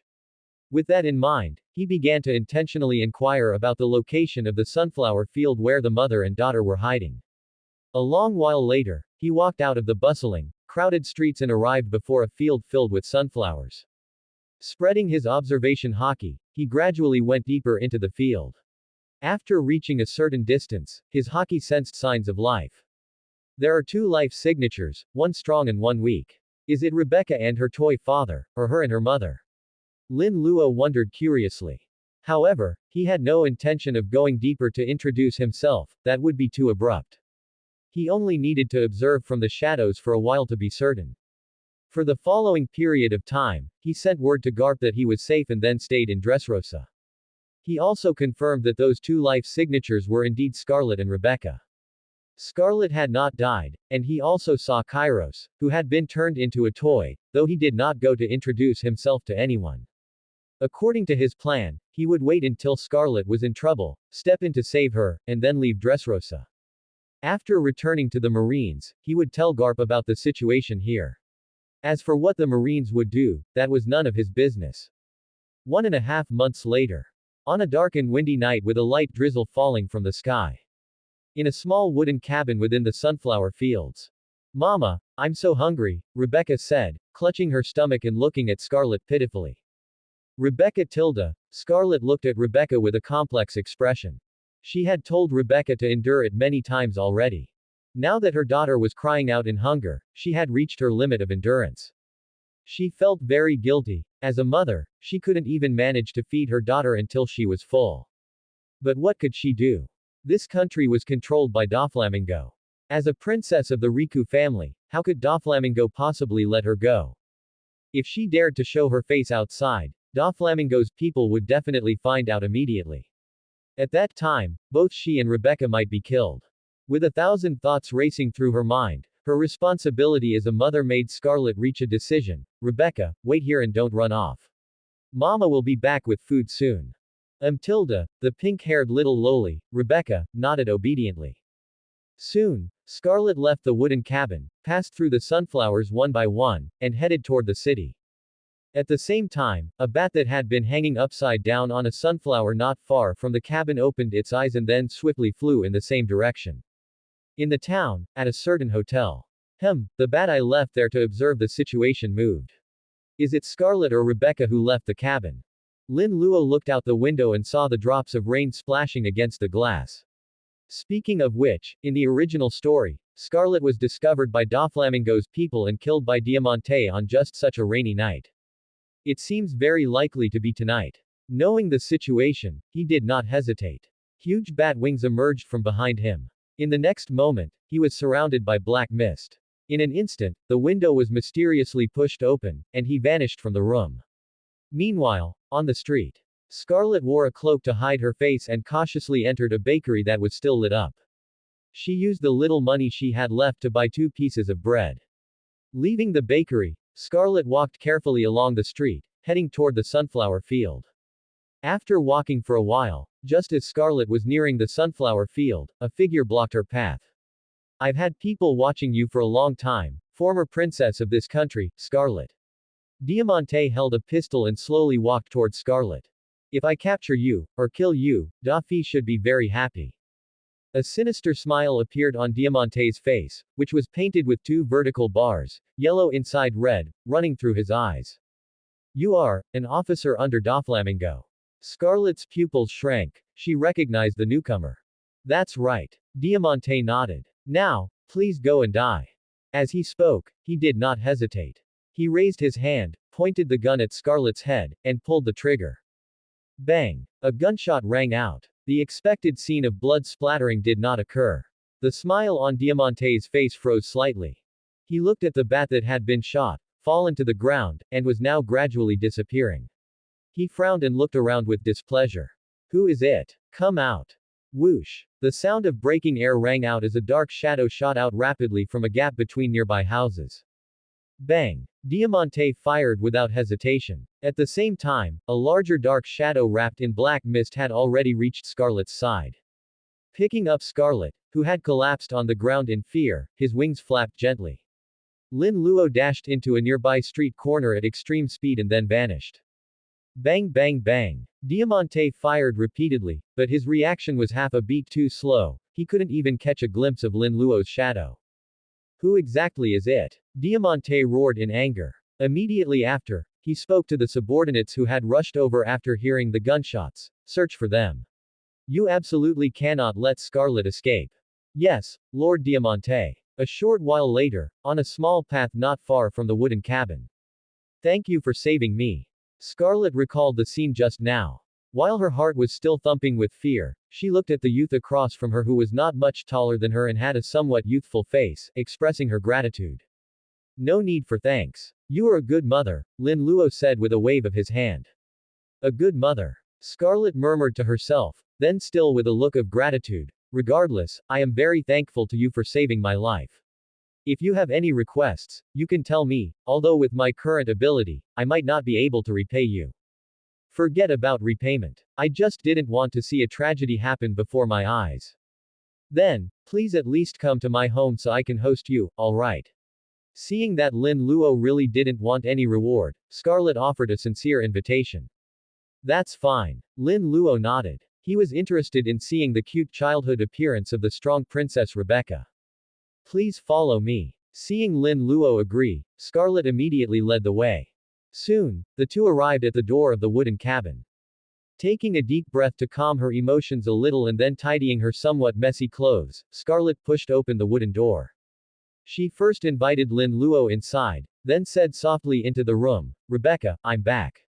Rebecca had already seen her mother return and also saw the stranger, Lin Luo, whom she had never met before. Mama. Rebecca quickly threw herself into Scarlett's arms. Rebecca Tilda, Scarlett gently stroked her daughter's little head. Then, she took her daughter's hand, turned around to look at Lin Luo, and introduced him to her daughter. This is Mama's friend. You can call him Big Brother. Scarlett had no intention of telling Rebecca about tonight's events. She didn't want her daughter to live in fear. Big Brother, what's your name? Rebecca was not shy. She blinked her eyes and asked while looking at the brother before her, who was quite handsome in her eyes. My name is Lin Luo. You can call me Brother Lin Luo. Lin Luo stepped forward a few paces, reached out his hand, and gently stroked little Rebecca's pink-haired head. Brother Lin Luo, how did you meet Mama? I don't think I've seen you before. Rebecca asked with an innocent face. Your mother and I only met today, Lin Luo answered truthfully. Is that so? Rebecca tilted her head. Alright, Rebecca, aren't you hungry? Mama brought food back for you. Scarlett didn't want Rebecca to keep questioning him. Gurgle gurgle tilde. Hearing there was food, Rebecca's stomach growled betrayingly. At the dining table. Looking at the only 2 pieces of bread, Scarlett felt a bit embarrassed for a moment. She wanted to play host to Lin Luo but forgot that there wasn't nearly enough food here. I'll go buy some food. Lin Luo naturally understood Scarlett's predicament. Under the mother and daughter's astonished gazes, wings grew from his back, and wrapped in black mist, he left the small wooden cabin at extreme speed. Before long, Lin Luo returned to the cabin with a large pile of food. Delicious. I haven't eaten food this tasty in so long. Thank you, brother Lin Luo tilde. Rebecca reached out her small hands, constantly stuffing food into her mouth. Even with her cheeks bulging, she didn't forget to thank him. I've put you to such expense, even though I was supposed to be hosting you. Scarlett's face turned slightly red as she spoke with some embarrassment. It's nothing, Lin Luo shook his head. Not dwelling on the topic of food, Lin Luo changed the subject. What are your plans for the future? As the princess of this country's former royal family, Doflamingo is currently conducting a massive manhunt for you. If you stay in this country, it will be very difficult for you to survive. You know my identity. Scarlett's eyes were filled with surprise, but then she had a realization. When Diamante revealed her identity earlier, the young man in front of her must have heard it. Stopping her thoughts on that matter, she lowered her head and shook it somewhat blankly. I don't know where to go either. Perhaps hiding in the sunflower field is for the best. Maybe I can recommend a place for you, Lin Luo said. If they hid here, Doflamingo's people would find them sooner or later. When that time came, Scarlett still wouldn't escape death. Scarlett looked up at the youth across from her, her eyes carrying a hint of hope. If it were just her alone, it wouldn't matter where she was. But she still had Rebecca with her, so she couldn't die yet. Your Riku royal family should be very close with the Tontata tribe of Green Bit. Perhaps you can find a place to stay there. I believe the Tontata tribe will take you in. Lin Luo looked at Scarlett. The Tontata tribe. Scarlett hesitated slightly. The Tontata tribe was indeed close to them, but precisely because of that closeness, she didn't want to involve them. Creak tilde. Just then, the wooden door was pushed open, and a slender figure walked in. Sister, perhaps this young man is right. Doflamingo's people rarely go to Green Bit. The Tontata tribe's gathering place is also hidden enough. If you must stay in this country, you and Rebecca would be safest there. Violet. Scarlett stood up from her chair, looking at the newcomer in disbelief. Sister, it's me. Violet quickly moved to Scarlett's side and hugged her tightly. Tears shimmered in her eyes as she whispered softly in Scarlett's ear, I saw everything. I almost never saw you again. Violet had always been wary of the Don Quixote family. When Diamante, an important officer, moved, she noticed. She was a glare fruit user, capable of seeing anything from thousands of miles away, so she had been focusing her energy on observing Diamante. Scarlett was nearly shot to death, which had scared her half to death at the time. Fortunately, she was saved in the end. Afterward, she knew Diamante was sending out a large number of people to search for her sister. Worried about her sister's situation, she had secretly come here to meet her. Auntie tilde. Rebecca also noticed Violet who had just entered, and she immediately went to Violet's side happily. Rebecca tilde. Violet let go of her sister Scarlett, crouched down, and gently hugged Rebecca.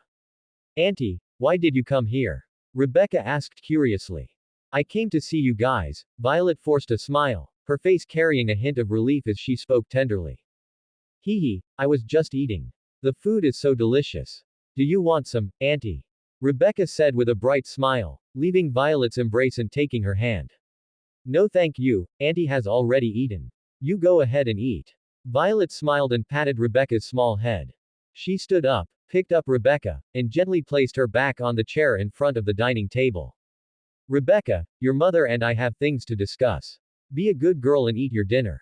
Okay. Rebecca nodded. Despite being small and only 6 years old, she actually vaguely knew her own situation.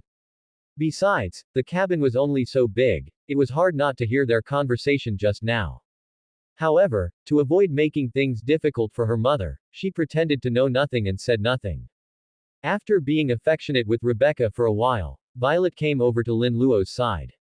Thank you. If it weren't for you, sister might have. Violet didn't finish her sentence, but Lin Luo understood her meaning. But he didn't elaborate on that topic, saying instead, since you're here, you can discuss it with your sister.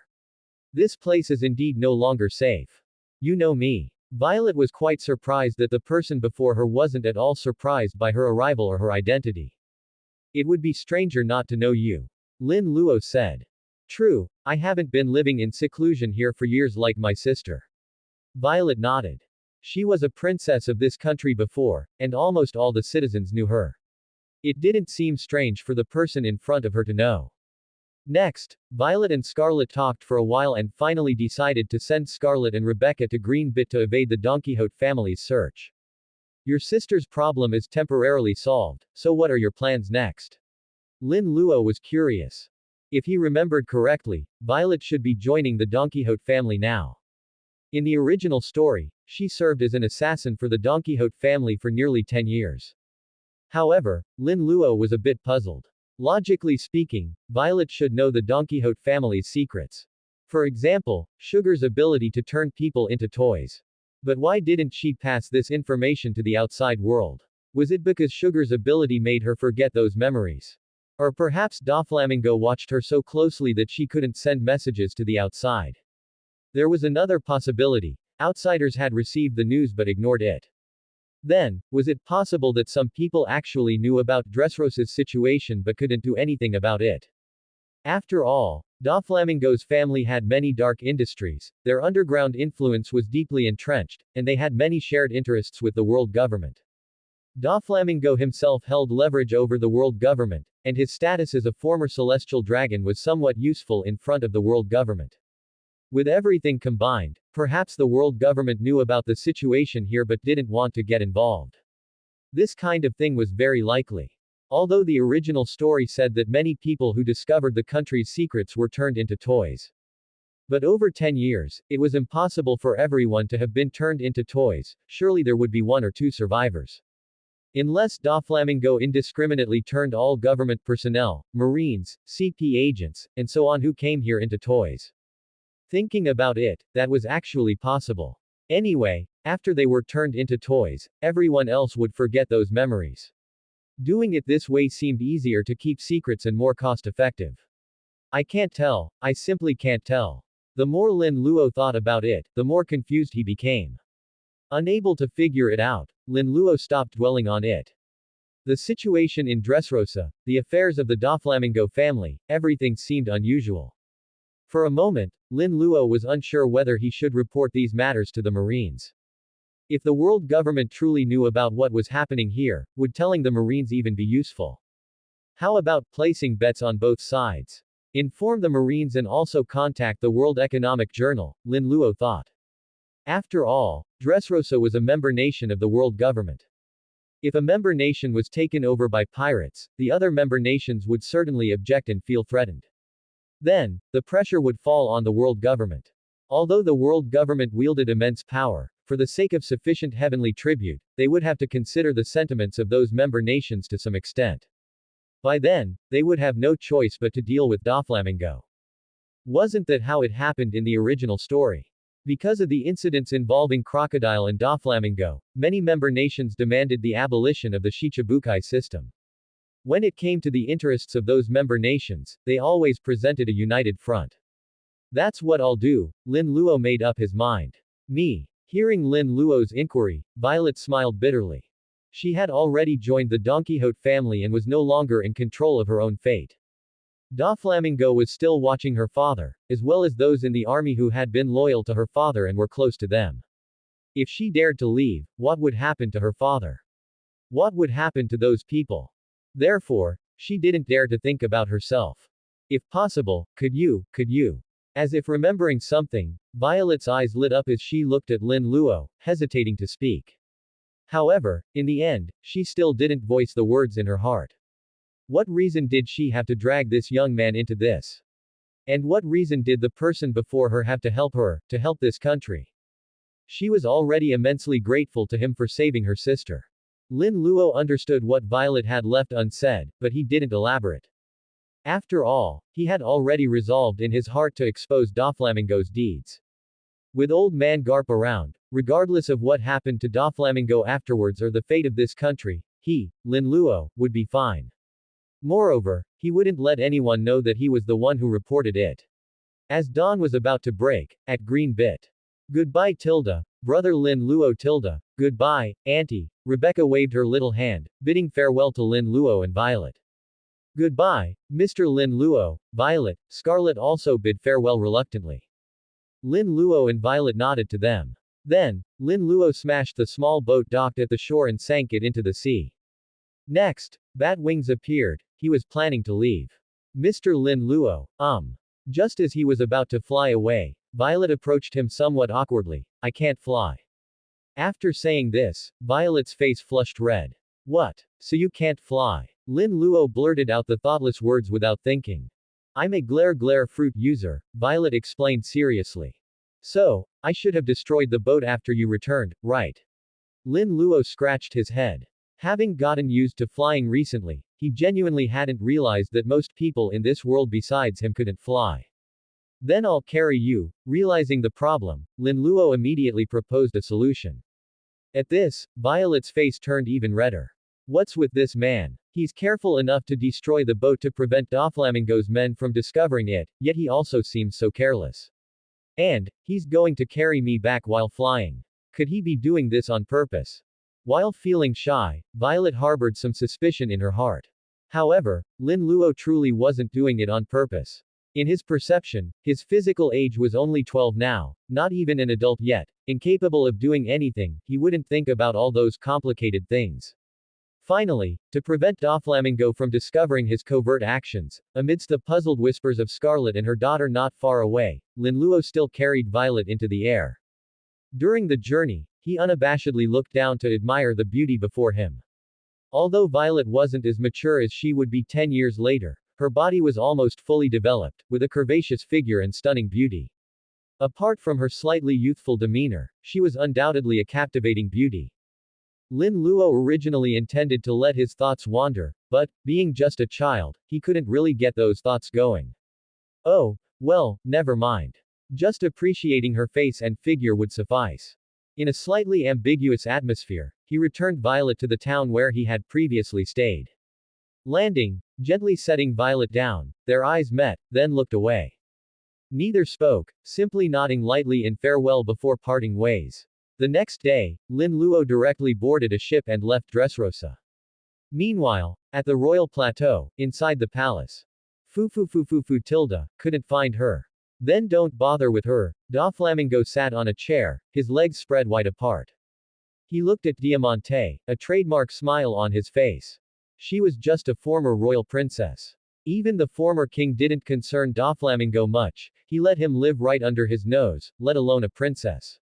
Catching or killing her would be best, but failing to do so didn't matter. Dafi, give me some more time, I will definitely find her, Diamante said solemnly. Doflamingo might not care, but as a member of the family, Diamante had to solve problems for Doflamingo. No need for such trouble, Doflamingo said. It's no trouble, no trouble. Actually, you don't need to pay attention to it, Doflamingo continued. I will definitely find her, Diamante insisted. She's just a minor character, not worth your involvement. You have more important things to do, Doflamingo said again. Since you value me so much, Dafi, alright then, Diamante ultimately decided to retract his previous determination. At sea, once he left the waters around Dressrosa, Lin Luo covered his face, found a news pigeon, and sent 2 letters, one after the other, with a time gap between them, using 2 different news pigeons to deliver them to the Marine G14 branch in the New World and to the World Economic Journal. The reason for sending the letters with a delay was that if the news agency reported the matter too early, and if the Marines were to act, Doflamingo might have already fled or covered his tracks.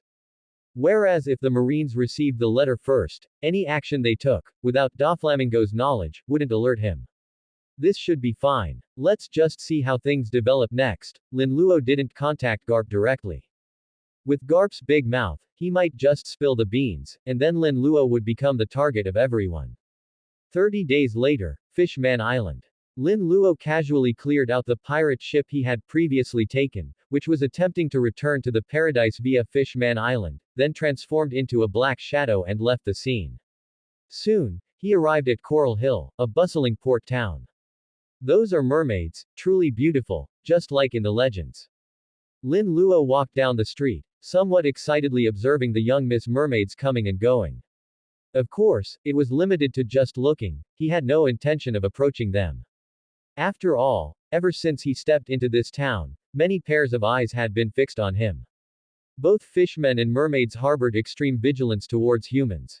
As soon as Lin Luo approached them, they subtly moved away, seemingly not wanting him to get close at all.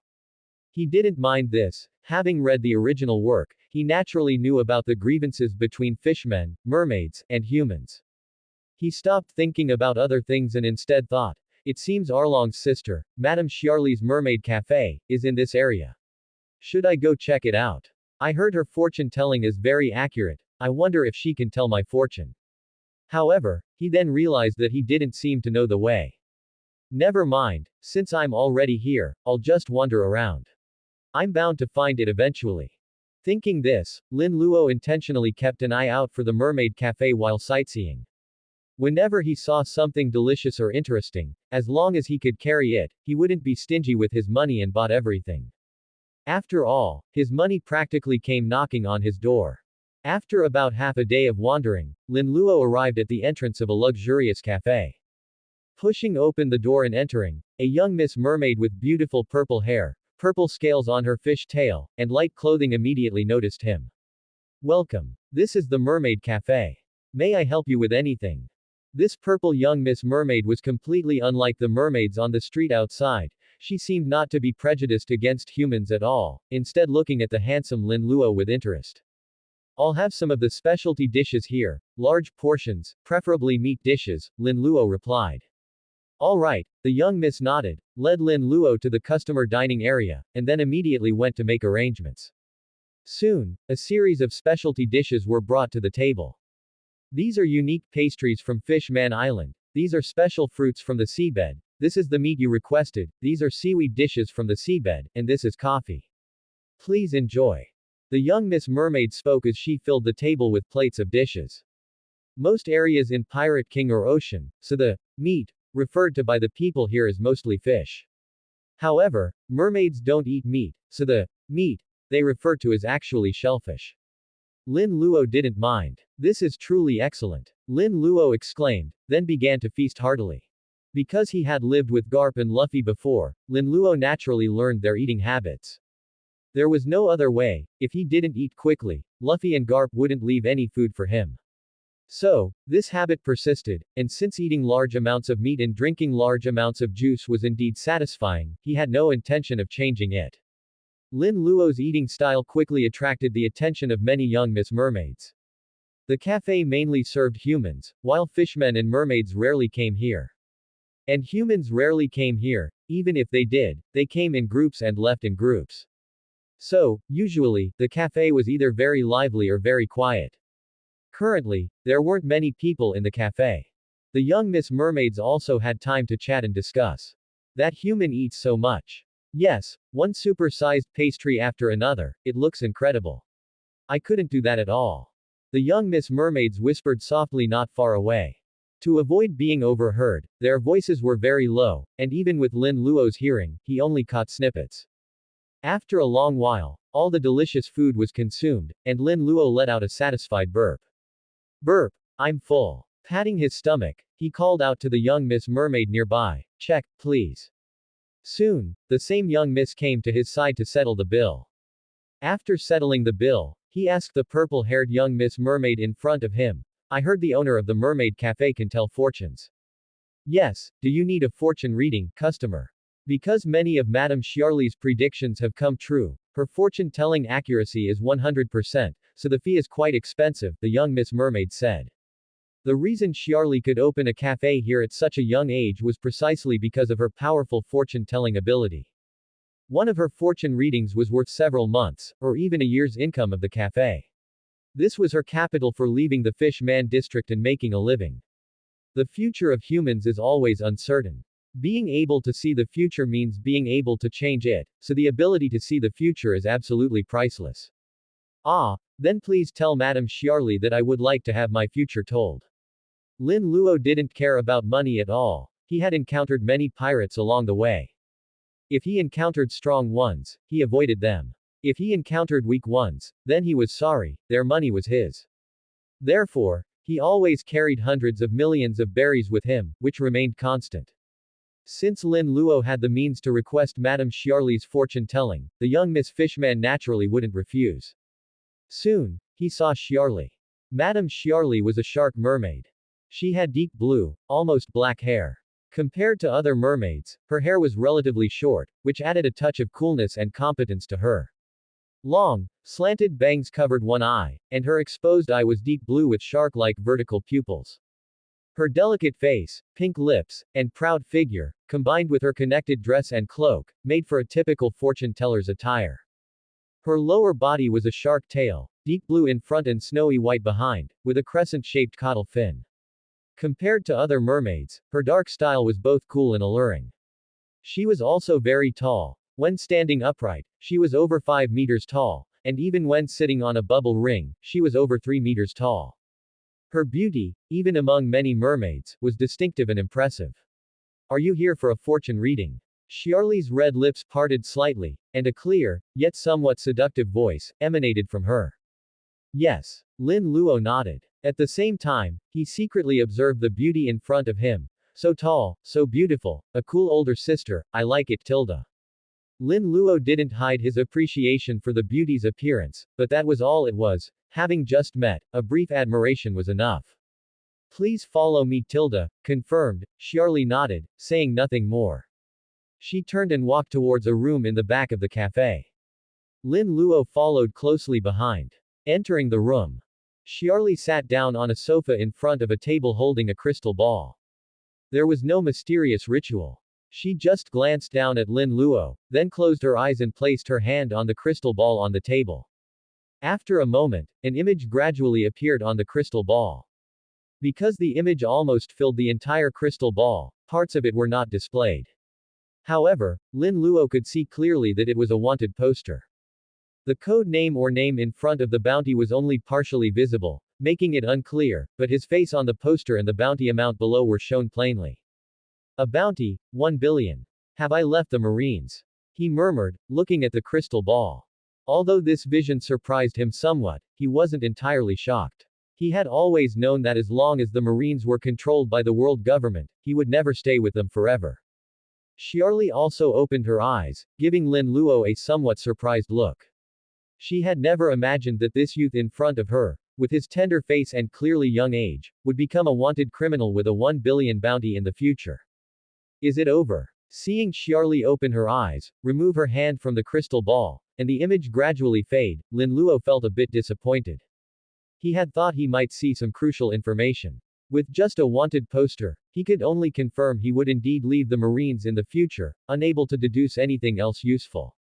Xiarli naturally saw the disappointment in Lin Luo's eyes. She spoke calmly, I can indeed divine the future, but I cannot actively seek out the specific information you wish to see. Then, she casually took out a pipe from a mysterious storage space near her chest, lit it, and began to smoke. After taking a puff and gently exhaling a smoke ring, she said, the divination fee is 100 million. No credit. Tisk, that's really expensive. It's almost my entire savings. Lin Luo clicked his tongue, startled by the high fee. No wonder, despite having divination abilities, there wasn't a constant stream of clients. The fee was simply too high for most people to afford. Of course, he had no intention of reneging. He directly set down the suitcase he was carrying. Thus, his interaction with Xiarli came to a temporary end.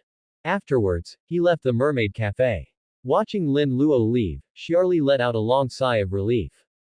Despite her calm demeanor earlier, she had actually felt a bit flustered when she saw the divination vision.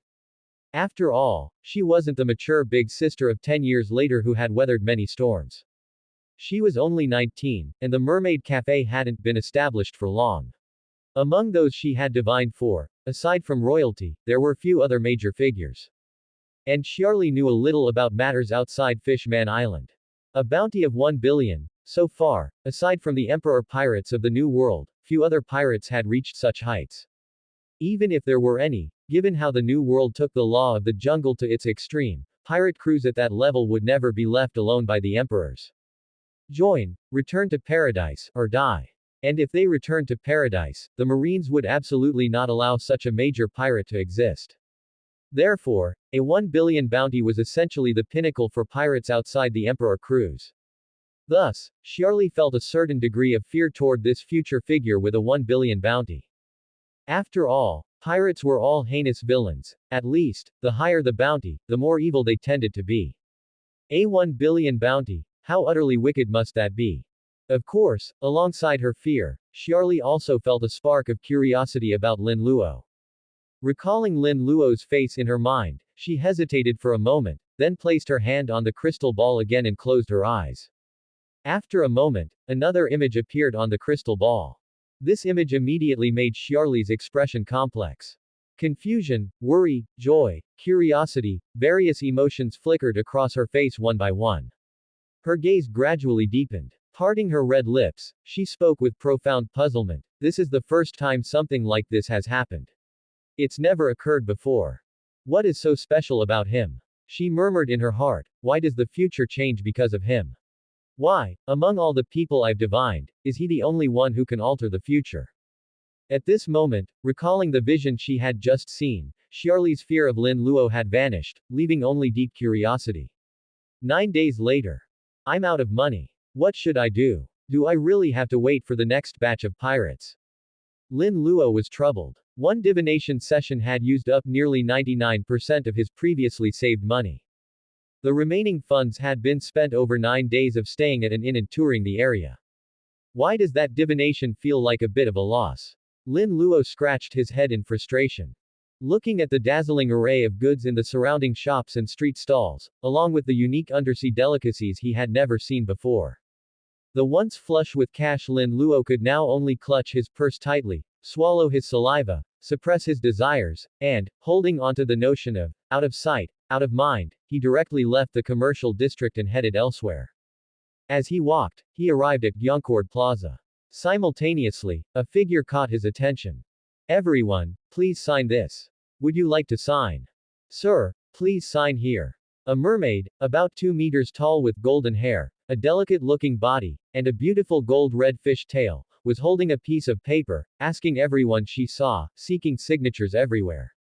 She asked people for signatures as she made her way toward the circular platform in the center of the plaza. Everyone, listen to me. The celestial dragons have agreed to let fishmen and merfolk live in peace with humans. This document is proof. Saying this, she took out a piece of paper to show the crowd gathering around her. Now, as long as we sign these papers, we can go live on the surface. Everyone, please come and sign, Queen Odahime shouted to all the surrounding citizens in a voice that soothed hearts. Is it true? Can we really go live on the surface? The fishmen and merfolk were somewhat incredulous. However, with Queen Odahime's innate observation haki, combined with her deeply relatable image, as the queen continued her advocacy, many citizens gradually began to believe. They stepped forward one after another, eagerly requesting to sign. I want to sign tilde. Me too tilde. I want to go to the surface tilde. Sheets of paper filled with signatures kept piling up in the boxes. An unprecedented smile appeared on Queen Odahime's face. However, for some unknown reason, just after almost everyone had signed their names, the boxes filled with thousands of papers suddenly burst into flames. What is this tilde? Queen Odahime was instantly horrified. She immediately reacted, shouting to the soldiers Neptune had sent to protect her nearby and the surrounding citizens. Quick, put out the fire. These are everyone's wishes, they can't just burn away tilde. As she shouted, disregarding the flames, she rushed to a box first, grabbing all the signed papers that hadn't yet burned and clutching them to her chest. Your Majesty tilde. The others also snapped into action, rushing forward to fight the fire.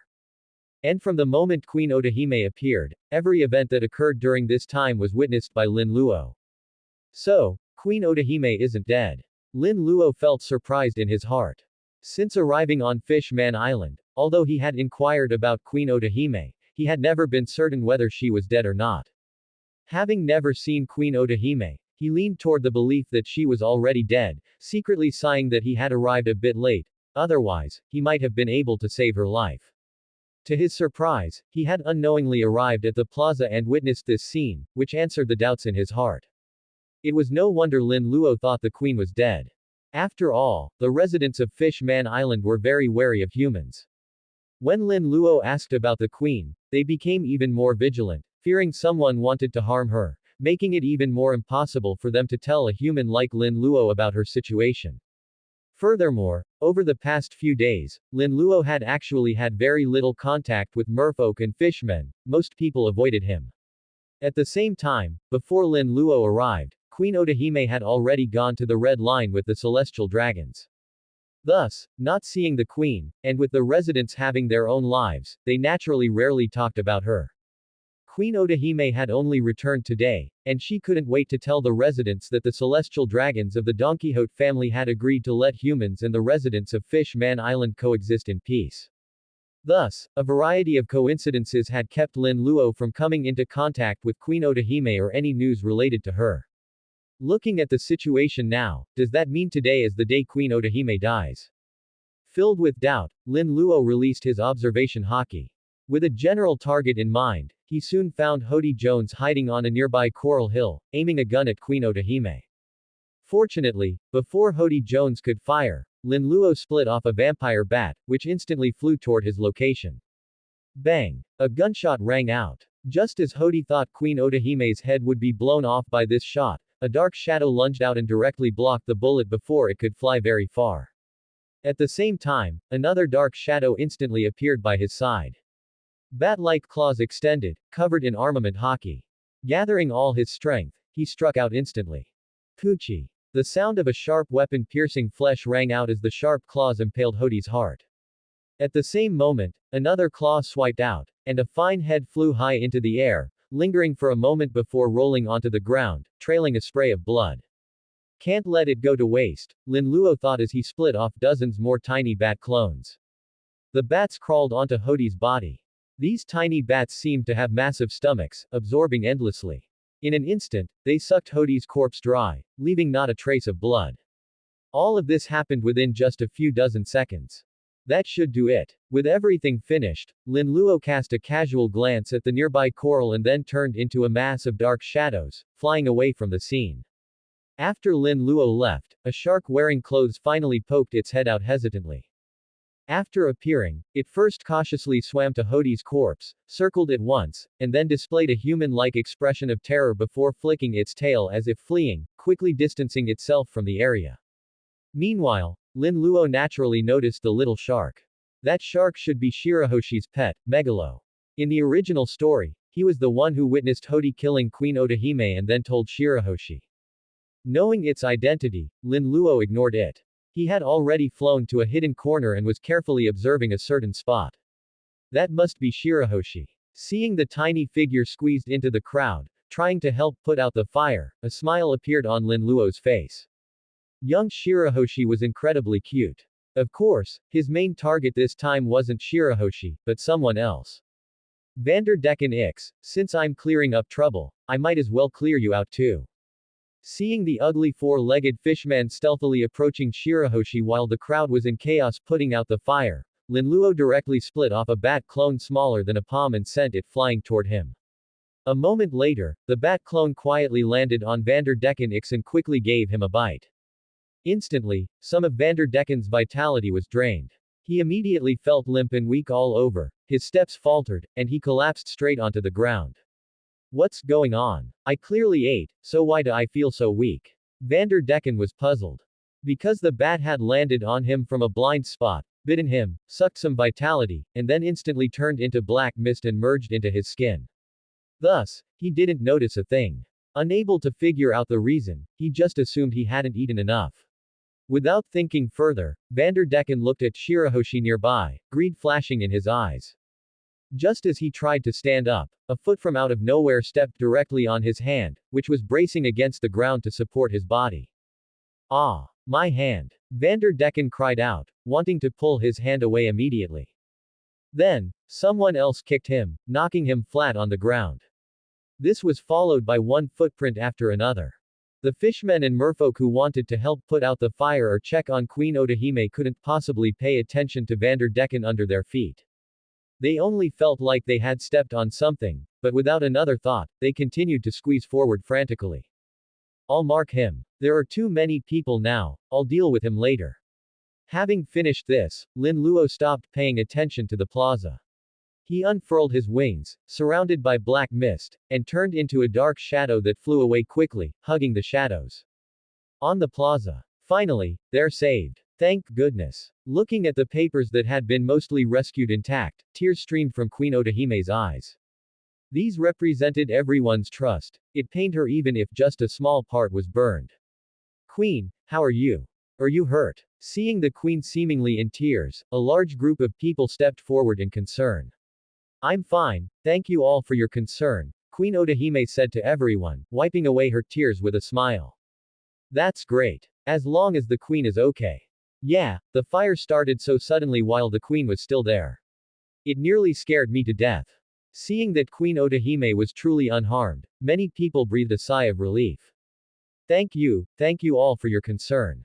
Her special observation haki allowed Queen Odahime to feel everyone's sincerity, and she couldn't help but burst into tears again. Mother, are you okay?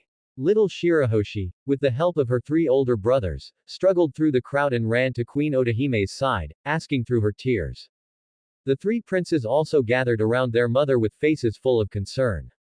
I'm fine, Shirahoshi, Odahime said, gently stroking Shirahoshi's cheek. Afterward, Queen Odahime, her daughter, and her 3 sons spoke to each other, exchanging words of comfort and concern. At the same time, with their help, she began to organize the lists that hadn't been completely destroyed, her face full of heartache. Later, she sincerely requested the residents of Fish Man Island to sign again to make up for the signatures that had been burned. Because of the sudden fire and Queen Odahime rushing into the flames, most of the residents had panicked, making the plaza very noisy. Consequently, no one except Megalo noticed that Hody had intended to kill Queen Odahime. And the sound of the gunshot was drowned out by the noisy voices of the people.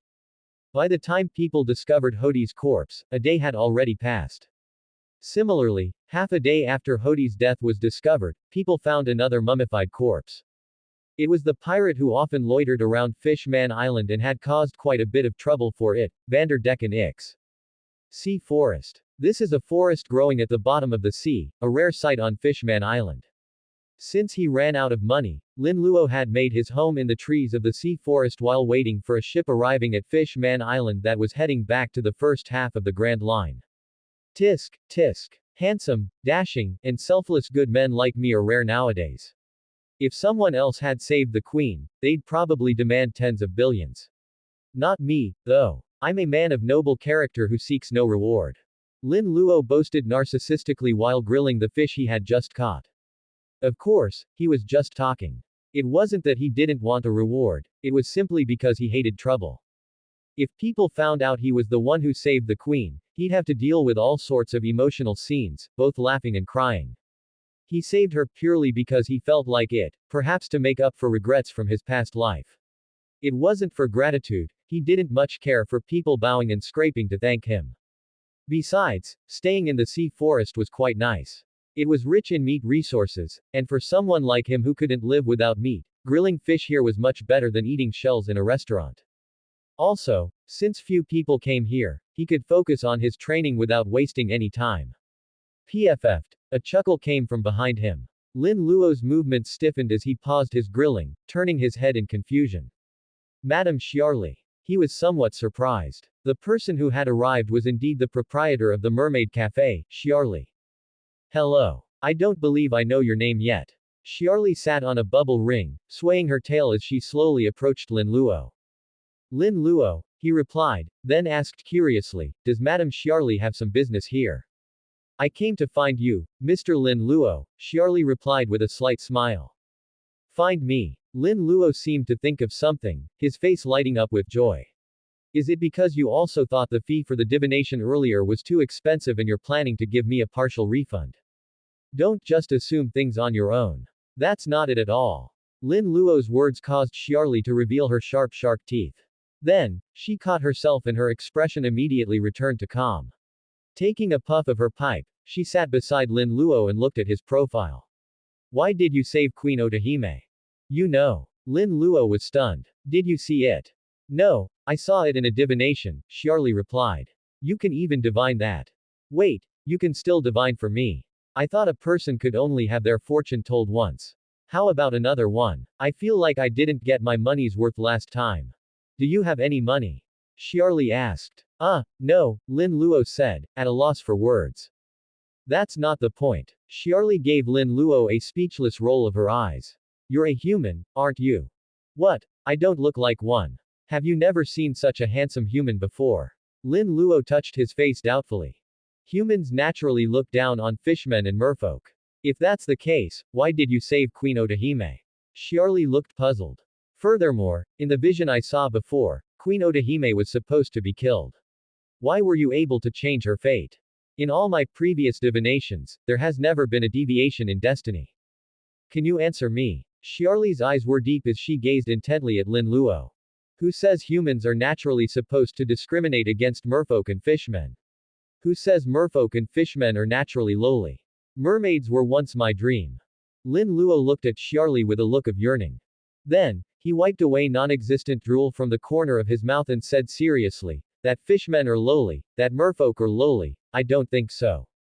Creatures with equal intelligence, creatures who can communicate without barriers with other intelligent beings, essentially, at least in terms of their value in this world, they should be equal. If someone deliberately labels others as naturally lowly or noble, then they deserve to die. Lin Luo's expression became calm. Perhaps within the global social structure, because of the gap in strength between individuals or groups, an acquired inequality of status has indeed formed. But this isn't innate. Acquired inequality can be resisted and changed. However, if you believe you were born this way, if fishmen and merfolk believe they are naturally lowly, then congratulations, you have been successfully stripped of your ability to resist and change that inequality. The people who labeled you have achieved their goal. Is that so? Is that what you think? Xiarli lowered her head, lost in thought. After a moment, she looked up and asked seriously, but the people of Fish Man Island truly are looked down upon and despised by humans. Hey, it's nothing more than the selfish desires of certain individuals, Lin Luo said dismissively. If no one had ever proposed the concept of high and low status, where would such status come from? If no one had been the first to discriminate, how could there be humans looking down on merfolk and fishmen? Yet, what can be gained from discriminating against merfolk and fishmen? If there were no profit in it, who would bother creating conflict between the two races? By making merfolk lowly, they can capture them with a clear conscience, toy with their bodies, and desecrate their beauty. By making fishmen lowly, they can treat them as slaves at will. Strong fishmen make for excellent labor, after all. By making them lowly, those who consider themselves noble feel that it's only right for a lowly race to be toyed with and captured. Who would stand up to seek justice for them? If you stand up, you become lowly yourself, colluding with lowly beings, and you should be captured too.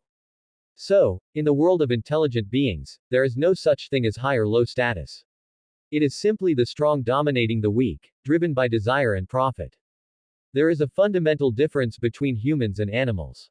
It's not just intelligence, the racial and intellectual differences make it impossible for humans to feel desire for lower animals with little intelligence. If merfolk were truly just fish as the celestial dragons claim, how could they feel desire for them? How could merfolk be sold for astronomical prices? Is it not because they covet their beauty? If a mermaid were just a fish, wouldn't that mean a human felt desire for a fish? That's almost impossible. Therefore, even if there are physical differences, whether in terms of intelligence, language, social habits, or biological instincts, it all shows that the residents of Fish Man Island and humans are equal beings, at least regarding the value of their existence. And those who consider themselves noble merely use superficial physical differences to apply a lowly label, inciting discrimination to achieve their own ends. Of course, in the final analysis, it's because Fish Man Island isn't strong enough. Survival of the fittest is the eternal law of the world. If one day Fish Man Island becomes stronger than humanity, perhaps the current rules will be reversed. Just like Arlong. So, what is so special about you? Why can you stir fate? Xiarli did not dwell on the previous topic. The matters between Fish Man Island and humans are complex and difficult to explain clearly. Maybe I am special, or perhaps fate doesn't exist at all, and anyone can change it, it's just a matter of being able to or not, Lin Luo smiled. If fate truly existed, he naturally knew why he could change it. Because he wasn't originally from this world. Of course, he probably is now. After all, Charlie could see his fate, which meant he had long since integrated into this world. However, he was still special because he knew the cycle of fate before he changed it. Once he changed it, the past fate that had been altered had no influence on him at all. And as for the future, even with the butterfly effect, under the general trend, he could still roughly see fate. So, he could be said to both interact with fate and remain independent of it. However, as he delved deeper into this world, his fate would also entwine deeper and deeper with it until he lost the ability to be independent of fate. Of course, that would be many years later. By then, Lin Luo believed that even without foresight, he could rely on the power accumulated in the early stages to reach the end. Maybe you're right, you are special, Charlie murmured. At least, she had never seen someone like Lin Luo. Let's not talk about this anymore. You probably have nowhere to go. Considering you saved Queen Otahime and harbor goodwill toward Fish Man Island, you can stay at my cafe for now. Charlie blinked her beautiful eyes, looked at Lin Luo, and invited him. Is that really okay? To be honest, Lin Luo was a bit tempted. The Mermaid Cafe, with so many mermaid sisters, if that wasn't heaven, what was? Hee hee, of course, Charlie stood up. As she turned, a smile played on her lips, and her originally cold gaze softened slightly. She said in a voice she didn't realize was quite seductive, "Let's go, little man." Coming. Lin Luo didn't hesitate. With a place to stay, who would want to live in the wild like a savage? 10 days passed in a flash. Over the past 10 days, Lin Luo's life had been quite good. Eating and drinking for free at the Mermaid Cafe, accompanied by various mermaid sisters of different looks and temperaments. Madame Charlie, this great beauty, also became increasingly familiar with him. Regarding his life these past few days, Lin Luo could only evaluate. I love life. Serious and earnest. The harbor. Goodbye. If I get the chance, I'll definitely take you to see the surface. Lin Luo waved to Charlie, then turned into a mass of black shadow, caught up with, and sneakily boarded a pirate ship that had already left the harbor for some distance. I'll be waiting Tilda. Seeing that mass of black shadow disappear after boarding the ship, Charlie whispered to herself. On an island in the Grand Line. Shocking. Shichibukai Doflamingo usurps a nation, those toys turned out to be. Doflamingo revealed as part of the underworlds. Alliance nations speak out. Doflamingo must be captured. Marines mobilize. Doflamingo stripped of 7 warlords of the sea title. Admiral personally leads pursuit. Doflamingo escapes. All sorts of explosive news instantly swept across the entire sea. He escaped. Lin Luo was a bit surprised. An admiral personally set out. Although he didn't know which one, with Doflamingo's strength, it should have been impossible for him to escape. Could there be some inside story? After thinking for a while and failing to understand, he shook his head. Forget it, it's none of my business anymore. I just wonder how Violet is doing. The Marines probably won't make things difficult for her. After all, she's also a victim. Dressrosa, King's Plateau. Is it you? Violet looked into the distance, a figure appearing in her mind. Besides that person, she couldn't think of anyone else who would know the secrets of the Don Quixote family and, after finding out, would disregard the danger to expose the matter. When the Marines took action and arrived at Dressrosa, she discovered them immediately using her glare fruit ability. But she didn't report it to Doflamingo right away. She held a glimmer of hope in her heart. After all, she saw an admiral on that warship. An admiral. Perhaps they were coming specifically for Dressrosa, perhaps they could solve Dressrosa's problems. And the fact was, she had bet correctly. Now she was completely free. Her status as a princess of the Riku royal family made her purely a victim. Even though she had once joined the Don Quixote family, the Marines didn't do anything to her. Meanwhile, on the sea. Foo, how wonderful. Just who was it that forced me to leave Dressrosa? On a pirate ship, veins bulged on Doflamingo's forehead, and he grinned sinisterly with a dark expression. If it weren't for holding the world government's secret and negotiating terms with them, he really would have been thrown into impel down. However, because of this, his credibility with the world government had completely collapsed, and his remaining connection with them had become fragile. From now on, the world government would likely keep a constant eye on him, he would have no peace. As for why the world government was willing to negotiate with him in Dressrosa, it was naturally because he had anticipated this outcome and made arrangements long ago. As long as he was killed or captured by the world government, his arranged pawns would expose the world government's secrets without even knowing they were doing so. Therefore, even if the world government wanted to kill him, they would do so surreptitiously, without giving him any chance to react. Of course, in reality, compared to killing Doflamingo, the world government would rather see Doflamingo alive. Because only then would Doflamingo not go to extremes, he would be controllable. The world government's people were certain that as long as he wanted to live, he wouldn't dare to expose that secret recklessly. On the contrary, if they pushed him to the brink, who knew how many backup plans this madman had? However, the world government never considered what would happen if Doflamingo truly didn't fear death and actually exposed the secret. This brings us to the arrogance of the world government's highest authority. They view everyone except themselves as ants and believe they are in control of everything. Even though Doflamingo held their secret, they still didn't take him seriously. Just like with Luffy in the original story, it wasn't until Luffy's awakening that they finally set aside their arrogance and status to personally descend to the lower realm to capture him. Before that, they might have already noticed Luffy, but their arrogance in controlling everything and their self-righteous belief that Luffy wouldn't achieve awakening caused them to miss the opportunity to act against him. Of course, it's also possible they simply didn't care about the secret Doflamingo held. After all, many people knew the world government's true nature, but who would dare to defy them? First half of the Grand Line, Burka of the Sky Island. Is this the Rumble Rumble fruit? Looking at the pineapple-shaped devil fruit with lightning patterns in his hand, Linluo sighed with regret. In terms of attack power and speed alone, the Rumble Rumble fruit is definitely stronger than the vampire fruit, and it can even enhance observation haki. What a pity, I can't eat two fruits. That's right, after leaving Fishman Island, Linluo spent nearly a month traveling to Jaya Island. Then, he covered himself in a skin suit to ensure he was waterproof, not even missing his wings, and instead of waiting for the knock upstream, he flew directly 10,000 meters into the sky. In the original story, Eneru destroyed Burka of the Sky Island 6 years before Luffy set out to sea, which would be the year 1514.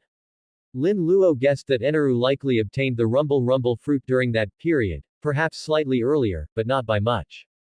After all, Eneru seemed to have been discriminated against by those around him since childhood because of his appearance. If he had obtained that power early on, how could he have endured it and developed the fruit in silence? He would have surely taken swift revenge. Therefore, Lin Luo guessed that at this time, Eneru had not yet eaten the Rumble Rumble fruit. Adhering to the principle that he'd rather give it to his own people than let others have it, Lin Luo went straight to Burka after reaching the Sky Island. Following a carpet search, he found the Rumble Rumble fruit and the blueprints for the Arc Maxim in some ruins. Putting away the Rumble Rumble fruit and the Arc Maxim blueprints, Lin Luo planned to leave the Sky Island. It's a pity about all that gold though. If only I could get a space-related devil fruit. Maybe through Vegapunk's technology of letting objects eat devil fruits, I could make something like a space bracelet. Lin Luo alone could not possibly transport a large amount of gold down. Even if he could, there was no place to put it, so it was better to leave it on the Sky Island. Therefore, he had decided to look for space-related devil fruits, such as the Castle Castle fruit, the Door Door fruit, the Mirror Mirror fruit, and so on. In the original story, the devil fruits eaten by objects all seemed to be zone types. I wonder if paramesha types would work, Lin Luo thought while flying. It should be possible. After all, to put it bluntly, this is lineage factor technology. The green blood of the seraphim allows them to use paramesha powers. Isn't this derived from lineage factor experiments? Except for Logia types, other types of fruits should be able to be eaten by objects. Thinking of the seraphim, Lin Luo reached a rough conclusion. Next, after returning to the Grand Line, Lin Luo first went to Water 7 and stayed there for a while. When Tom was captured, he secretly gave him a hand, allowing him to dive into the sea and escape. Then he went to the Drum Kingdom. He wanted to try and see if he could obtain the Munch Munch fruit. The Munch Munch fruit can be said to be a very powerful fruit. Its ability is to swallow everything and fuse them, or remodel and synthesize them. Furthermore, after the user eats the Munch Munch fruit, there seems to be a special space inside the body. No matter how much they eat, it can be stored. The swallowed items can become a part of the user and achieve body integration with them. What Wapol displayed in the original story was eating stones and wood, then fusing and manufacturing them inside his body to form armor, cannons, and such. Lin Luo thought to himself, I just don't know if the munch fruit can swallow food with huge energy or other things to supplement oneself, improve one's physical fitness, and enhance vitality, thereby achieving the goal of strengthening the physique. According to Lin Luo's guess, it probably couldn't. The so-called effect of the munch fruit on oneself is more like an armor fusion, merging external objects with the body. Even Wapol swallowing himself to make himself thin was like this, transferring things like body fat painlessly into the internal space through the fruit's ability, and then integrating them back when needed. If it could really reach the level Lin Luo was thinking of, then what would be the point of training? One would only need to eat all the way to become infinitely stronger, that fruit would simply be heaven-defying. However, even so, as long as one fuses with some powerful external objects, they can still greatly enhance their strength. Moreover, the munch fruit can also fuse with others, seemingly allowing the user to utilize the abilities of others through this. This point seems to be the most heaven-defying. Doesn't this mean a person could indirectly possess the abilities of two or even multiple devil fruits? Although it requires multiple people to fuse and use them. However, this ability also seems to have limitations, the fusion target must be willing. If they resist, the fusion will easily collapse. In short, no matter what, the power of the munch fruit is beyond doubt.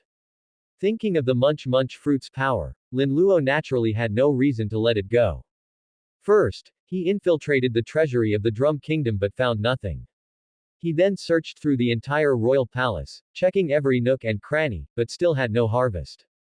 It doesn't make sense. Looking at Wapol's situation, he shouldn't have eaten the munch fruit yet. Could it be that the munch fruit wasn't passed down by the royal family, but was something Wapol obtained by accident? It seems I'll have to do another carpet search in the Drum Kingdom. I'll start by observing Wapol and searching the places he visits frequently. Since he had confirmed that Wapol had not yet eaten the munch fruit, Lin Luo had no reason to let this miraculous fruit go. Note: the original story does not explicitly mention when Wapol ate the munch fruit, but he began his tyranny 6 years ago, which is 1514. Therefore, the author guesses that he must have obtained the munch fruit during that time and gained powerful strength, which is why he dared to implement tyranny regardless of the citizens' resistance. After searching back and forth in the Drum Kingdom for 3 whole months, Lin Luo finally found the munch fruit in a forest not far from the mountain where the royal palace was located. The munch fruit was indigo purple overall, shaped like a cantaloupe, with a shark tooth-like crack on the surface. The fruit was covered in circular patterns and had green stems and leaves on top. Finally got it. It's time to leave. Having found the munch fruit, Lin Luo no longer had any desire to stay in the Drum Kingdom. When a merchant ship was leaving, Lin Luo paid to board and depart. He didn't always hitchhike. After leaving the Drum Kingdom, Lin Luo traveled between various islands in the Grand Line, gradually approaching the starting point of the Grand Line. Finally, he flew over the calm belt and returned to the East Blue Logatown. Lin Luo walked out of a sword shop, looking at the sword hanging at his waist with a satisfied expression. That's right, he specifically came to Logatown to obtain the Sandai Kidetsu. As for what Zoro would do, he would just give the Kidetsu to him when the time comes. In any case, he practiced the one-sword style, and his true goal wasn't the Kidetsu. The reason he chose the Kidetsu now was just to adapt to the power contained in a cursed blade in advance, thereby laying a foundation for obtaining the Shichiseiken in the future. After all, in the original story, no matter how you look at it, with 1,000 years of accumulation, the demonic haki, or rather, demonic chi, contained within the Shichiseiken was already incredibly vast. It had even reached the point of actively bewitching people's hearts. The Shichiseiken itself was likely already at the great grade sword level, and with the enhancement of that massive demonic chi, it was definitely a cursed blade of the supreme grade sword level. Moreover, even among the supreme grade swords, the Shichiseiken was definitely the most special one. In the original story, Saga, who was not even as good as Zoro and probably couldn't even achieve iron cutting, could casually unleash flying slashes with the Shichiseiken, and that was while the Shichiseiken was not even fully unsealed. Lin Luo still clearly remembered that under the blood moon, when the Shichiseiken was fully unsealed, The massive power contained within even allowed Saga to briefly achieve rebirth of a severed arm. One can imagine how powerful the Shichiseiken was. If he didn't prepare early, Lin Luo might not necessarily be able to tame it in the future. As long as Lin Luo successfully obtained the Shichiseiken, with its empowerment and the ability to experience flying slash in advance, the speed at which he would reach the level of a swordsman, or even a great swordsman, would definitely increase significantly. The threshold of a great swordsman would definitely not be able to stop him. In itself, the Shichiseiken could also greatly enhance his combat power. In short, he would adapt to the cursed blade ahead of time, and then when he was confident, the Shichiseiken would be his for the taking. I've been away for so long, it's time to return to Marine headquarters. The Rumble Rumble fruit, the Munch Munch fruit, and Sandai Kidetsu, every one of them was a good thing. With these in hand, Lin Luo walked with a spring in his step. Walking with an arrogant stride, Lin Luo headed toward the port of Logatown. Then, because he wasn't looking where he was going and was walking too recklessly, he bumped into someone. Ouch! With a groan of pain, Lin Luo bumped straight into a girl who was running quickly toward him, also not looking where she was going. He was fine, but the girl was knocked down by him. Are you okay? He quickly went to the girl and helped her up. My glasses are gone. The girl was clearly highly nearsighted. Without her glasses, it was hard for her to see things clearly. Before Lin Luo could react, she squatted down and began fumbling around on the ground. Lin Luo quickly scanned the ground and soon found the girl's glasses. Found them. Stand up, I'll put them on for you. Oh, okay, thank you. Hearing his voice, the girl immediately stood up, looking toward Lin Luo's front left, waiting for him to put the glasses on her. And Lin Luo, when he saw the girl's face clearly, was suddenly stunned, because this face looked too much like Kuina's. It wasn't just 80 or 90%, it was 99% identical. This girl, she couldn't be Tashigi, could she?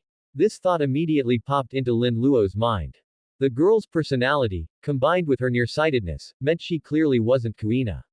That only left Tashigi, who looked very much like Kuina in the original story. By the way, is she from Logatown? Without giving Lin Luo much time to think, the girl who was likely Tashigi said somewhat anxiously, didn't you say you found the glasses? Give them to me, I can put them on myself. It's fine, I'll put them on for you. Lin Luo snapped back to reality and immediately put the glasses on her. I can finally see clearly.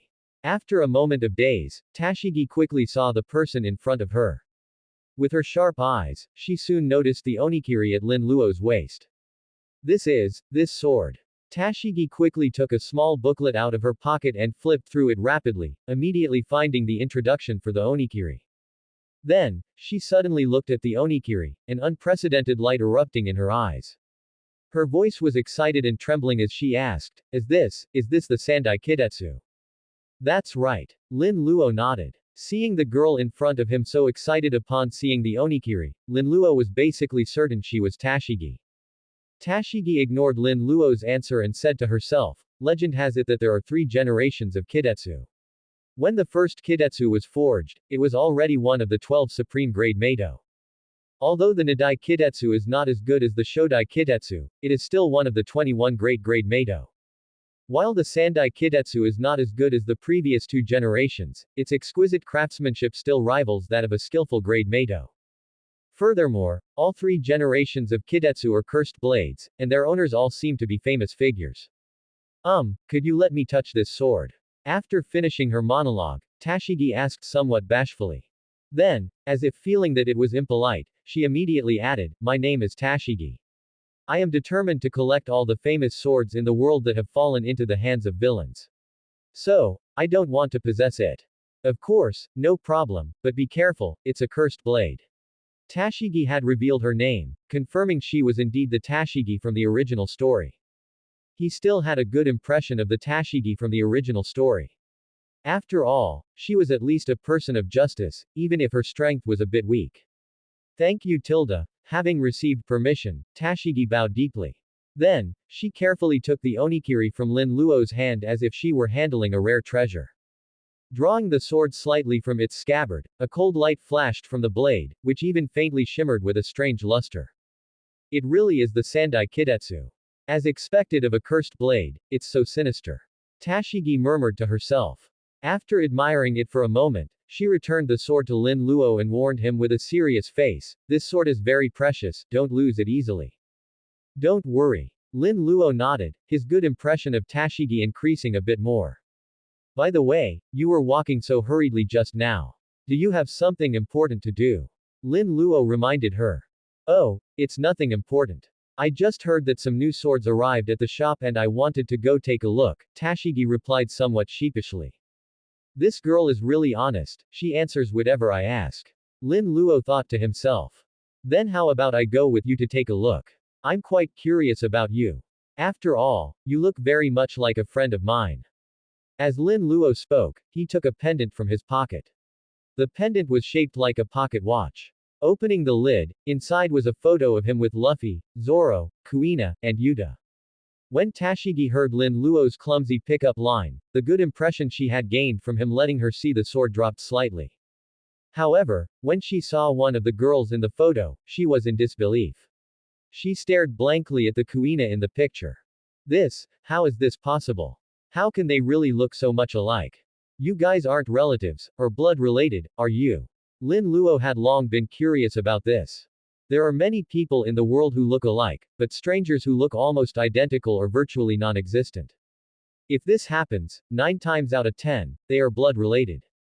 Furthermore, Tashigi's dream was somewhat similar to Kuina's, both wanted to become powerful swordsmen, so Lin Luo couldn't help but speculate. Because of Kuina, both sides had doubts. Thus, Lin Luo and Tashigi quickly became acquainted, and the two of them set off together toward the sword shop. One day later. The port. If you have time, maybe you can go visit Shimotsuki village. Kuina is there, and there are some good swordsmen there too. After Lin Luo finished speaking, he waved his hand and boarded the ship. Shimotsuki village. I will go. Tashigi had a very pleasant conversation with Lin Luo. Knowing he was a powerful swordsman, combined with the person named Kuina who looked almost identical to her, and the powerful swordsman Lin Luo mentioned, she became curious about Shimotsuki village. That's the end of part 2. Part 3 is coming soon. Thanks for watching. Please subscribe and support our channel for more stories.